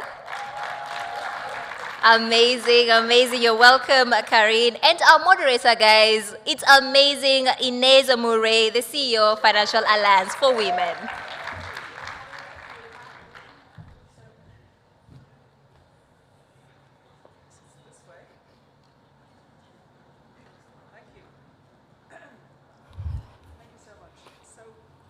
Press this? Okay. So as I mentioned earlier, I think it's a curious thing when you think about change that certainly in financial inclusion, what I've seen is women moving around the sector, the women that had the commitment and then moving into other roles and planting the seeds and developing programs in their own institutions, whether that's across the IFIs, or it's across foundations, or it's across banks, particularly in local markets. We've seen this theory of change really happen. Women's leadership is really super important to driving financial inclusion, and it's a topic that's really, frankly, underinvested in. What we've seen in our members, however, is that there's a correlation between, a statistical correlation between the percent of women in leadership positions and the success in women's markets. So all of our members really do have diversity, gender diversity, equity and inclusion, or DEI strategies that are actively working to promote women through the rank and file. Delighted today that we have representation from 3 senior leaders and types of organizations. So as you all know, Aisha Ahmed was the Deputy Governor of the Central Bank of Nigeria, and during her tenure had great success in implanting a women's financial inclusion strategy and putting in a series of policies that have really been a game changer. And the team that she put in place there are here today. So Aisha was an active mentor and sponsor of women inside the central bank, and that's an important element of the program. We also have ABSA. It's a new to the community of ours, to the Financial Alliance for Women, but really an extraordinary bank in terms of what you've done in coming out perhaps of South Africa. Maybe that's a reason, I don't know, for the focus on inclusion and diversity. So Lindilwe is here, and welcome to ABSA, their first conference with us. And then, of course, EcoBank, which is a leading Pan-African bank focused on inclusion. So let's dive in. We wanted to really talk a little bit first about individuals, and to Aisha first, the relationship. I described what the impact you had in the organization.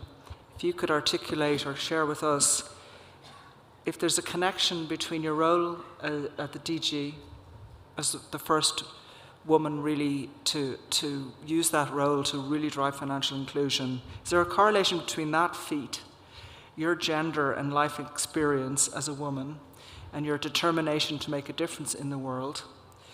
Or was your focus on women's financial inclusion simply good for financial sector stability? Hello. Can you hear me? Yep. Okay. Thank you, Inez. Good afternoon, everyone. And I think just to open this, just to frame this conversation and why women's leadership and women having a seat at the table is so important. I think after a long private sector career, and I found myself at the central bank, I think one of the first things that came to mind was that I didn't just have a seat at the table as the only woman. So I was the only woman on the Monetary Policy Committee and the only woman on the Committee of Governors.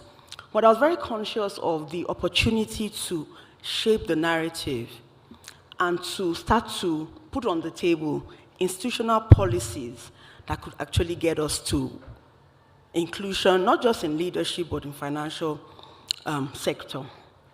And so I think it's important to let us understand, especially for women in public policy, which is an area that I'm increasingly passionate about, because I think there's a lot of research about what women bring to the boards of private sector companies, and this has been grounded in economic value.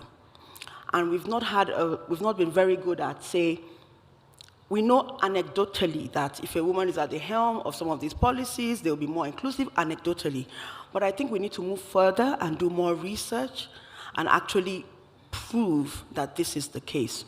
And I'm very proud to be, of course, a board member of the Alliance. I've been involved with the Alliance for many years, first in private sector and then at the central bank and now as a board member. And I think it's important to underscore the kind of work you're doing to institutionalize this. Now, having said that, to your question, it was three things. So it's a bit of both. Of course, I have a lived experience as a woman. I have to be honest that as a woman in the financial sector in an evolving market like Nigeria, I didn't really feel like there were any policies that were against my growth. But I led one of the largest women's organizations, NGOs in Nigeria at some point, and there I got to hear the experiences of women coming through the ranks, and I got to experience and understand the challenges that they face. So lived experience, yes, but the data. So my colleague came up here to say that we had an 8% gender gap in financial inclusion in Nigeria. The data was unmistakable in terms of what we needed to do, and that was the three things really that drove sort of some of the policies that we put in place. Now, it's important to state that it is not just being inspired by your lived experience or wanting to leave a legacy of more women on the table. There has to be policy that supports all the drive that you want to do. And so, of course, I try to institutionalize women's empowerment by celebrating Women's Day, by making sure everybody comes together to see this as important. But then you need those policies. And later on, I'll talk more about what those policies should be. We achieved so much in agent networks, in biometric ID, in bringing more women, sort of, particularly women in the informal sector to give them access, etc.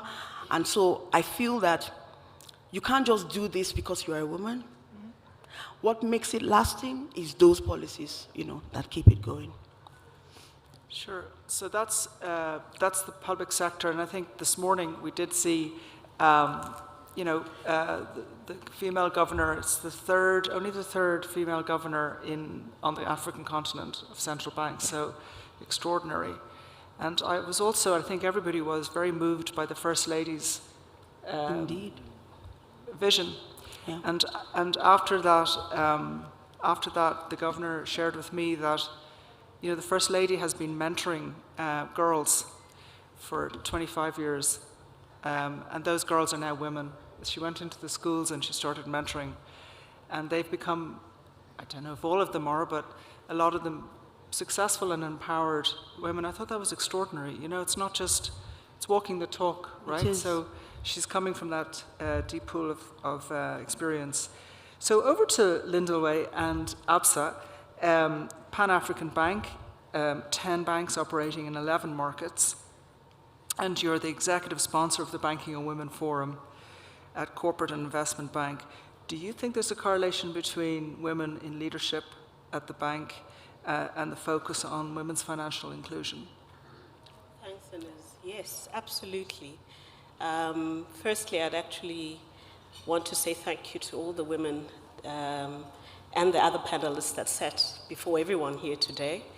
As ABSA, we are inspired by your story, and hopefully, this is something that we can take back and encourage South Africa to join as a member, because this is a very important imperative across the continent.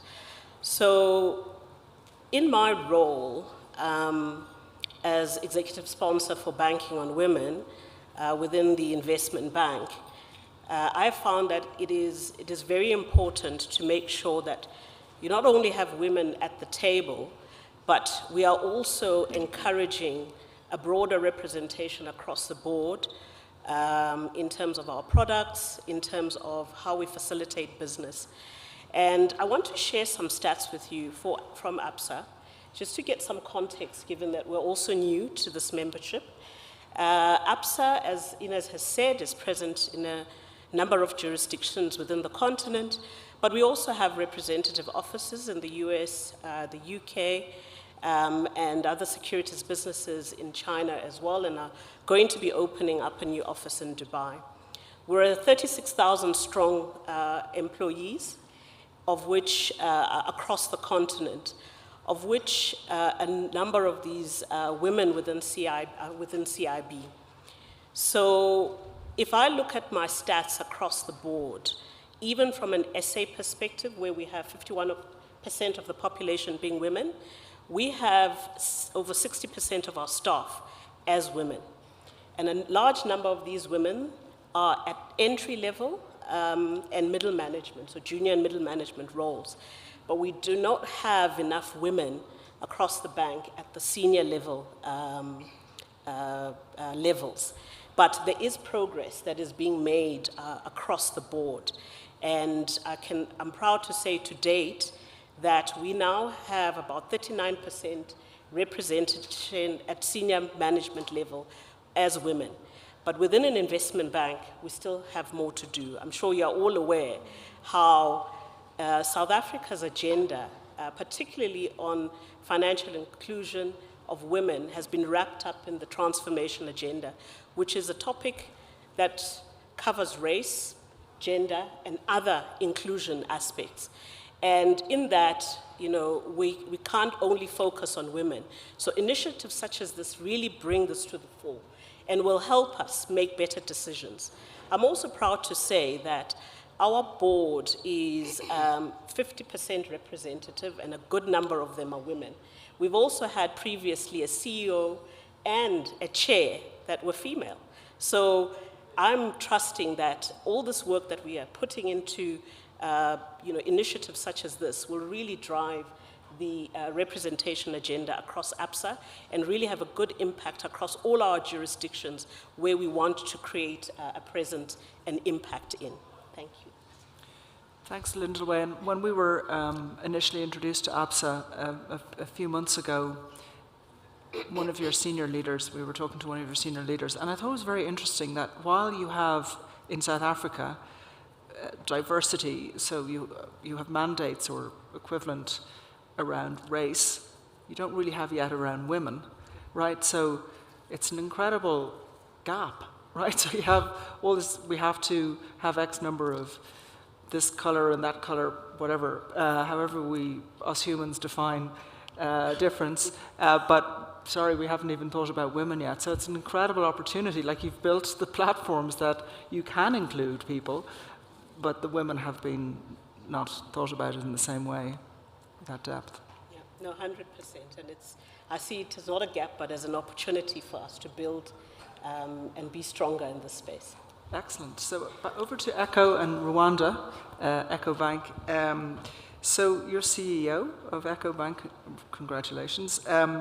Do you yourself see any correlation between your gender and the bank's focus on ESG? Thank you, Ines.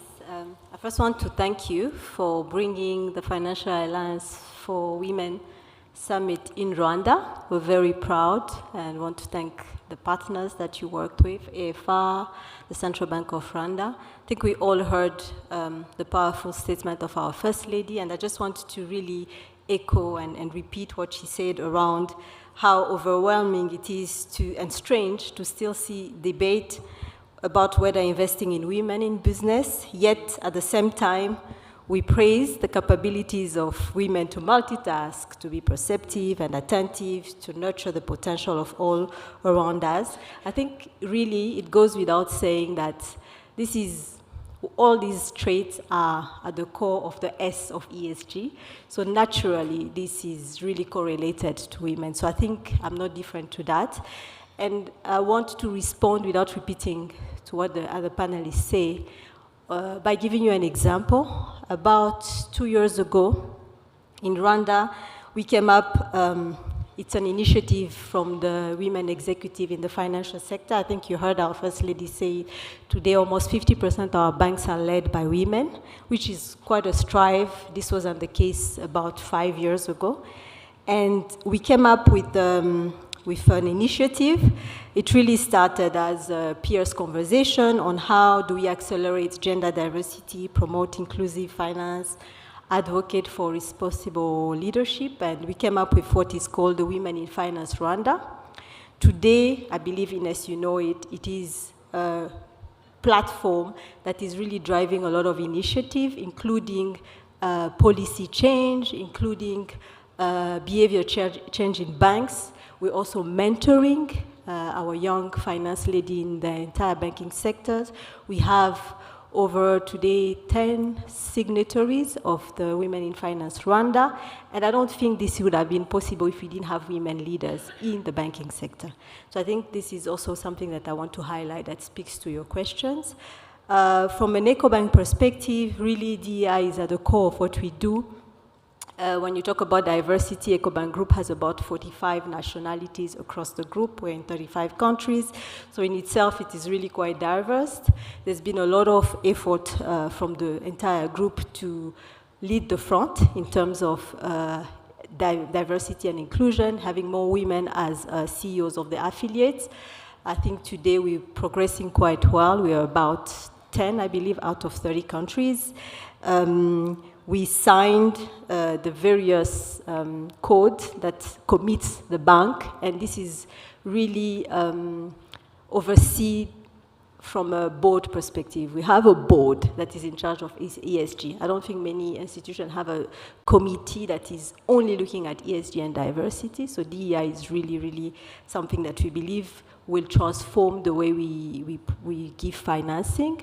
And I don't think you can achieve financial inclusion if internally you're not diverse enough or you don't have gender balance. Because I don't think, I'll give an example of a product that we have called Elevate. It's for women. A few years back, we didn't have a lot of uptake on the product, which is very surprising because this is a very attractive product. But recently, I mean, about a year ago, today we have branch managers. I think more than half of our branch managers are women. And we saw a total shift. We saw a real appetite on the product, which shows that a woman can sell a finance product that is tailored to a woman better than a man. So I think I'll stop there. Thank you. Yes, they can, and that is a well-proven fact that agents who are women sell more, for instance, in the agent banking, and also that women can relate to other women in that sense of the empathetic ear and so on. So, okay, so in your career, so why I'm asking this question is that there's a lot of middle management as well as senior management here, but there's also a lot of women who are doing the work, right? So women do the work. And they're running the women's markets programs, but they should have a career path to the C-suite and ultimately to the senior leadership position. So some of the research on this suggests that women don't have the same, let's say, roadmap, that they understand the power structures and how that works. And perhaps are not sufficiently in the P&L roles that they need to be in order to move up. So from each of my panelists, what were the two most important levers that supported your rise to the top? A person, a sponsor, a program the bank had, or your own steam and volition? And how would you then extrapolate that to policies that companies and institutions in this room can take to support more women get to the top? Starting with me? Yes? Okay. So before I answer that, I just want to give an example of what women at the helm can do. So let's look at this Nigeria's Women's Financial Inclusion Dashboard, which is a collaboration between 3 women at the helm of the organizations, me, as the chairman of NABS and deputy governor of financial stability, Anna of Consumer Centric, who helped with the data and putting together, and then you at the Financial Alliance for Women. I'm not saying that if we had, say, male CEOs for these organizations, we wouldn't still have a dashboard. But I think for us, it was a lot more connected. We understood what we were trying to do in terms of its potential impact. So that's an example for you. So 2 big levers for me were, 1, I was very lucky that coming up the ranks, I was lucky to have bosses, a lot of bosses that saw my potential and actually were what I would call deliberate sponsors, not mentors, because there's a difference between the two. I think women do well in mentorship, but when it's time to really put your money where your mouth is, which is that put this woman forward, when she's not in the room, advocate for her, I had people like that. But it didn't happen in a structured way. I was just lucky. And so, translating to policy, can we have structured sponsorship programs where organizations identify leadership tracks, women that are doing very well, that are high potential, and we measure their sort of rising through the ranks? I think for me, the second thing would be my own belief in myself. So right from when I was very junior, I'd invest in courses I couldn't afford. There's a famous story about how I wanted to attend a John Maxwell event in Nigeria, and I asked for sponsorship from my bosses, and they said, well, it was for executive level people. In my head, I was executive level. So when they didn't agree, I just took 3 days leave. I didn't say anything. I just took 3 days leave, and I paid. And guess what? I got into the room. John Maxwell gives his presentation. Who asked one of the first questions? It was me. I was quaking in front of all these executives.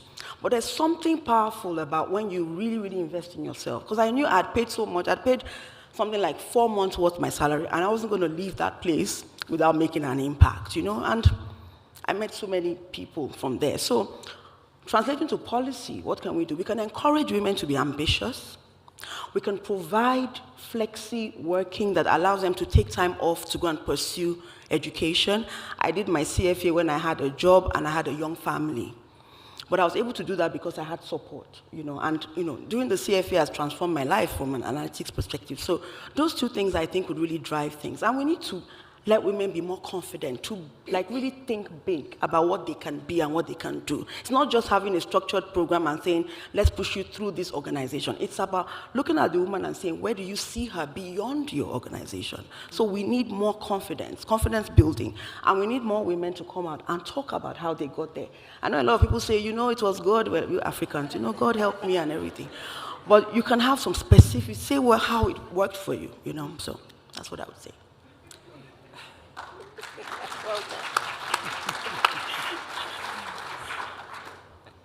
Very, very specific is what we like, because I think that helps everybody learn how to do this. So, Lindelway, what would you answer? How would you answer that question? Yeah, so I guess for me, it's very similar in terms of the sponsorship piece. I've had a lot of support in my growth from a career perspective, from both men and women, actually. But I think it's the women that made the greatest impact, where I might not have believed in myself or thought I could do things, where they stood behind me and said, you can. And they supported me and made sure that the sponsorship was always there. And I do know that a lot of women have mentorships, but not enough sponsors. And really the difference here is a sponsor is that person who will speak for you when you're not in the room. The person that will create career paths for you that will help you get into that C-suite role and give you opportunities that will lend credibility to your journey from a leadership perspective. Now, within APSA, there's a number of programs that we do run, also in terms of leadership development for women, which I also think is very key in getting women up the path. And I've been a product of that very development. Through our Banking on Women initiatives that we run, there's a Masedi program, Masedi means women, where for senior managers as well, because you would have done the work, but that gap between, being a senior manager and breaking into that executive is a very difficult transition. So we need to support women with programs across the board that help them with that transition. And in terms of accelerating women through that path, one has to be very intentional and very deliberate around how we look at our promotion practices for women. And fortunately, in South Africa, we have legislated representation. And there is an expectation, and our regulators are driving this agenda very actively to ensure that there is inclusion of women, not only at a board level, but at a senior management level. They've actually taken it to a level where they are actually interrogating the succession plans of banks. So if you have a plan, it must show representation, and where a person leaves, they will ask that why are there not enough women in your succession slate?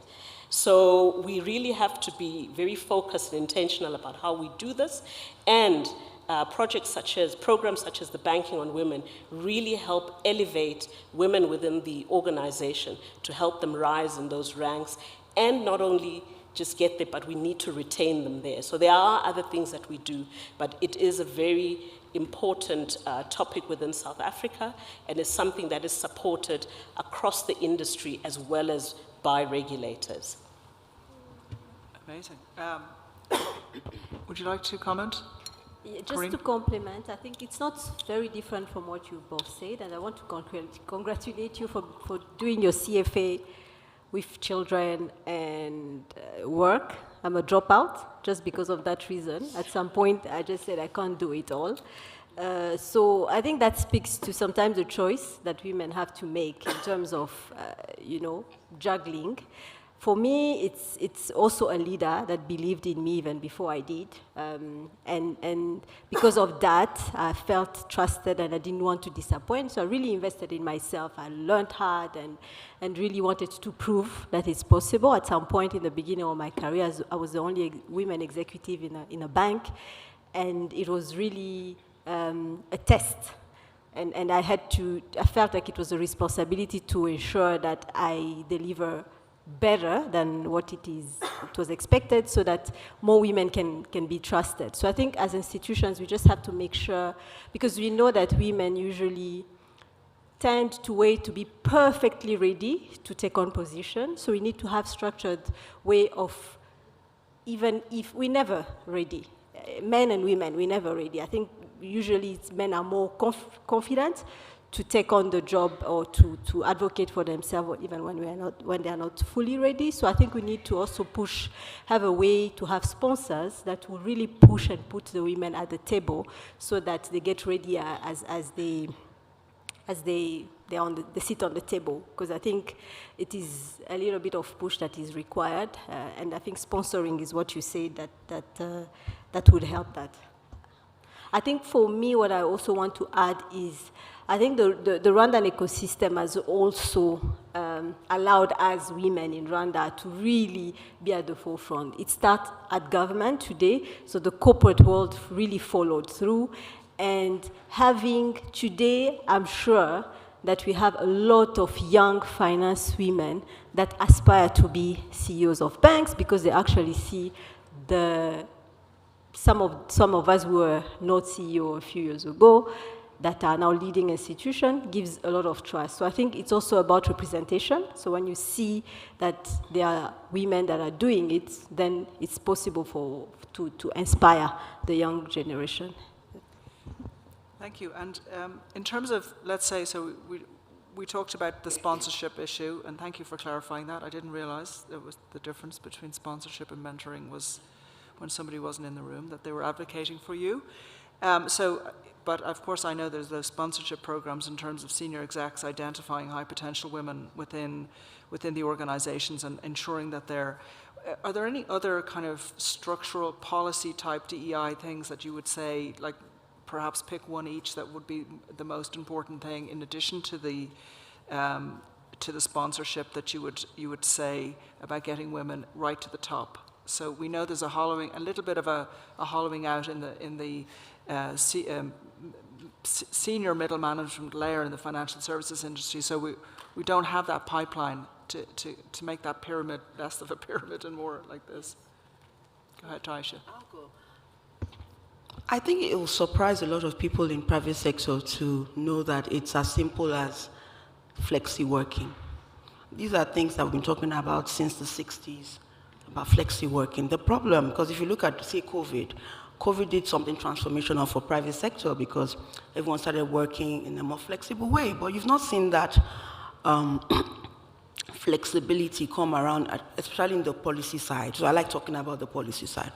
So if we want to see more women leading public policy, leading financial policy, we do need to fix some of those unfriendly issues. It's like re-entry, for example. In public policy, you go have a baby and come back. It's sort of still a little difficult to sort of find your way to navigate. And I think in the public sector, this issue about looking at women not as leaders, there's a mix of cultural issues, social issues. For the private sector, it's easy for you to make that decision because shareholders are looking to drive economic value. For the public sector, it's a little bit more nuanced. Women are still seen as very traditional and they shouldn't be in those leadership positions. So if we sort out some of these structural barriers like flexi working and things like re-entry and just making the environment a lot more friendly, there's long hours and all of that, I think that would help very significantly. And involving the CEOs. A lot of the CEOs are men. I keep talking about Women's Day because, we celebrated it for 5 years in the central bank, and it sounds like, a simple thing. But it wasn't done before. It became institutionalized. But because the governor, I had to convince the governor, it's not about me because I'm the woman. Because it's like, okay, DGFSS, just go ahead. You are the leader of the women, go and do it. I'm like, no, we want the CEO, the male CEO, to show that it's important. And so that can help move the dial. Well said. So, Linda Way, would you like to comment on that? Yeah, absolutely. And Aisha, I couldn't agree more with you in terms of making sure that there is flexibility, transparency in our promotion practices, and really commitment to gender equity commitments must be followed through across the board. But I do want to speak about the hybrid working environment, which we've seen a lot of global banks, particularly the investment banks, where they are pushing for the workforce to return full-time. This has a disproportionate impact on women across the board because they are the primary caregivers.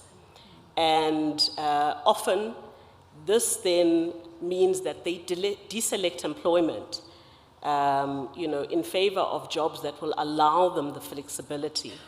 And I think there's a Gartner study that also shows us that whilst they are going back to work, there is a resistance, and if something that was flexible came up, they would take that opportunity first. So I would encourage employers to really look at the benefits of a hybrid working environment, and particularly its impact on women across the board, and see how we can use it as a lever to ensure that we attract and retain women, particularly in senior management, where their home responsibilities might conflict with their work responsibilities.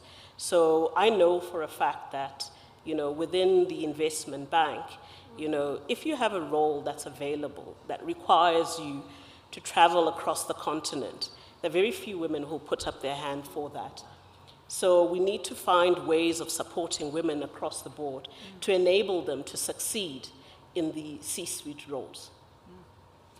Very good. Corinne? Yeah, the constraint is really real. I know I've been talking about the fact that we've made some progress in Rwanda, but when you drill down into the data, you'll find that you still have very low representation at leadership, in the business department, in the finance department, so you find a lot more women in support functions. So what we're doing at Women in Finance Rwanda is we're working with the Central Bank and Access to Finance Rwanda, thanks for your support, to partner with Oliver Wyman to do a study. Because what we've really realized is that we need to be able to have data so that we have the real action, that we can actually impact the entire financial sector. So we are looking forward to do that survey, that study, so that we understand exactly what are the real real challenge that is really stopping us to achieve representation in the financial sector, in the key drivers of the financial sector. So we look forward. I think it will be very good an insight that will also help us to hold each other accountable, because we'll be able to address what has been raised. So I hope we'll be able to disseminate what we'll come up with. Thank you. Excellent. And speaking of Oliver Wyman, they partnered with us to develop our how-to guide to becoming the employer of choice for women, which is written. It's an interactive PDF. It's a wonderful guide with the inputs of about 15 of our members, showcasing the best practices that they've done. And it has tools that you can access and so on. For instance, for how do you calculate, it's pretty simple, but how do you calculate the gender pay gap? How do you do a workforce analysis so you understand the flows from hiring to promotion to exit and why they're exiting and so on. So it's a really good resource, and I think, as Kirill said in our members meeting yesterday, not many members are using it, so we'd like you to go to our website and do that. I'd like to open up, we've very little time for some questions. I have a burning one, though, that I wanted to ask about, which is this backlash that's coming out of the United States in terms of DEI. And of course, that has ricocheted through this continent in terms of a separate issue, but kind of maybe tangential. I'm not sure why, but USAID as well collapsing. But it's not just the states. So the Dutch government, their aid budget was cut in 2024, and by about a third. And the first to get cut were projects focused on gender equality, education, and climate. Wow. That's quite a statement. So how do we hold firm in pursuit of gender DEI? How do we all hold firm about this?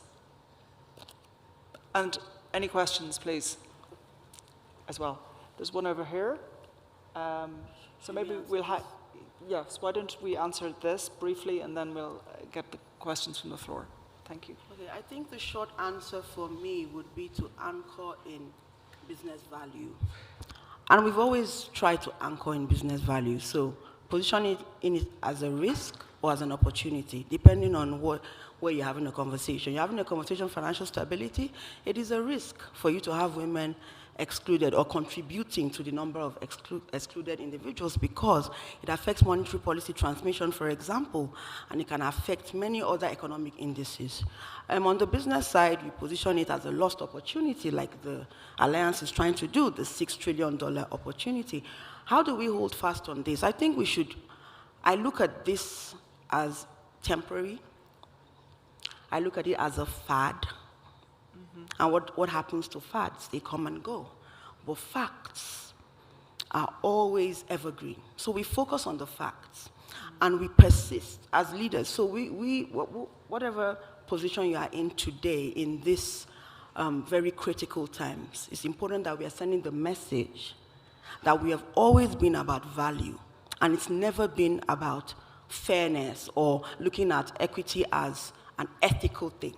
We should be positioning it as an economic thing. And I think once we do that, no matter what word you give it, we will definitely move ahead. That would be my advice. Linda, why?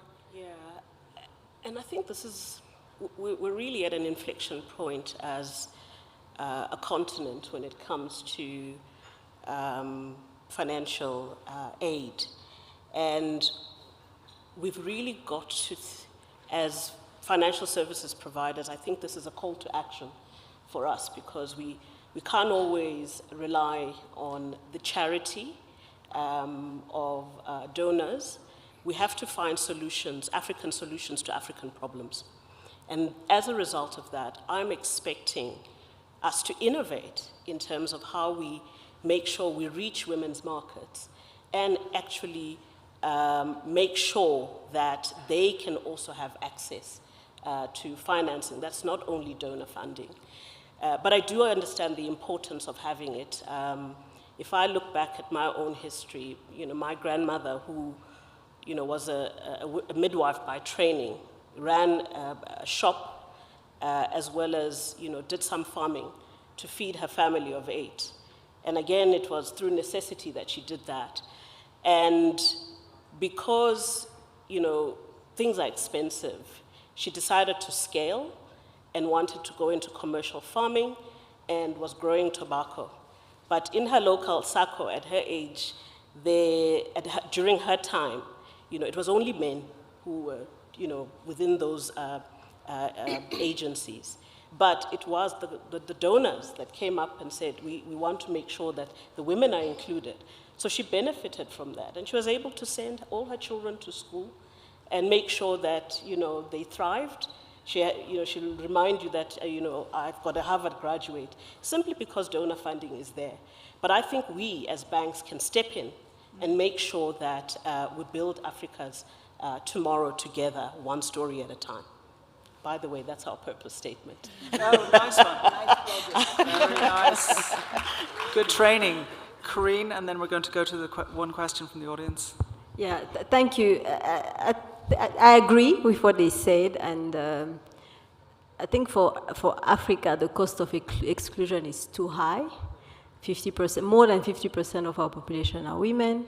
60% of foods are produced in sub-Saharan Africa are produced by women. So when you exclude them, then what are you saying? I think we just have to stay rooted to the cause, and I really strongly believe that it's very important to have data that really, for us at EcoBank, business case has been made, and we've understood how the business impact is positive. So there's no way we can start, because of the backlash, moving our goals. So I think we should stay rooted as much as possible. We should have build strong national ecosystems, strong national initiatives, because the different markets have different realities, and then really stay strong to the cause. And Well said.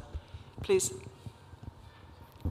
All right, thank you, good afternoon, and thank you for this session. My question is linked to what, there was a part that you were mentioned, creating a flexible work environment for women. So I want to ask, how do we strike the balance between really creating a flexible work environment and ensuring that the business does not suffer in terms of deliverables, right? Because sometimes you have women, maybe for reasons that is not necessarily their fault, they cannot really meet up to certain expectations, and you don't want to be emotionally insensitive, but you also don't want your business to suffer. So where do we really draw that line? Lindelway, maybe you can take that, because you have a lot of experience with the flex work and its impact on the bank. Yeah, thanks for that question. As women, one of the things that help us to be great leaders is the ability to care and be empathetic. And we have what we call in APSA a listening strategy. And we believe that if you listen, everybody who has a story wants to be listened to. So even where you have your colleague or your subordinate come to you and tell you why, they would need the time off or would need to do something else, you've got to make sure that we can plan in a better way to ensure that we can accommodate that. Now, it might be easy to say where I've got 36,000 strong employees, where you're a small business and can't afford to have people out of the office to attend to family needs. That might be a challenge. But the repose I'd say to you is that if that woman cannot take care of her family needs, she is not present. in the workforce. So it's actually better that we create that flexibility to allow them to actually bring their full selves to work, and so that they're able to thrive and really give you a better contribution if they are actually given the time to actually attend to those needs. Otherwise, she's sitting in the office thinking about her sick child or the things that she needs to do externally. Okay, would anybody else like to comment, or What to do? On how to balance? or how to balance, or a final remark about this topic? I think if you have talent, you have engaged employees, you shouldn't worry too much about that, because even over COVID, we noticed that productivity went up even when we were not at work. So we must trust that the individuals that work for us, both men and women, actually connect to the purpose of the organization and want to do a good job. I think if anything less than that, they're not the right people. So I wouldn't worry too much about that as a leader, I think. Corinne, would you like to say the last word? Last, because I have some words. Oh, you do? Aisha's got more words after Corinne. Yes, my last words. I just thought it was important to sort of frame, like I framed in the beginning. I think, closing remarks from me, female leadership matters.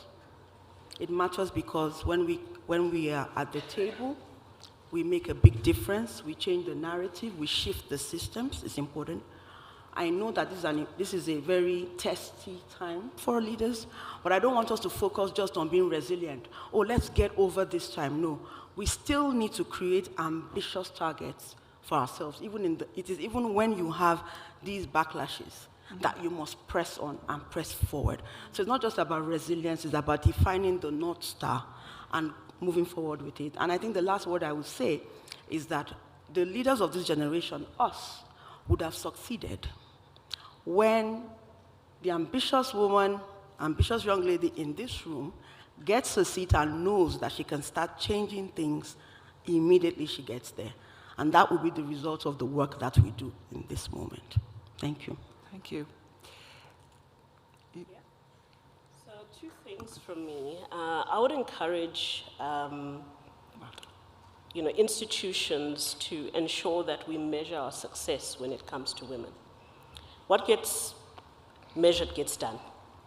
And if you set targets around whether it's women representation, financing levels, sustainability, whatever the case may be, measure it, because it will be tracked and it will definitely get done.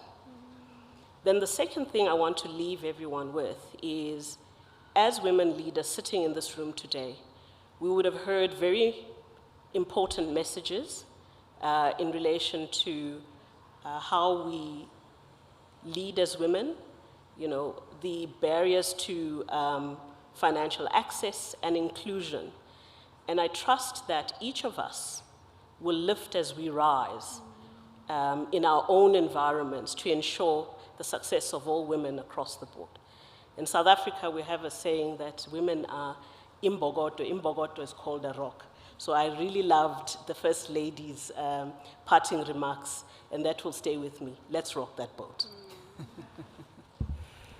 Yeah, mine is really to echo what they said. I think as women in leadership, we need to make this season where we are leaders matter.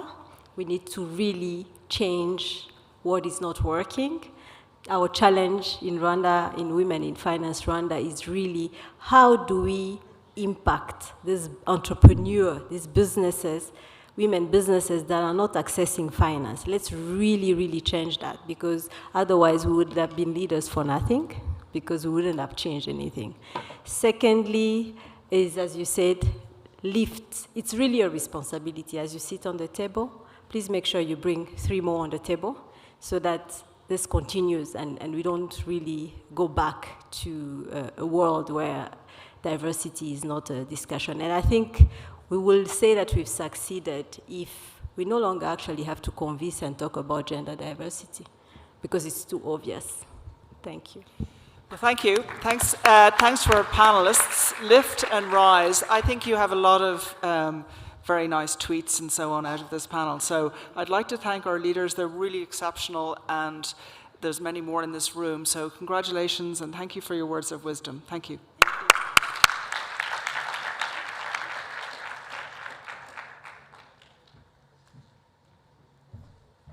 you, thank you. Yes, let's take a picture to just capture this moment. If you could have the photographers kindly come forward.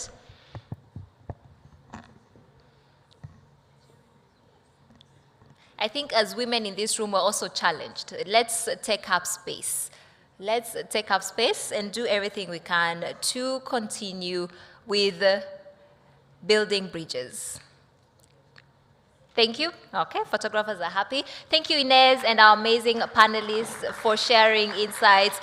That was a raw and honest conversation. They've really shared with us their journey, and we appreciate that. Thank you. So,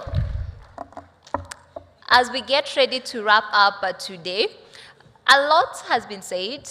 Indeed, we still have a lot of work to do, but also a lot of progress has been made.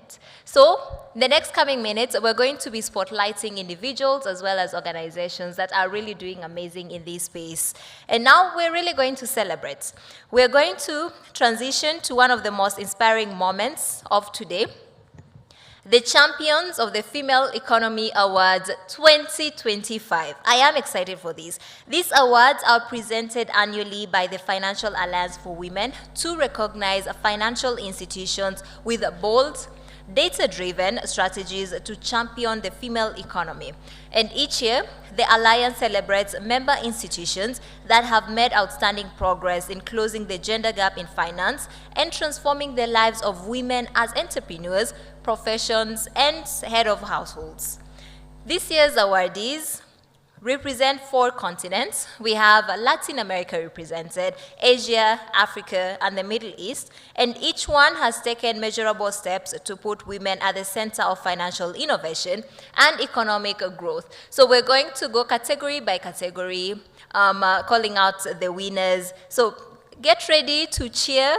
Let's really celebrate and also be inspired as we honor those uplifting and lifting the path forward. Are we ready? Drum rolls. We have our drummers ready for this moment. Okay. So I would like to welcome Inez Mure to come join me here on stage. She's going to help with awarding, with handing over the awards to the winners. You can stand right at the center, so that the photographers can be able to, okay, extreme left. I'm following, perfect, that's perfect. Higher. First up is Access to Finance Champion Award. And this is selected based on the year-over-year improvements in reach to women's customers. And the winner is Citibank from Bangladesh. And the winner is Citibank. Yes, but unfortunately, they were not able to join us today, but we will make sure that they receive their well-deserved awards. Bangladesh, a well-deserving win for this year for significantly improving women's representation in its portfolio across segments. Citibank was not able to attend today, but the team is in touch with them and will give them the award. Next up is the Impact Champion Award, which goes to a member that has made a significant impact on their market by financing women and women-owned businesses. And the winner is Banco Pichicha. There you are. You're welcome. Congratulations on winning.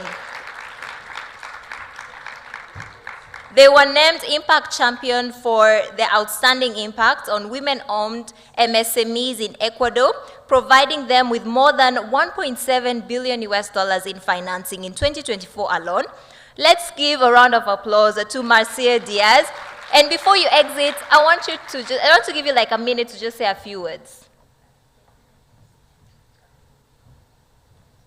Thank you very much to Financial Alliance for Women for this recognition. The only thing I want to say is you have an alliance, a committed alliance on the other side of the world to continue this work for adding value for the women's market, our society, and in consequence to the business. Thank you very much.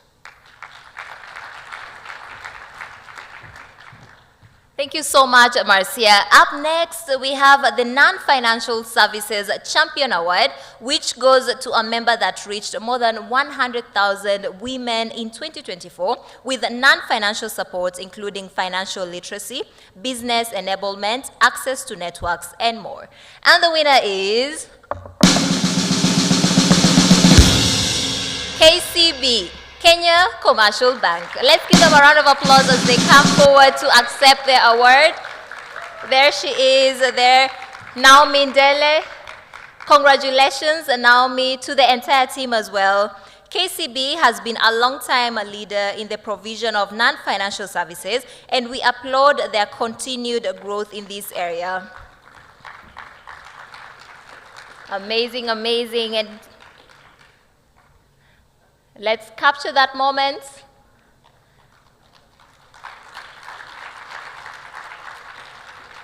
And then I would like to invite Naomi, if you could come say a few words.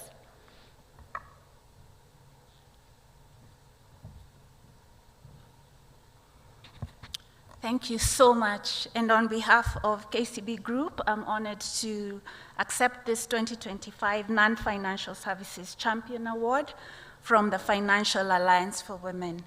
This recognition means so much to us as an institution and to all our colleagues who are deeply committed to creating meaningful impact. As KCB Group, we believe empowering women goes beyond financial services. That's why we focus on non-financial services that build confidence, develop skills, and grow strong networks. Whether online or in person, we strive to unlock the potential of our customers with spark lasting change. We share this award with all the women entrepreneurs we serve. You are the leaders, the change makers. Your resilience, ambition, and drive continue to inspire everything we do. Thank you again to Financial Alliance for Women and to the KCB Board, our executive committee, to all colleagues and partners who have made this possible. Thank you.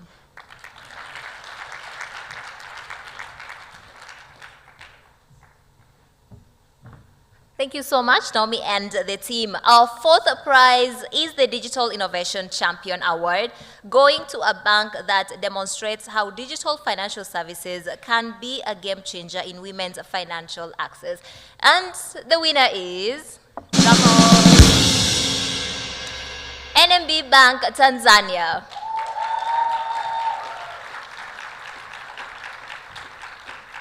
You're welcome, Josina. You're welcome, and congratulations. Let's continue cheering her. Let's continue celebrating them for the amazing work that they are doing. NMB Bank Tanzania has earned the title Digital Innovation Champion for its innovative use of digital financial services to improve women's access to savings, lending, and investment banking solutions. Now, I would like to invite you to hear a few words. Good evening, ladies and gentlemen. On behalf of NMB Bank Tanzania, we would like to express our sincere appreciation to Financial Alliance for Women for recognizing us as the champion for digital innovation in 2025.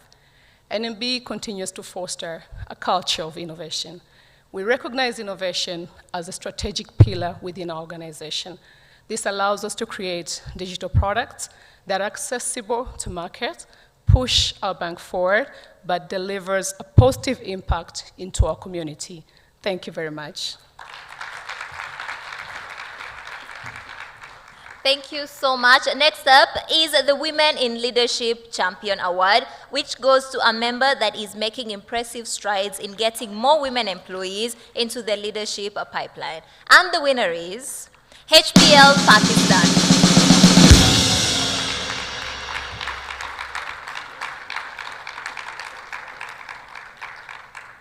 You're welcome, Faria Shahid, Head of Affluent Segments at HBL. HBL has earned this award by significantly improving women's representation at the middle management and senior management levels of the organization in recent years. Please help me welcome Faria. We'd like to hear a few words from you. Good evening, ladies and gentlemen. On behalf of HPL, I'm very honored to receive this award. This accolade is just a testament to our commitment to fostering leadership within the organization. As the largest bank, we are committed towards financial inclusion externally for our customers and to make sure that we have enough representation internally. This year, we've made some conscious efforts that will pave way for more and more women to take on leadership roles and to offer them an inclusive environment in order to take the initiative forward as the largest bank. Thank you very much to the Financial Alliance of Women for recognizing our efforts, and we continue to look forward to building on to the key learnings that we've gathered from the summit. Thank you very much. Thank you, Faria. Now we move to Gender Data Champion Award. The capacity to analyze data by gender is a crucial aspect of any successful women-centered strategy. And this year's winner is a leader in that regard. Are you ready to hear the winner? Yes, yes. Okay, drum rolls, please. I told you, that side of the room, yes, yes, yes. And the winner for this category is BRAC Bank, Bangladesh. There you are. You're welcome, you're welcome. BRAC Bank is being recognized for its strong gender data collection practices and providing the most comprehensive analysis to this year's Female Economy Analytics Survey.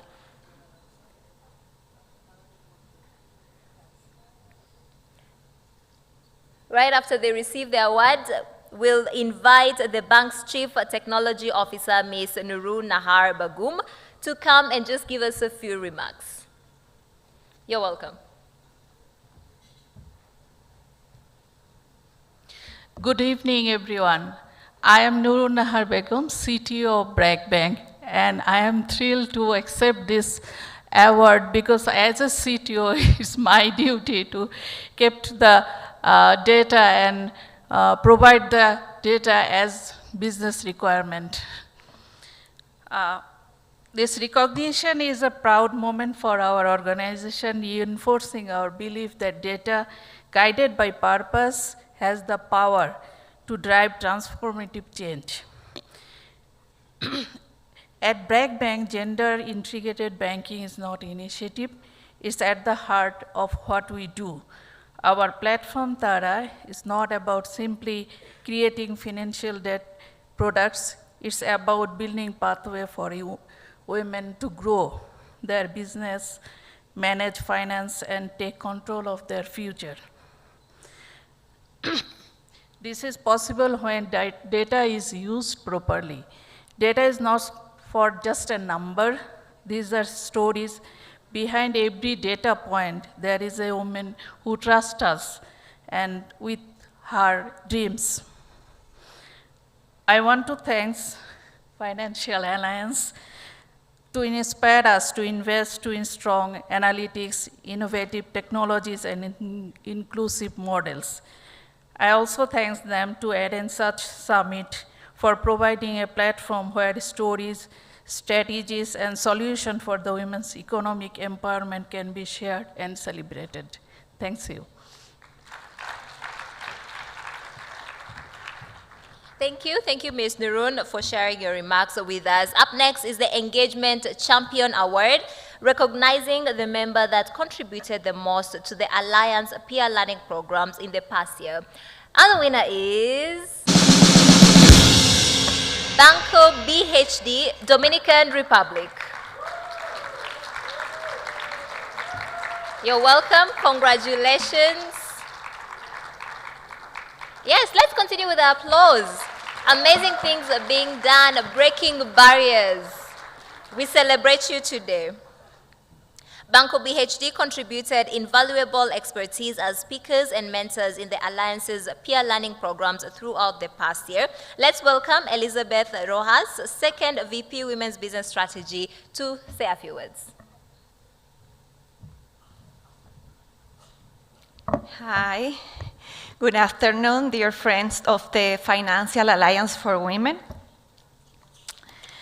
On behalf of Banco BHD, it's a great honor to be part of this summit that recognizes institutions achieving results in inclusive finance for women. It is even more significant to receive this award, which recognizes our organization for the support it provides to women across their multiple roles and to addressing key social challenges.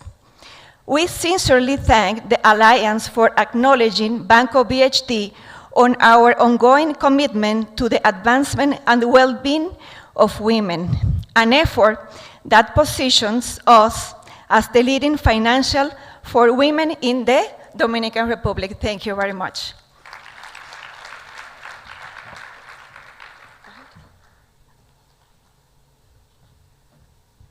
Thank you so much, Elizabeth, and congratulations to you and the team.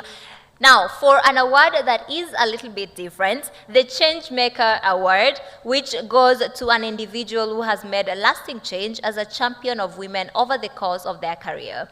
Drum rolls, please. And the winner is Nadia Al Said, the CEO of Bank Al Etihad. And unfortunately, she wasn't able to be with us here today, but we will make sure that she gets her award. This award recognizes her outstanding work to promote the female economy throughout her distinguished career, from overseeing the introduction and growth of Bank Al Etihad's marketing leading Shuhuk, women's market program, to also galvanizing support for Jordan's We Finance Accord and much more. Our final award for this evening, I am pleased to present the Outstanding Contributor Award to an organization that has already made a significant impact on the Alliance network since becoming a member this past year. In fact, they are the reason why the summit is happening here in Kigali today. And the Outstanding Contributor is, drum rolls. No, let's do that one more time. And the Outstanding Contributor is Access to Finance Rwanda. And we have the CEO coming to collect the award. Congratulations on all the amazing work that is being done. Yes, please welcome CEO Yachu. Come also deliver some remarks.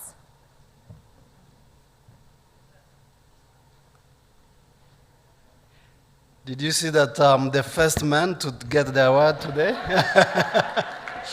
Thank you very much. So we are deeply honored to accept the 2025 Outstanding Contributor Award.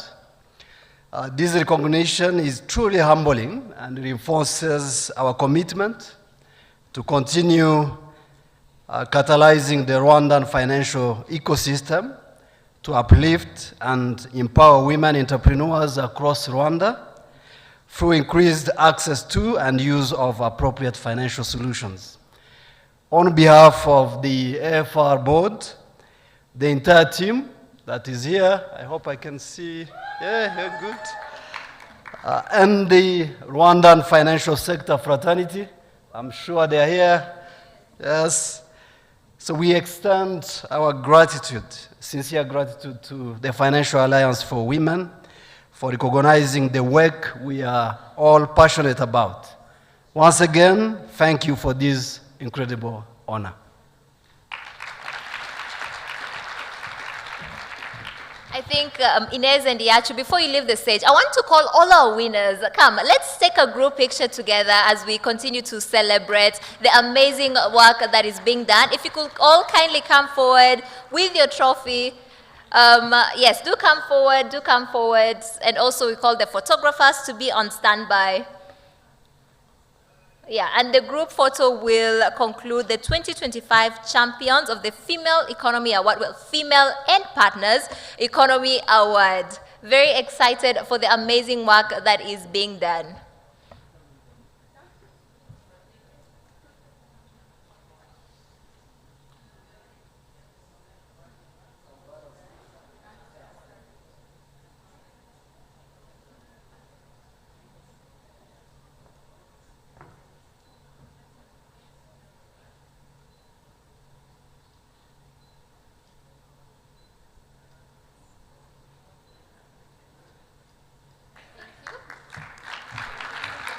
Thank you. Thank you all.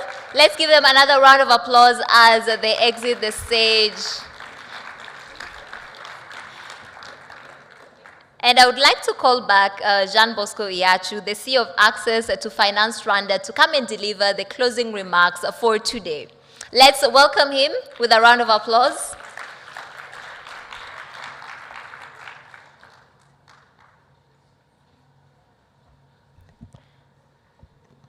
Okay, let's welcome the CEO of Access to Finance Rwanda for the closing remarks. Thank you, Fiona. A round of applause for this wonderful MC for today, Fiona. She does great work, as always. Thank you. So, what a day, you know? I never thought of a day like this, but here we are. We had it. So thank you very much. So I wanted to really first and foremost to request that you join me to appreciate first the Alliance, the Financial Alliance for Women team. Wherever they are, please stand up for recognition and appreciation for the great work. Thank you. It's been a whole year, you know, of planning. Thank you. I want also to recognize the team at BNA, the Central Bank, which is our co-host. Are they here? Please. I can't see you. Thank you. The team at EFA that has worked really with, you know, the Alliance and Central Bank. Please. Thank you.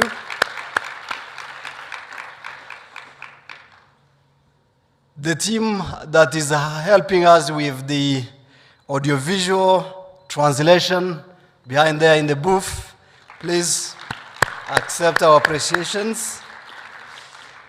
We had ushers, you saw them guiding you appropriately, please. And the team at this hotel, they are so wonderful and they work very well, professionally. Thank you very much. So I wanted also to really thank all the speakers that have started this morning until now, sharing great insights. All the speakers, can we recognize and appreciate them? Yeah. And certainly, last but not least, the great audience that, it's still full. I've never seen this. Thank you very much for being here and for being engaged until the last hour today. So I wanted to share a few key takeaways that I've recorded for today and that I really cherish. The first thing from morning until now that has come back repeatedly is that there is a business case in serving women entrepreneurs. It's real. It's not corporate social responsibility. Do you agree with me? Yes, thank you. The second thing is that there are some perceived risks and there are some real risks in serving women entrepreneurs. And we need really to create more awareness to remove the perceptions that are not real, that are not reality. But also for those risks that are real, we need to deploy appropriate de-risking mechanisms. And when I talk about de-risking mechanisms, it's not only really the traditional guarantees and others, but really also it's investing in, preparing the entrepreneurs so that they are ready to actually interact with the capital providers. But also de-risking from the lender's perspective. Even lenders need somehow to be de-risked in a way. They need some skills so that they can understand, our women entrepreneurs. Another key aspect is the use of data. Data is essential to better serve women entrepreneurs. Data came back so many times in the different panels. And something that was also interesting today, especially this afternoon, I came to a conclusion that the coalition of Women Entrepreneurs Finance Champion is becoming very inclusive. And we are seeing banks, we are seeing microfinance institutions, fintechs, development partners, policymakers, regulators, and capital market players really coming together to support this cause. And that means we are not alone in this journey, but we are together to achieve success. Digital channels or tech is paramount if we are to serve women entrepreneurs.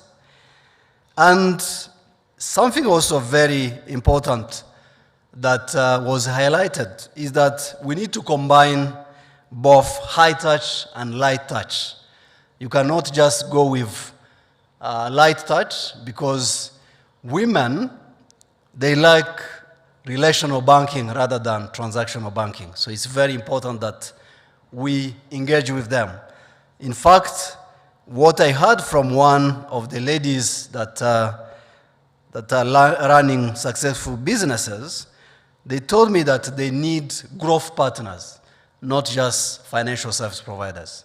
They want someone they can trust that they are for them and they want to support them in their growth. Very important is that as we think of solutions, we need to build solutions for her and with her. Otherwise, we are against her. I think it goes back to the saying that what you do for me without me, you are against me. So we need to engage them when we are designing the appropriate solutions for them. Certainly, blended finance is needed to facilitate a flow of low-cost capital. And we had that from one of the panels this afternoon. So the financing is also being catalyzed to benefit women entrepreneurs and should be really well monitored and evaluated. And we need transparent and credible reporting frameworks because capital providers require that. They want to see that, the end beneficiary, who is the woman entrepreneur, is benefiting. And I've seen that in my career, where actually you think you are supporting the woman entrepreneur, but there is a decision maker behind her that actually reaps all the benefits. We shouldn't really be blind. We should actually open our eyes and follow the dollar to the last person that deserves it. Intentionality is needed in mentorship of young women to ensure we have more women at the table. Someone said, if you are not at the table, you are probably on the menu. So you need to be at the table. Otherwise, you are the menu. Women are encouraged to invest in themselves and build their confidence. It's very important that you build confidence as you navigate through these challenges. And we need to collect data on key concerns and their respective root causes to be able to address the underrepresentation at senior level roles. It's very important that we know exactly where women are in the financial ecosystem, in the financial sector, why aren't they moving, up the ladder, and what is actually constraining them, and we address those root causes. And that's what we are doing in Rwanda. I'm so proud to support the CEOs that really want to understand what is causing that, and then we address it. Lastly, let nothing stop you in this journey of greatness to serve women entrepreneurs.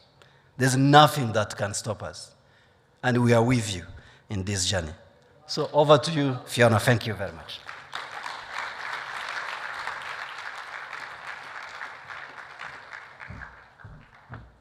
Let's appreciate CEO of Access to Finance Rwanda one more time. Indeed, it is a partnership and collaboration for us to be able to move up the ladder. And that pretty much wraps up day one of the summit. Amazing conversations were had, and we will continue with the same powerful conversations tomorrow.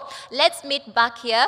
The first panel discussion will be at 9 a.m. So let's keep time and also bring the excitement to continue building bridges as one of the keywords that was highlighted and mentioned today.